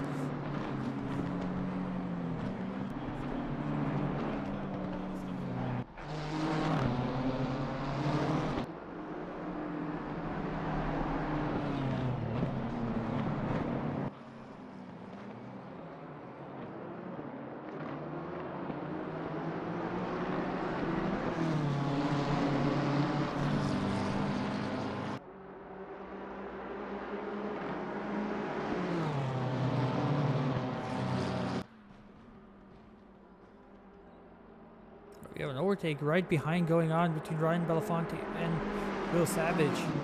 Reggie Belafonte. As Belafonte gets past the GPR.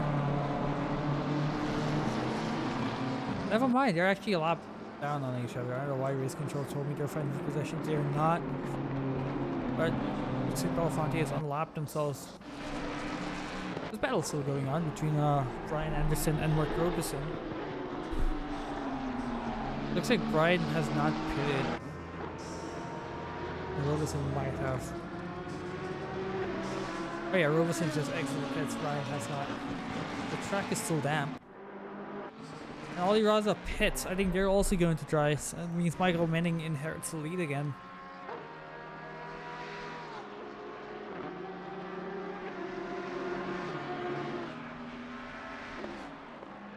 Wonder if those who were staying out are. Wonder if they're going on until it starts raining again.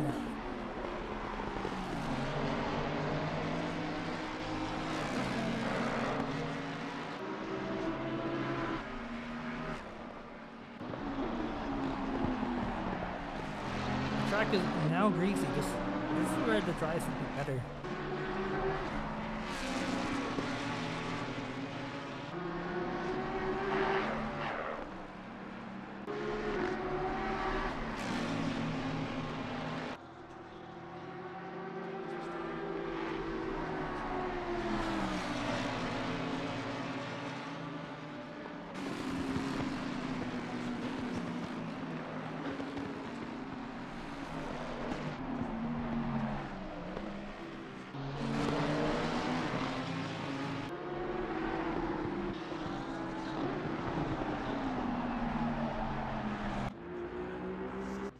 Looks like Professor Cornotis is still staying out. Oh, actually, never mind. They just pitted. Diaz is still staying out. On the crazy track. He's one of the solo drivers in this race. Not and Gary Lynn are staying out. Imagine their car is being absolutely destroyed right now from the overheating. They still have around 6 more minutes left in the stint and no rain in sight.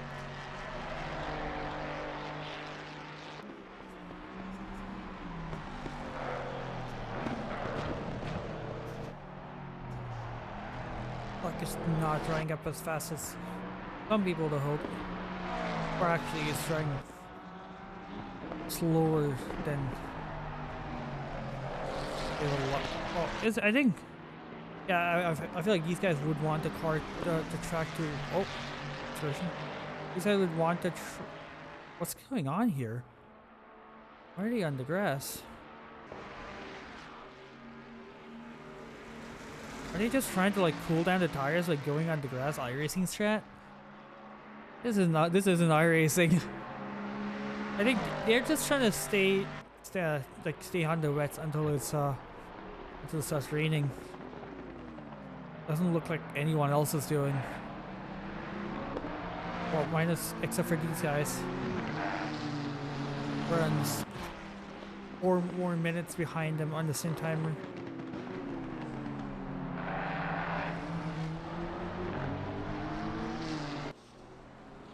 So this will be interesting to see how the split strategy works.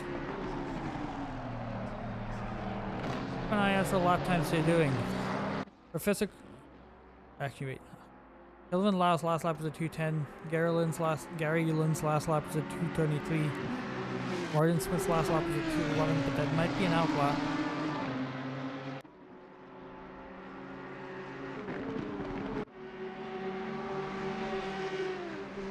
Roberson has caught up to Martin Smith after both of them pitted.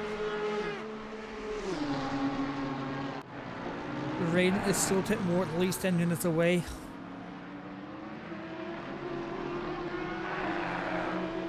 I think maybe the better option would have been staying out. Well, not staying out, pitting it early.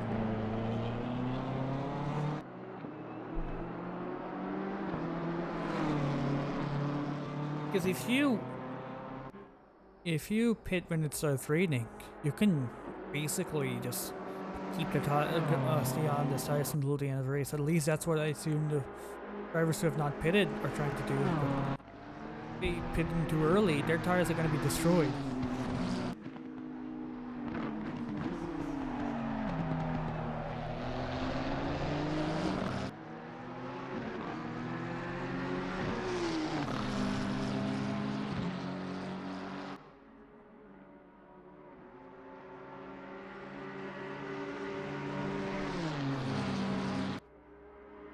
And Doug's finally in the car. Doug fans rejoice. Doug is in the car and so is Jason. These guys are actually going to finish the race and take all the credit. Someone stop Jason. Please do not let this guy get in the podium. Why does he always get carried? The fairness in that.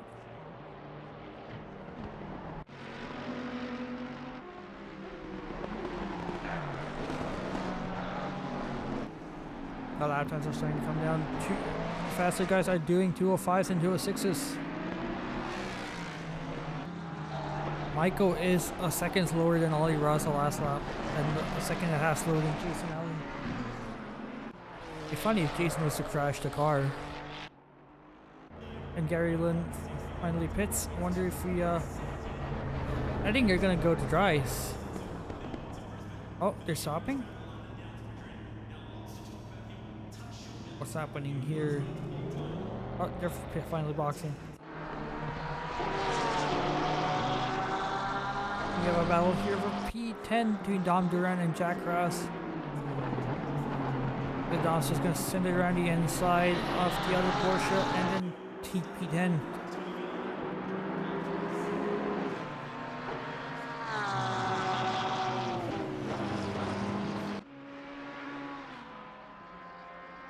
We're now down to 205s.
Doug is hunting down Professor Chronotis. Doesn't look like they take damage. That might be just a visual bug.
rather slowly closing in on Michael Menning.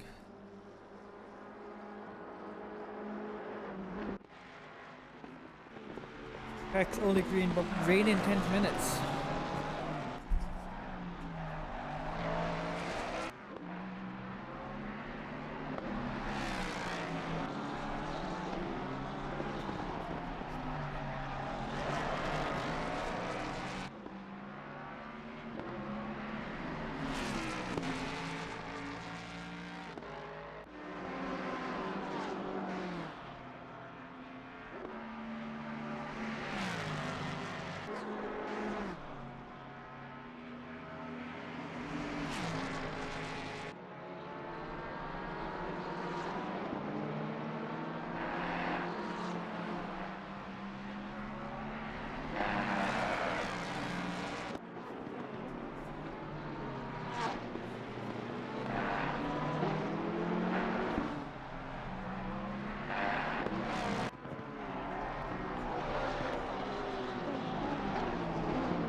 Now they're doing 2 or 3s.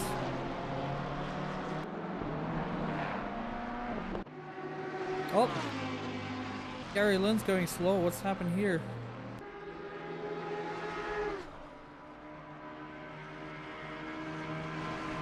He looks like he has damage. He's going slow.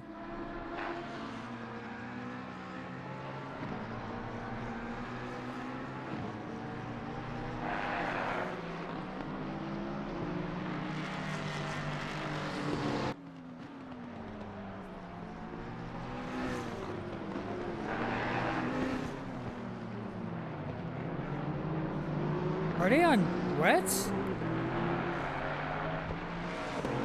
They're on wets.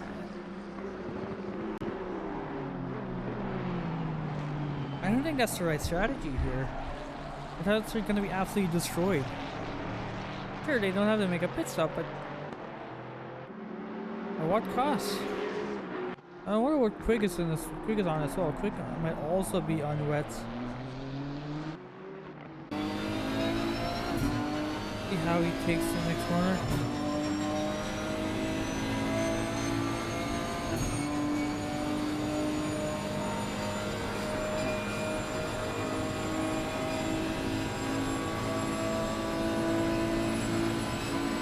He takes it normally. I think he might be on rise.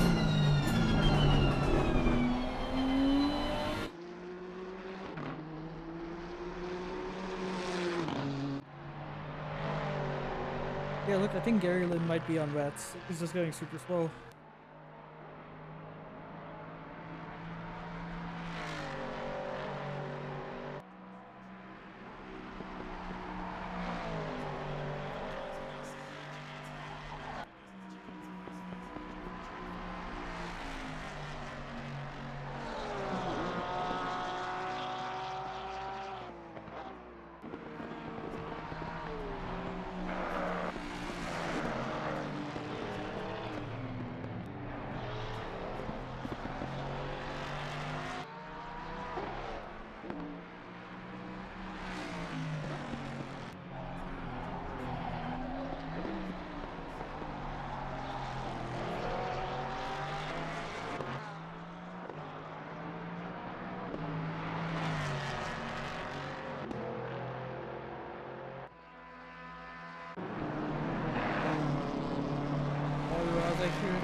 The gap has increased in Michael Menning. Michael is still holding his own.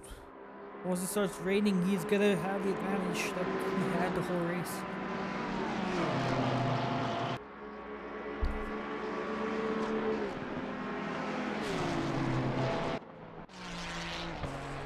Did I see a yellow flag from Jason Allen?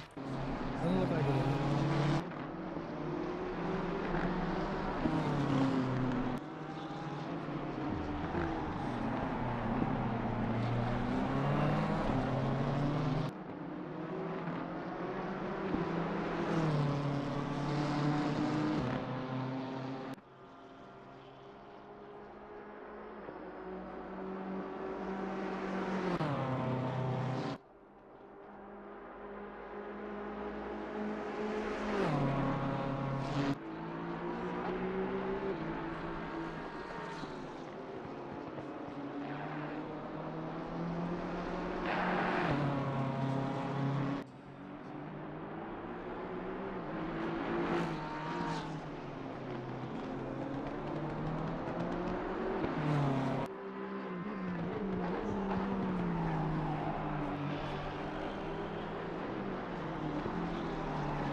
it started raining again. I think it'll continue to rain to the end of the race at least. Well, at least for the next half hour. It's just increasing rain. It's already greasy.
Wait, what?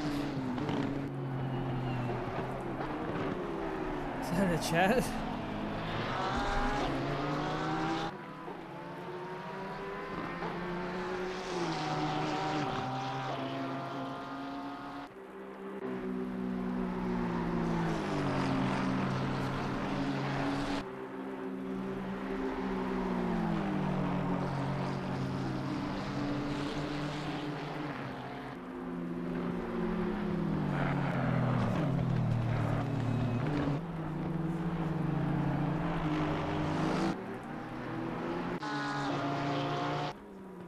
Guessing an overtake from Brooker. Yep, around the outside of Krause. Krause still has the inside. He's going to keep the inside.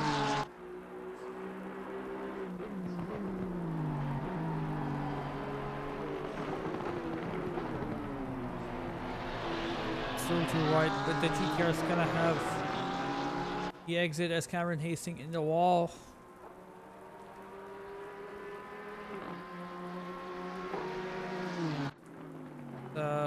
Like Anderson's got past Zickman.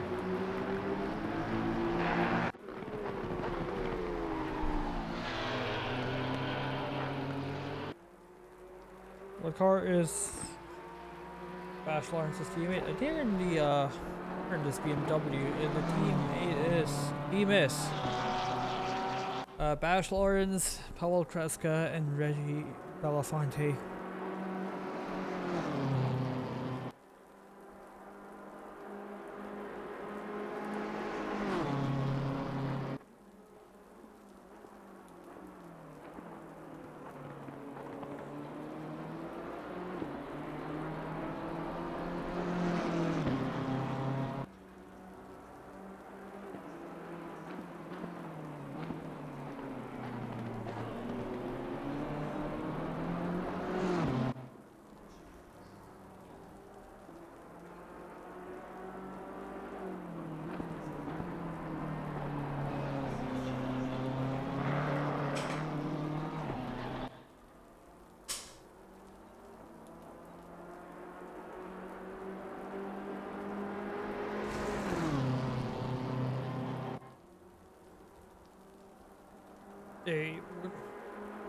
What are you talking about? A lot of stuff happened to these guys. These guys are, yeah, they had a lot of excursions. But what are you, what car are you asking about, Cameron?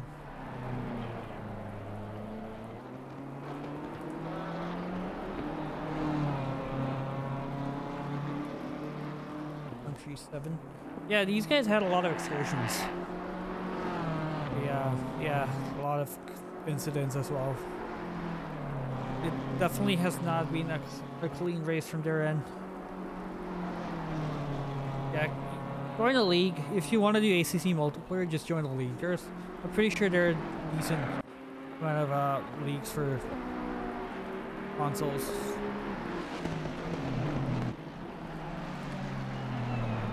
Michael Manning has pit for wets already. And Aliraza is still out on dry ice.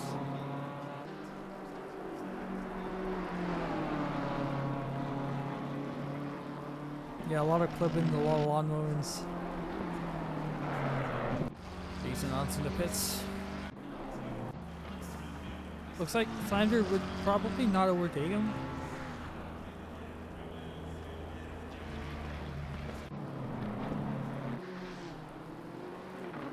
I think we're in the crossover period. But never mind. Looks like the wets are just faster now.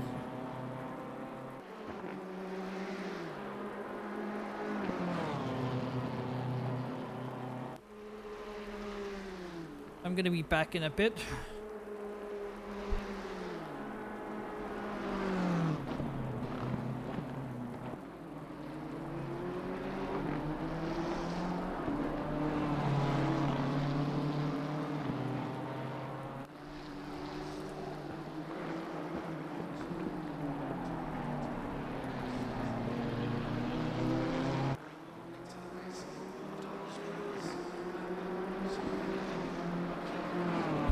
Back. Aliraza's still staying out? Even when it's wet? Really, what are they trying to do here?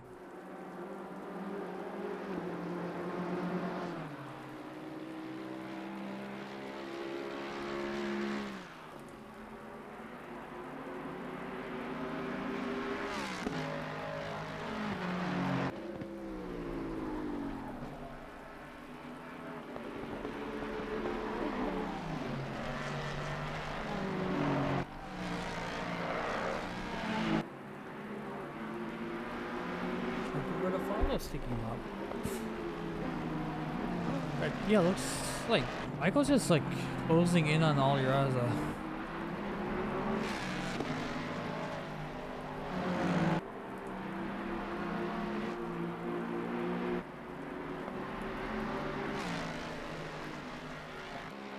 Ariel has been. I think they're gonna bolt on a new pair of wet tires.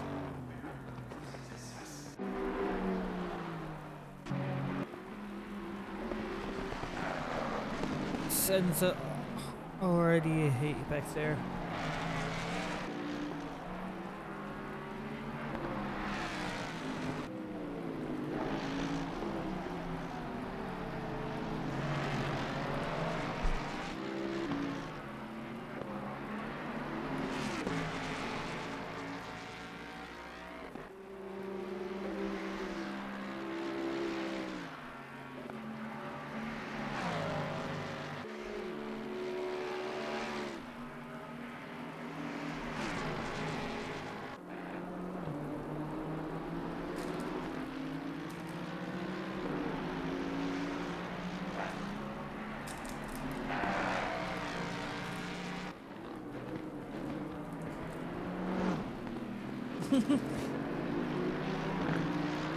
Yep, enjoy sim racing while you can. Or we should try to get to the PC. No, exit the console space.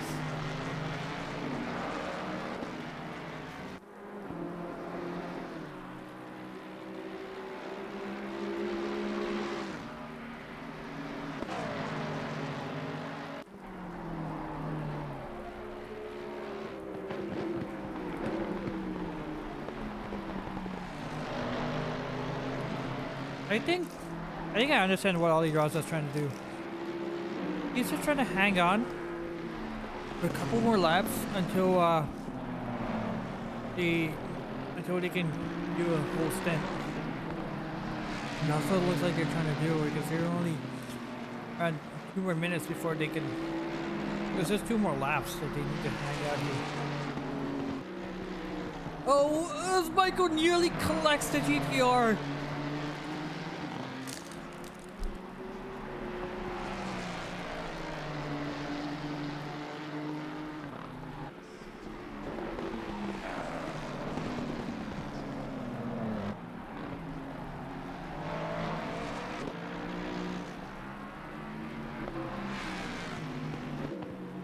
All these, the track condition these where you might get a shadow win if they can skip a whole stop.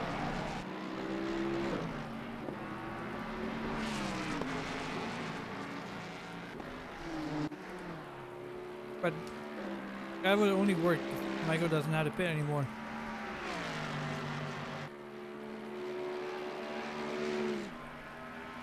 But that said, Michael's gonna have to make a pit stop. These guys have to make a whole tire stop with tires changed, so it does still look like Michael's race. Because remember, Michael just has to refuel for 15 minutes or so. He's not gonna put on new tires. He's definitely gonna lose less time in the pits compared to Delicious team.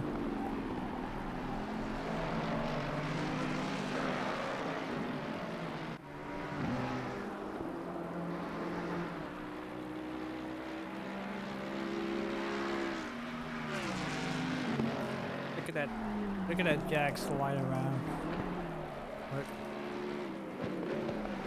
Dom Duran is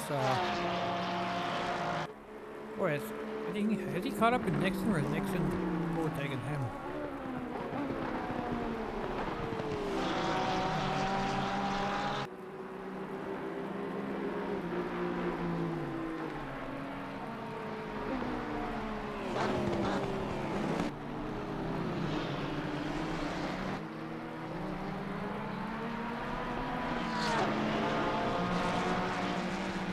Doug Mitchell finally pits.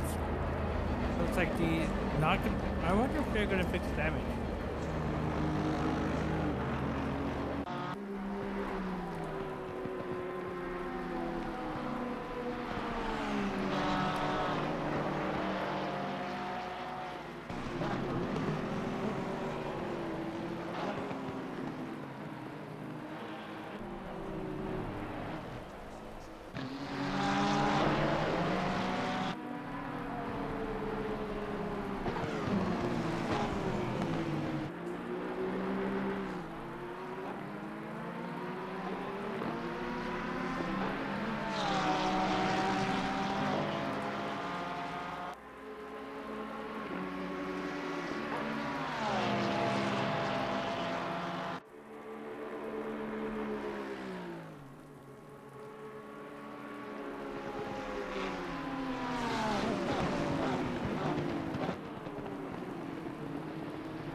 Nixon pits.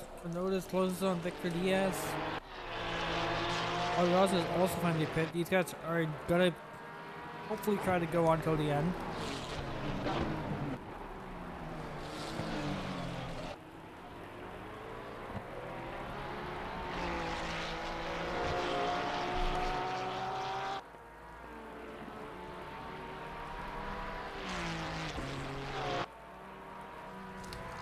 Michael, Michael, I'll try to just extend as much of a gap as possible. These are around 45 seconds. So, oh, what happened here? Did I get disconnected?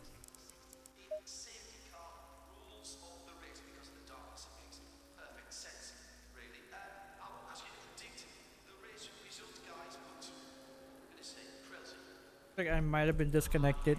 Oh well. By rejoining. You guys can still hear me. Oh, that's not it. Let's go to a track map.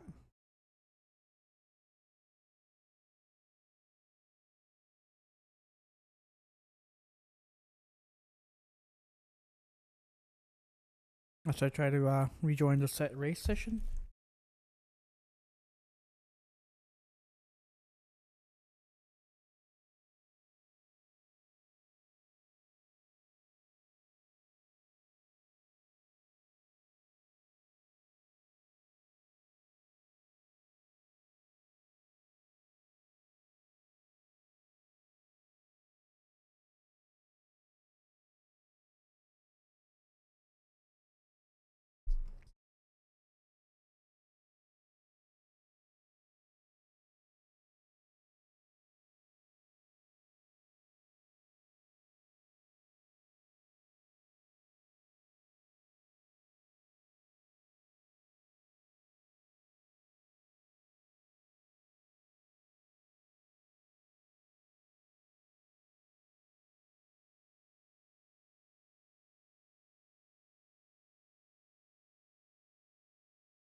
And we are back.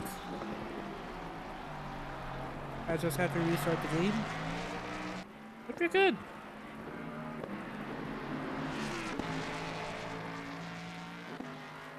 As I was saying, Vince Smith is taking the car over from Ollie Rods. He's 52 seconds behind Michael Menning right now.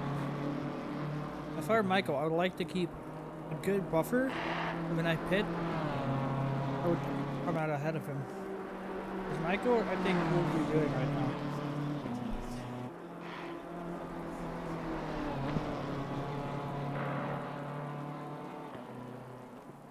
The race is not over for these guys yet.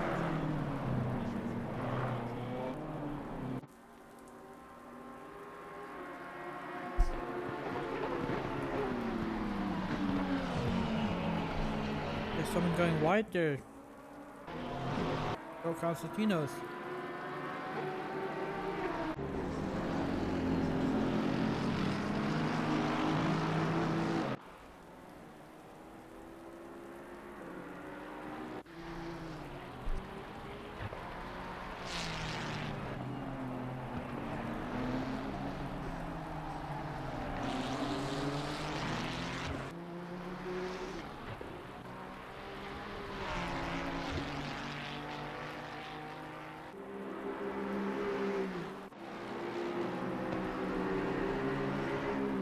Bowford position between Finn, Jen, and Braden Anderson.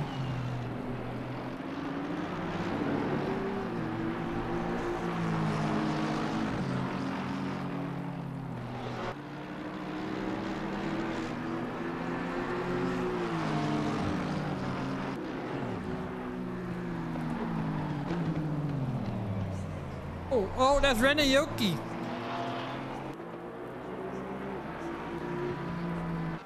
What happened here? I'll just tap the wall and just put the car in the spin. That's a lot of damage for him. Oh, that's even more damage. You can see the rear wing bend on the Mercedes. That's a lot of rear end damage.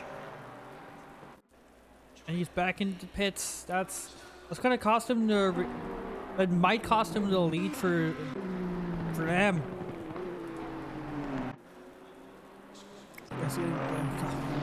He's battling for Amelie for Spencer Taft, who's only in lap 133 30 as opposed to 132.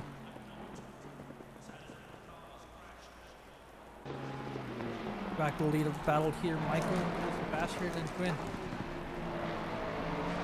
Not by much, but enough to. It's what he needs to do if he wants to win this race.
like Dom's bidding. I think he's gonna go till the end.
Is that? Oh, that's a really battered up McLaren. Riley Greer. Ranioki's finally moving, and he is behind Spencer Taft.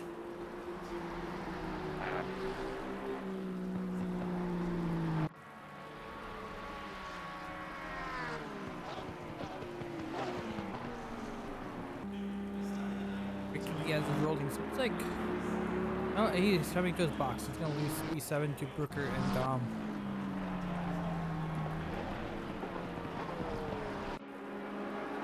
Peter as well. No, I don't think they'll lose to Peter unless they have damage to fix, which it doesn't look like they have a lot to fix.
Lost right behind Peter O'Brien.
Looks like the gap between Quinn Smith and Michael Manning has actually stabilized. It's not really grown.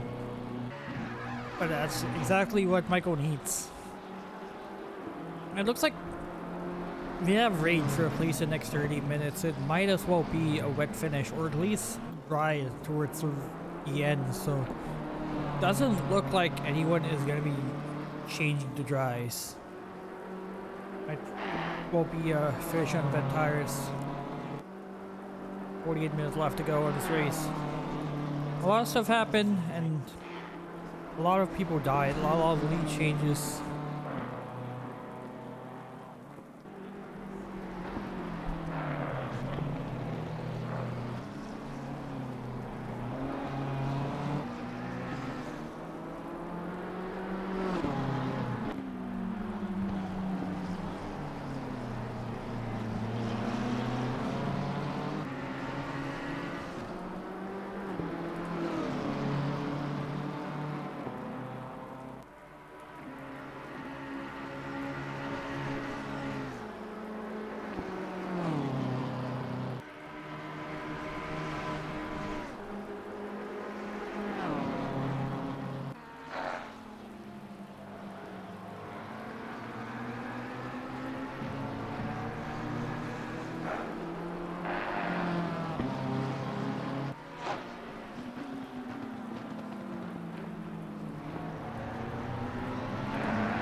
Imagine doing 6 hours of no GC. That's actually crazy for Michael.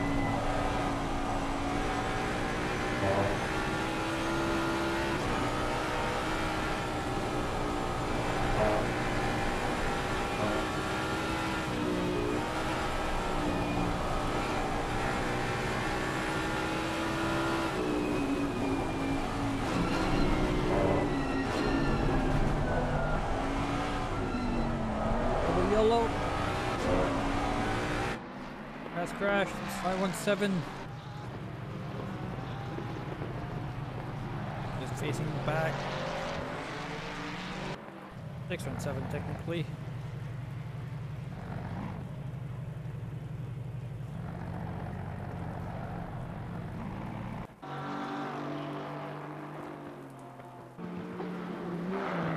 Know what happened there?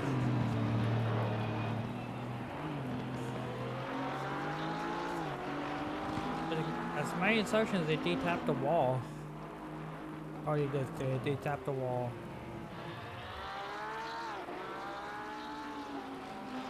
That's what them.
minutes in the pits. Griff is just trying to reset the stint timer.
Gap between Michael Benning and Quinn Smith still 52 seconds.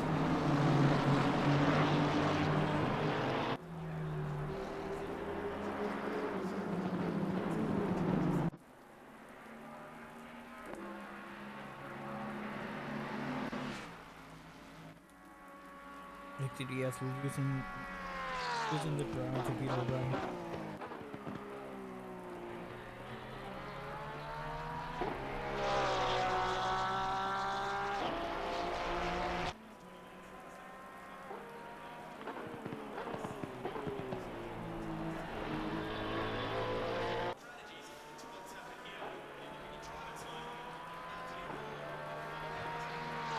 Left on the clock. A little more than 40 minutes. And the rain is decreasing. Looks like it's gonna be a wet finish.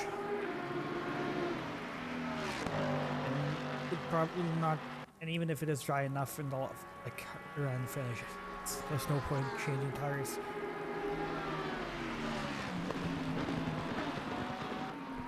So as it stands, P1 is Michael Manning, P2 is Quinn Smith, and in the track leads for team P3 is Guy Manperson in the SRA team.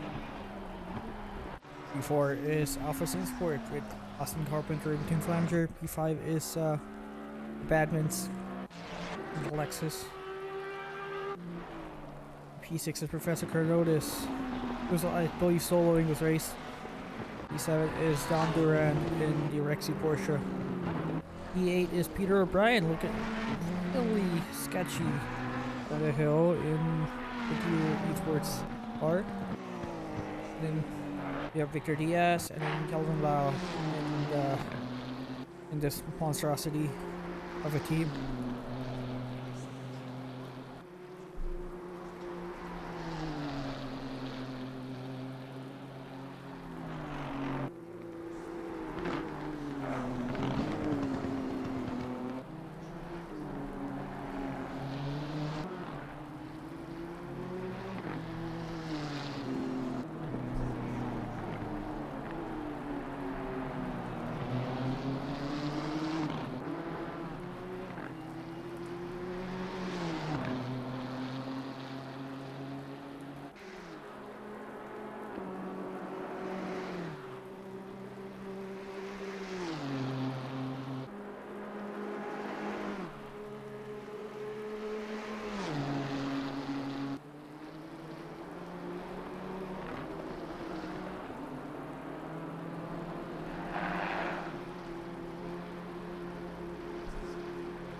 Brian's slowly catching up to Dom Duran.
Oh, that's gonna be loud traffic. Right there.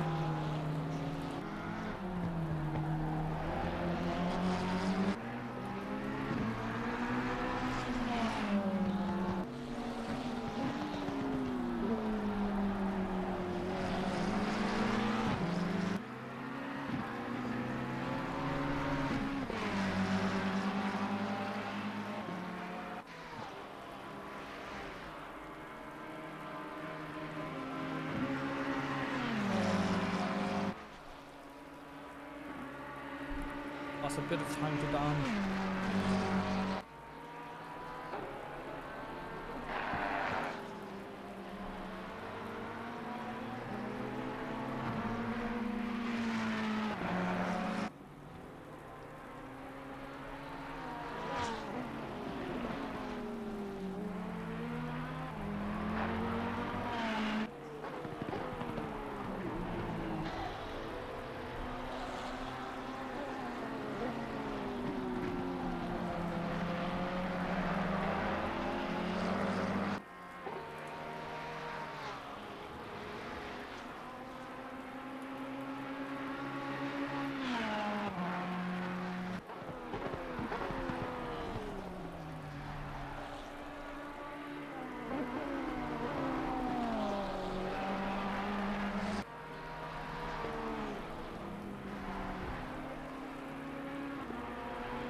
This battle brewing up between Kyle Barber and Jack Lafgrass seems to have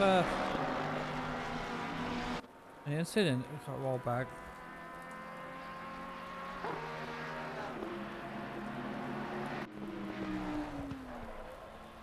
Wonder what happened to him.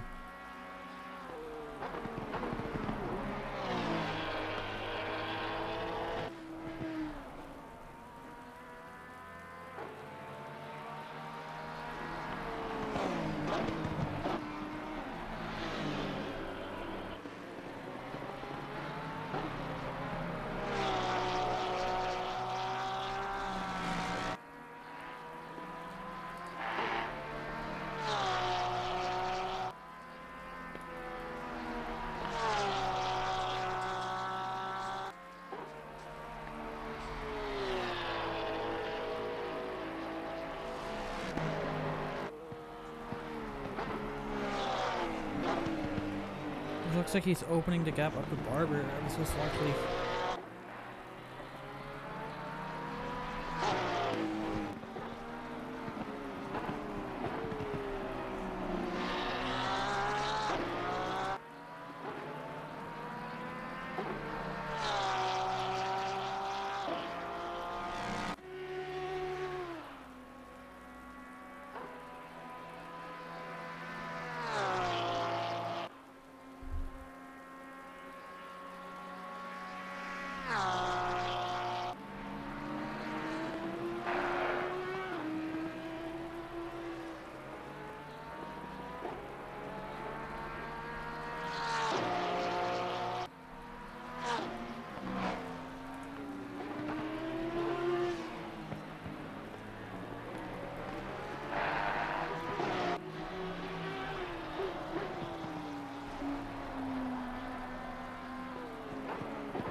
Barber, yeah, the Barber's not really catching up to him.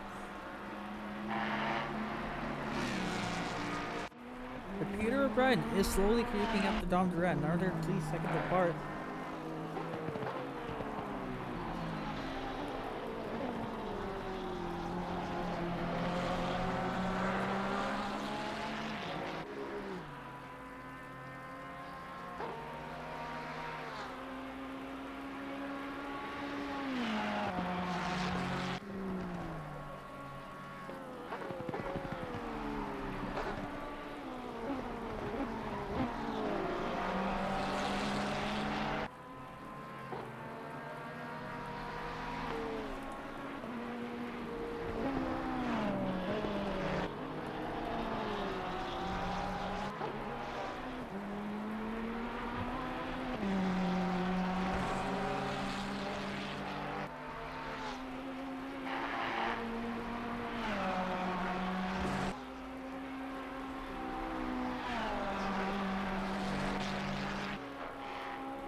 Almost out of 2 seconds here. Very slowly creeping in on the Porsche. Would be a good camera angle for this. Maybe I'll just like to drive before looking at the exits.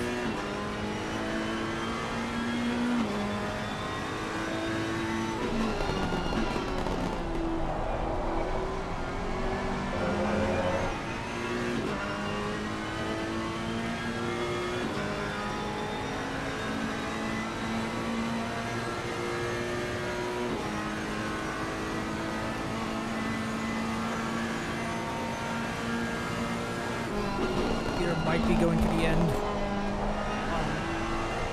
in this stint. And yeah, less than 30 minutes left to go. It will be a it will be a wet finish. Doesn't look like a lot of rain, but it actually isn't.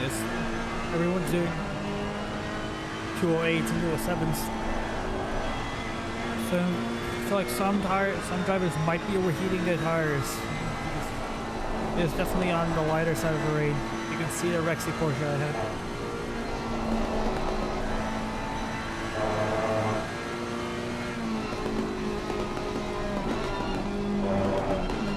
Keep the wheels straight as much as they can through Skyline.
Right, now a second.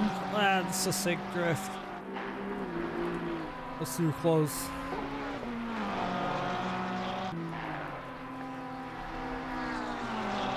I think now we might have a battle in the final half hour of the race.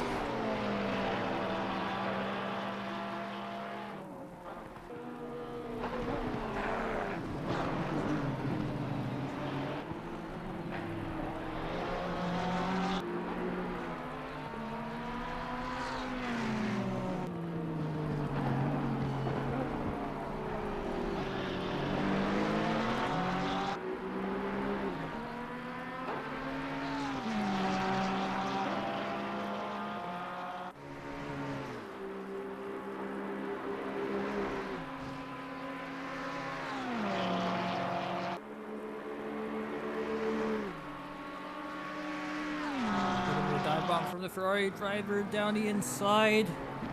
He's having a look and he mounts the curb. It's a bit unsettled and spots right behind Dom.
Attempted going down the inside.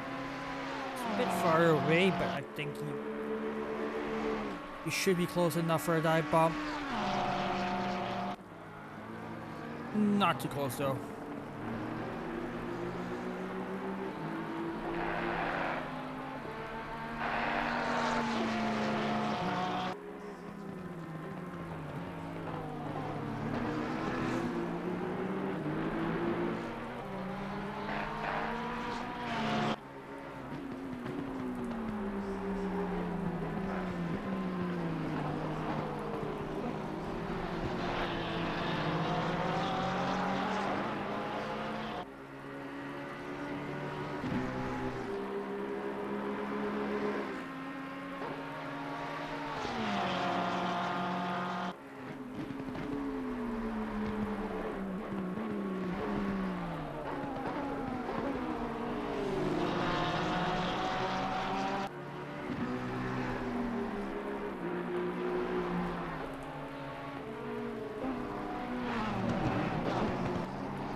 20 minutes left in the race. Peter O'Brien's gotten past Onderan. I don't think he'll be able to catch up to Professor Chronotis.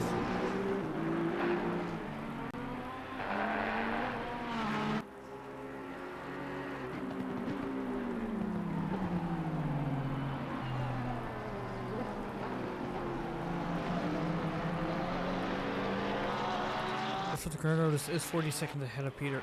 Actually, 45 seconds ahead of Peter O'Brien. There's not really a lot of battling in front of him. Michael Manning leads Quinn Smith by 51 seconds, who leads Guy Manperson by 33 seconds. I'm glad that Jason is not finishing this race. He's Austin Carpenter by 1 minute and 51 seconds. That's nearly 2 whole laps between Guy and Austin. Who's, I must say, did an amazing recovery drive to get up to where they are after getting taken out in the first hour.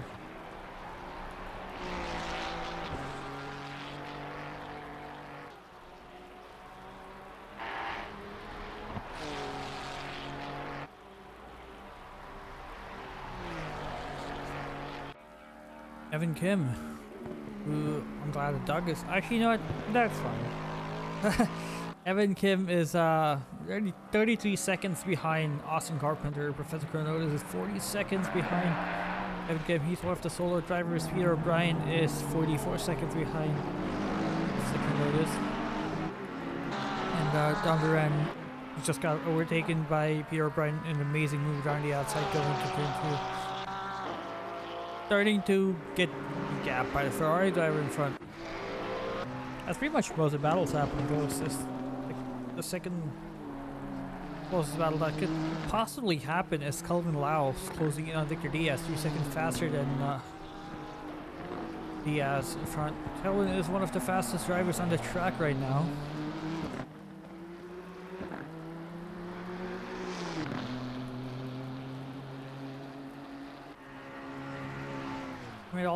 You'll also see Michael Manning pit any moment. He'll load his car with the correct amount of fuel, more than what Quinn Smith, around what Quinn Smith would have.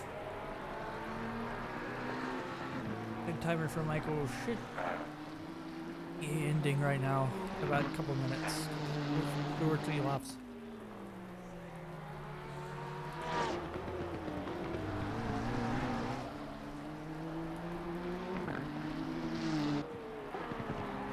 Seconds hitting Kelvin and Victor Diaz. There's a point that the race wouldn't be finished by Turbo Shit Hyperduki.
Spinning, I think that's a stint time reset.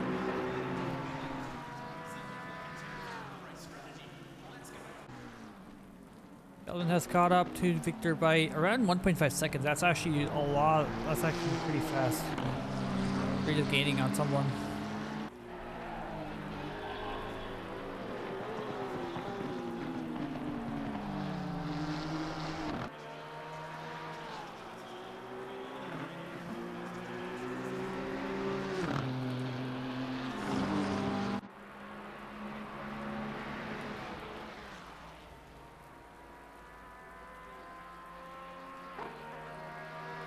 You see the Montero Green, the Grello Porsche being chased by the GTR.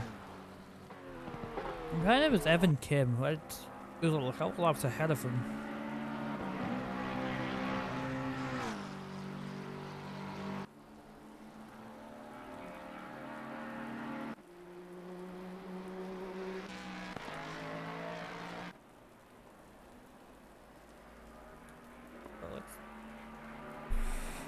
The gap has stayed same between him and Ken Smith. They're both lapping pretty identical lap times. No one is getting away or getting closer.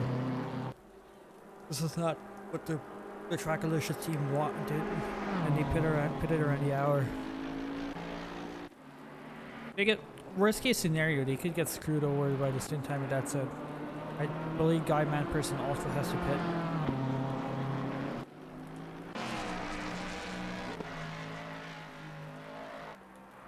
So this might, as it stands, this might be the finishing order of the race.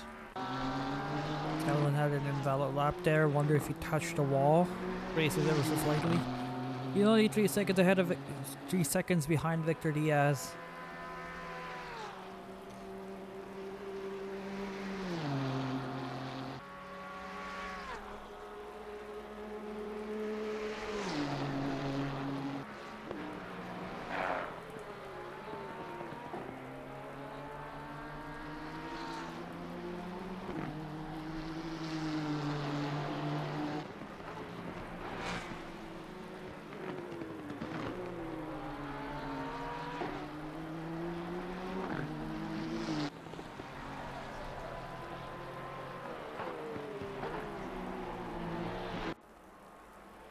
Gary Lynn has gained a position. Someone has disconnected. Probably. Or do not see P17 in the standings. There we go, Andrew Rife in P17.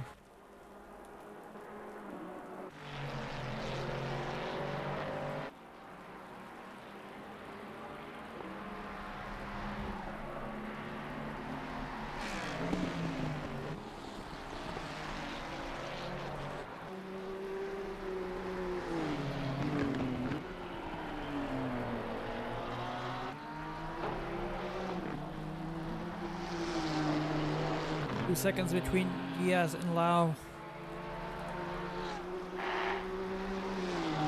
Turn the camera off the GTR. You can't really see much. Let's just about see how he takes our line.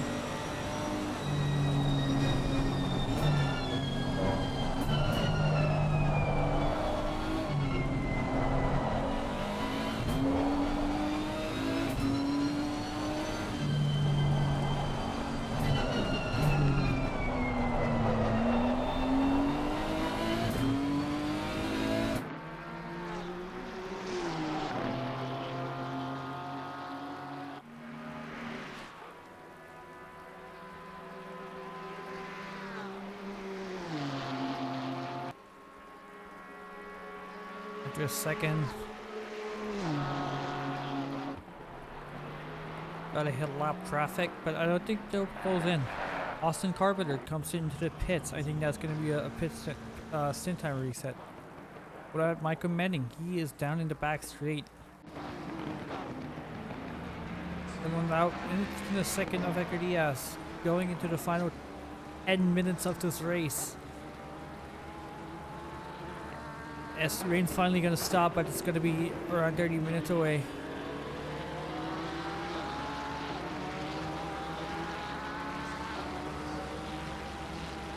And there's left of the race.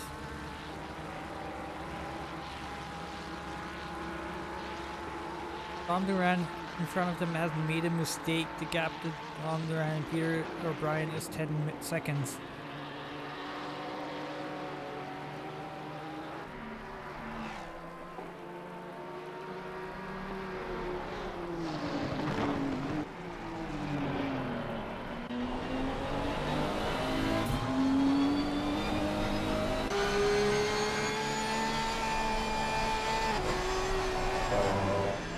Oh, looks like Victor Diaz makes a mistake and Kelvin Loud gets past him.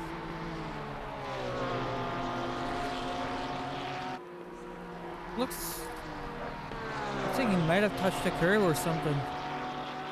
Or I wonder if he just lifted a left past the GTR driver, and Austin Carpenter is right behind him. Remember, Carpenter has pitted. Evan Kim has not pitted.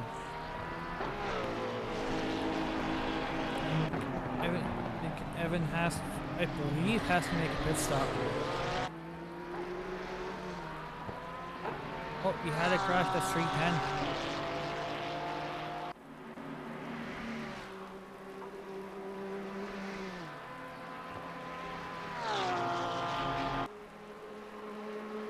Jack Ferraz in the wall there.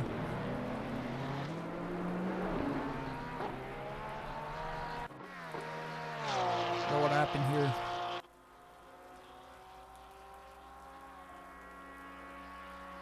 If he, my guess is that he tapped the wall or he went a bit too wide and then just scraped the wall on the outside.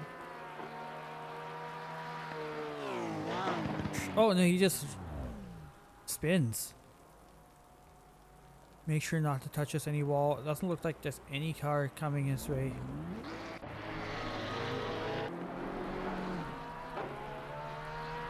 We started with 40 drivers, they're now down to 27 runners. I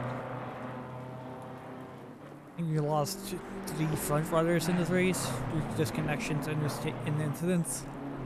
Michael Menning finally enters the pits. Win Smith, I don't think they have to make a pit. They might be 1 lap short on the stint timer, but looks like they don't have to make a pit stop anymore as it stands.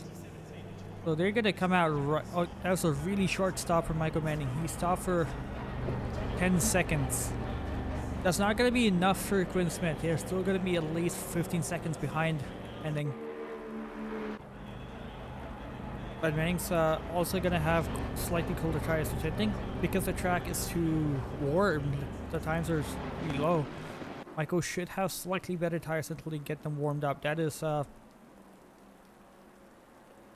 that's Kyle Barber behind him, and you still don't see the Trackalicious BMW on the camera. Quinn Smith is 22 seconds behind Michael Manning. So it looks like Michael, all he needs to do is bring it home 6 more minutes, and then you'll see a Jaguar winning an SRA endurance race solo in the wets. Last time Michael soloed the Bathurst Enduro, it was 2 years ago, where he soloed the 12 hours of Bathurst in the rain in the Honda and finished P3. He's gonna solo this race again, and this time finish this time he's gonna win it in the Jaguar. I guess it's time for us all to like retire. If you're all gonna get destroyed by a Jag, what's the point of racing anymore?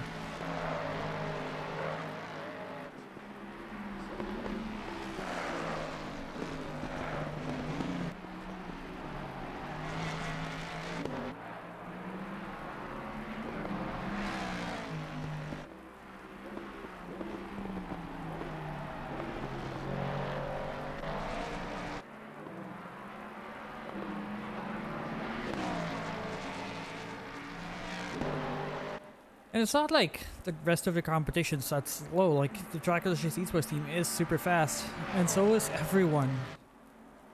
We have a lot of D1 drivers in this race, and yet the overall winner is gonna be a Jag. You know, a car which is so slow. It's literally the second worst car in the game. I wouldn't call it second worst. I think the 650 is worse in every metric. Yeah, but really, the Jag winning race? Are we really gonna let this happen?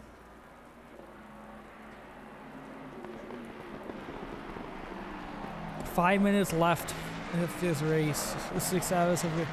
6 hours late for a good chunk of this race was in the rain. Not the entire race, but around 4 hours and 15 minutes of it was in the rain.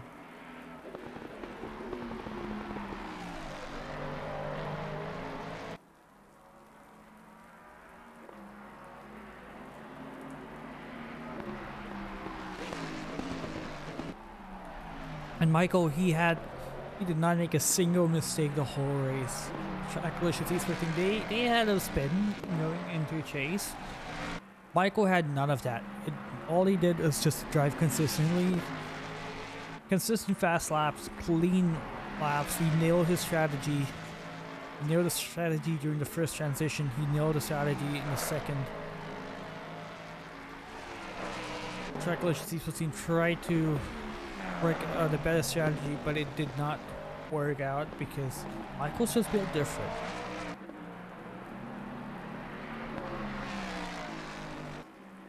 And we have 2 more laps in this race. Tracklicious team, they will be able to finish this race without pitting.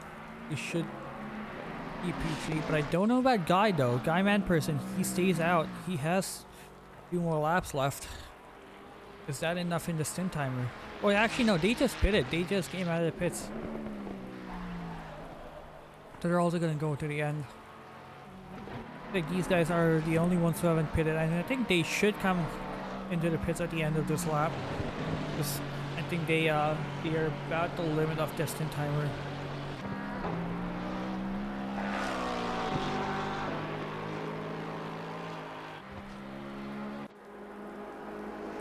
Tracklicious for seeing these guys started P2, I believe, and they're gonna finish P2. They took the lead, they lost the lead. Actually no, I think they started P1. They started on a pole, and they fought for a lead with the Ferrari, who's no longer in the race. And they're gonna come home in P2. A clean race, relatively clean race from them. Only one minor mistake, a half spin down cutting. Down the chase. These guys also had a relatively clean race. Not a lot of mistakes, not a lot of extra stoppages in the pits. They did not have the pace to compete with the front runners. But a solid performance from Dan, Jason, Mr. Sir, and Guy. Well, Dan, Guy, and Mr. Sir with Jason piggybacking off their success.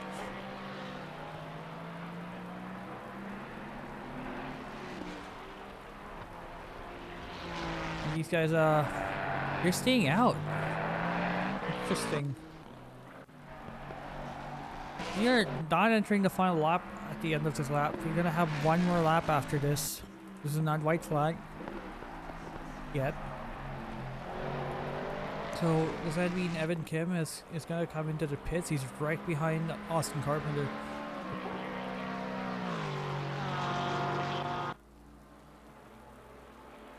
I don't know the exact stint timer because I did have to rejoin the server. Unless they pit while I was rejoining. These guys are on the limit of the stint timer. And this is our leader of this race coming in to start the final lap of the 6 hours of Bathurst. 30 seconds left on the clock. Alright man, White the leader is flag. on the final lap. Give it a final push. Yep, hopefully we see you guys in the next race. I think it's next month. And hope you guys are a lot more prepared. Yeah, this is a really weird time with the holidays and stuff.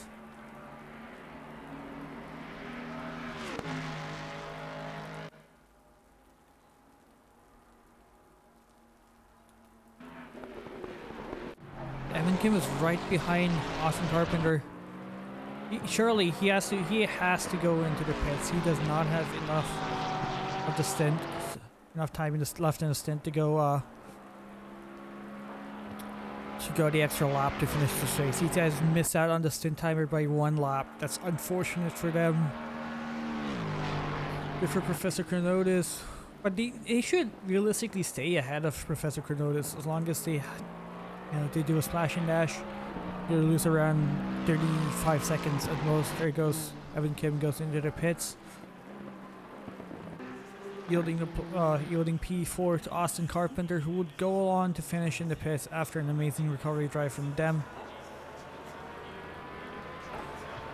But all eyes on this driver here, Michael Menning. He has come back after a long break, and he's gonna bring it home in P1 in the Jag. In the Jag of all places. Of course.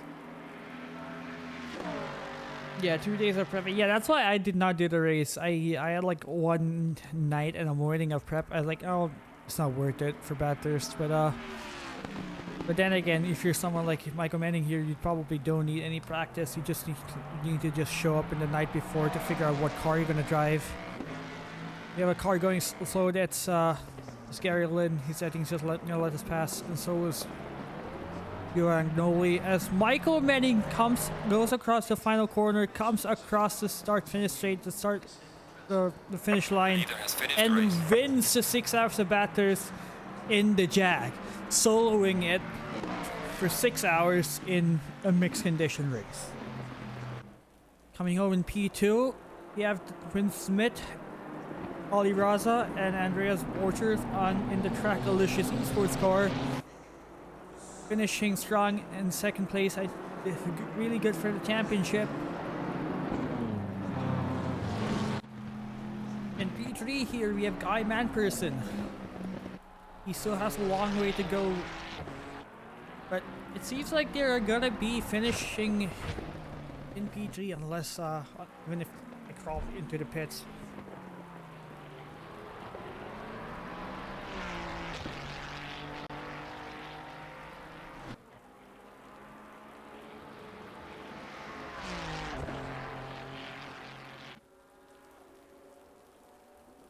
See them coming down the Conrad Straight for the final time, going into the chase for the final time.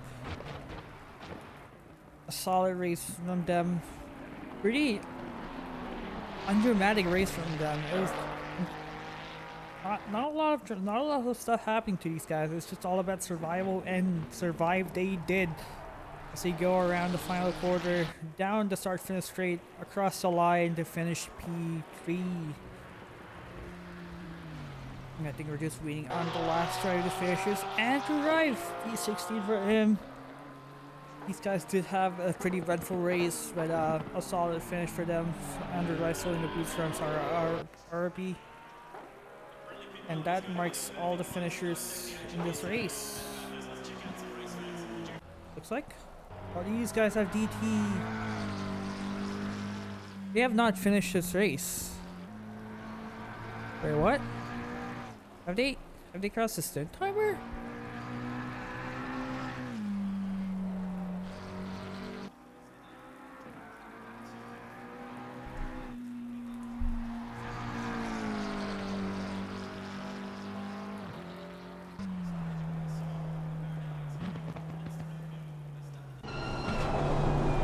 I guess you could just go a slow lap from them. They have a DT, but I don't think that's going to affect their finishing positions. Actually, it might affect their finishing position. I do not think they're last.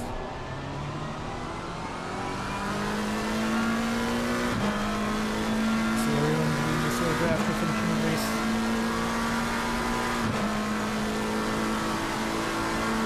This is Tony Zygmunt and Walter Giacognoli.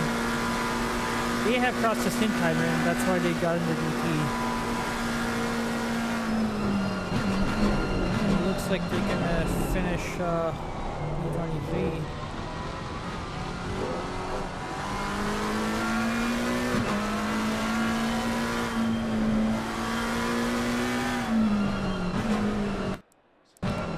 But yeah, this is your finishing order. Michael Manning, Prince Smith, Guy Manperson, Austin Carpenter, Evan Kim, Professor Chronotis, Peter O'Brien, Dom Durant, Kelvin Lau, and Victor Diaz. Rounding up your top 10 with Kyle Barber, Jack Frost, Everidge, Curtis Lee, Bartlett, Gary Lynn, Andrew Rife, Lawrence, Taft, Hastings, rounding up the top 20. Curtis Lee brings home the silver win, while Spencer Taft brings home the AM driver win.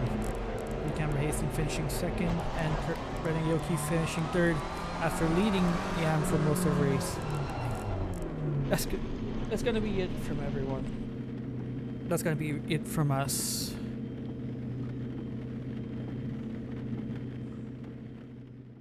Oh, let's go to the track map. But yeah, that's it from every that's you just catch my breath. Yeah, that's it from us for today. Hope you guys enjoyed the stream. It's not been a pretty entertaining race. It is a 6-hour race where everyone's main objective is not battle, but just try to survive. But I'm definitely entertained with this race. It's been fun. Thanks for watching. We'll be back next weekend for the livery reveal stream. I've been Arjun, it's SRA, and goodbye.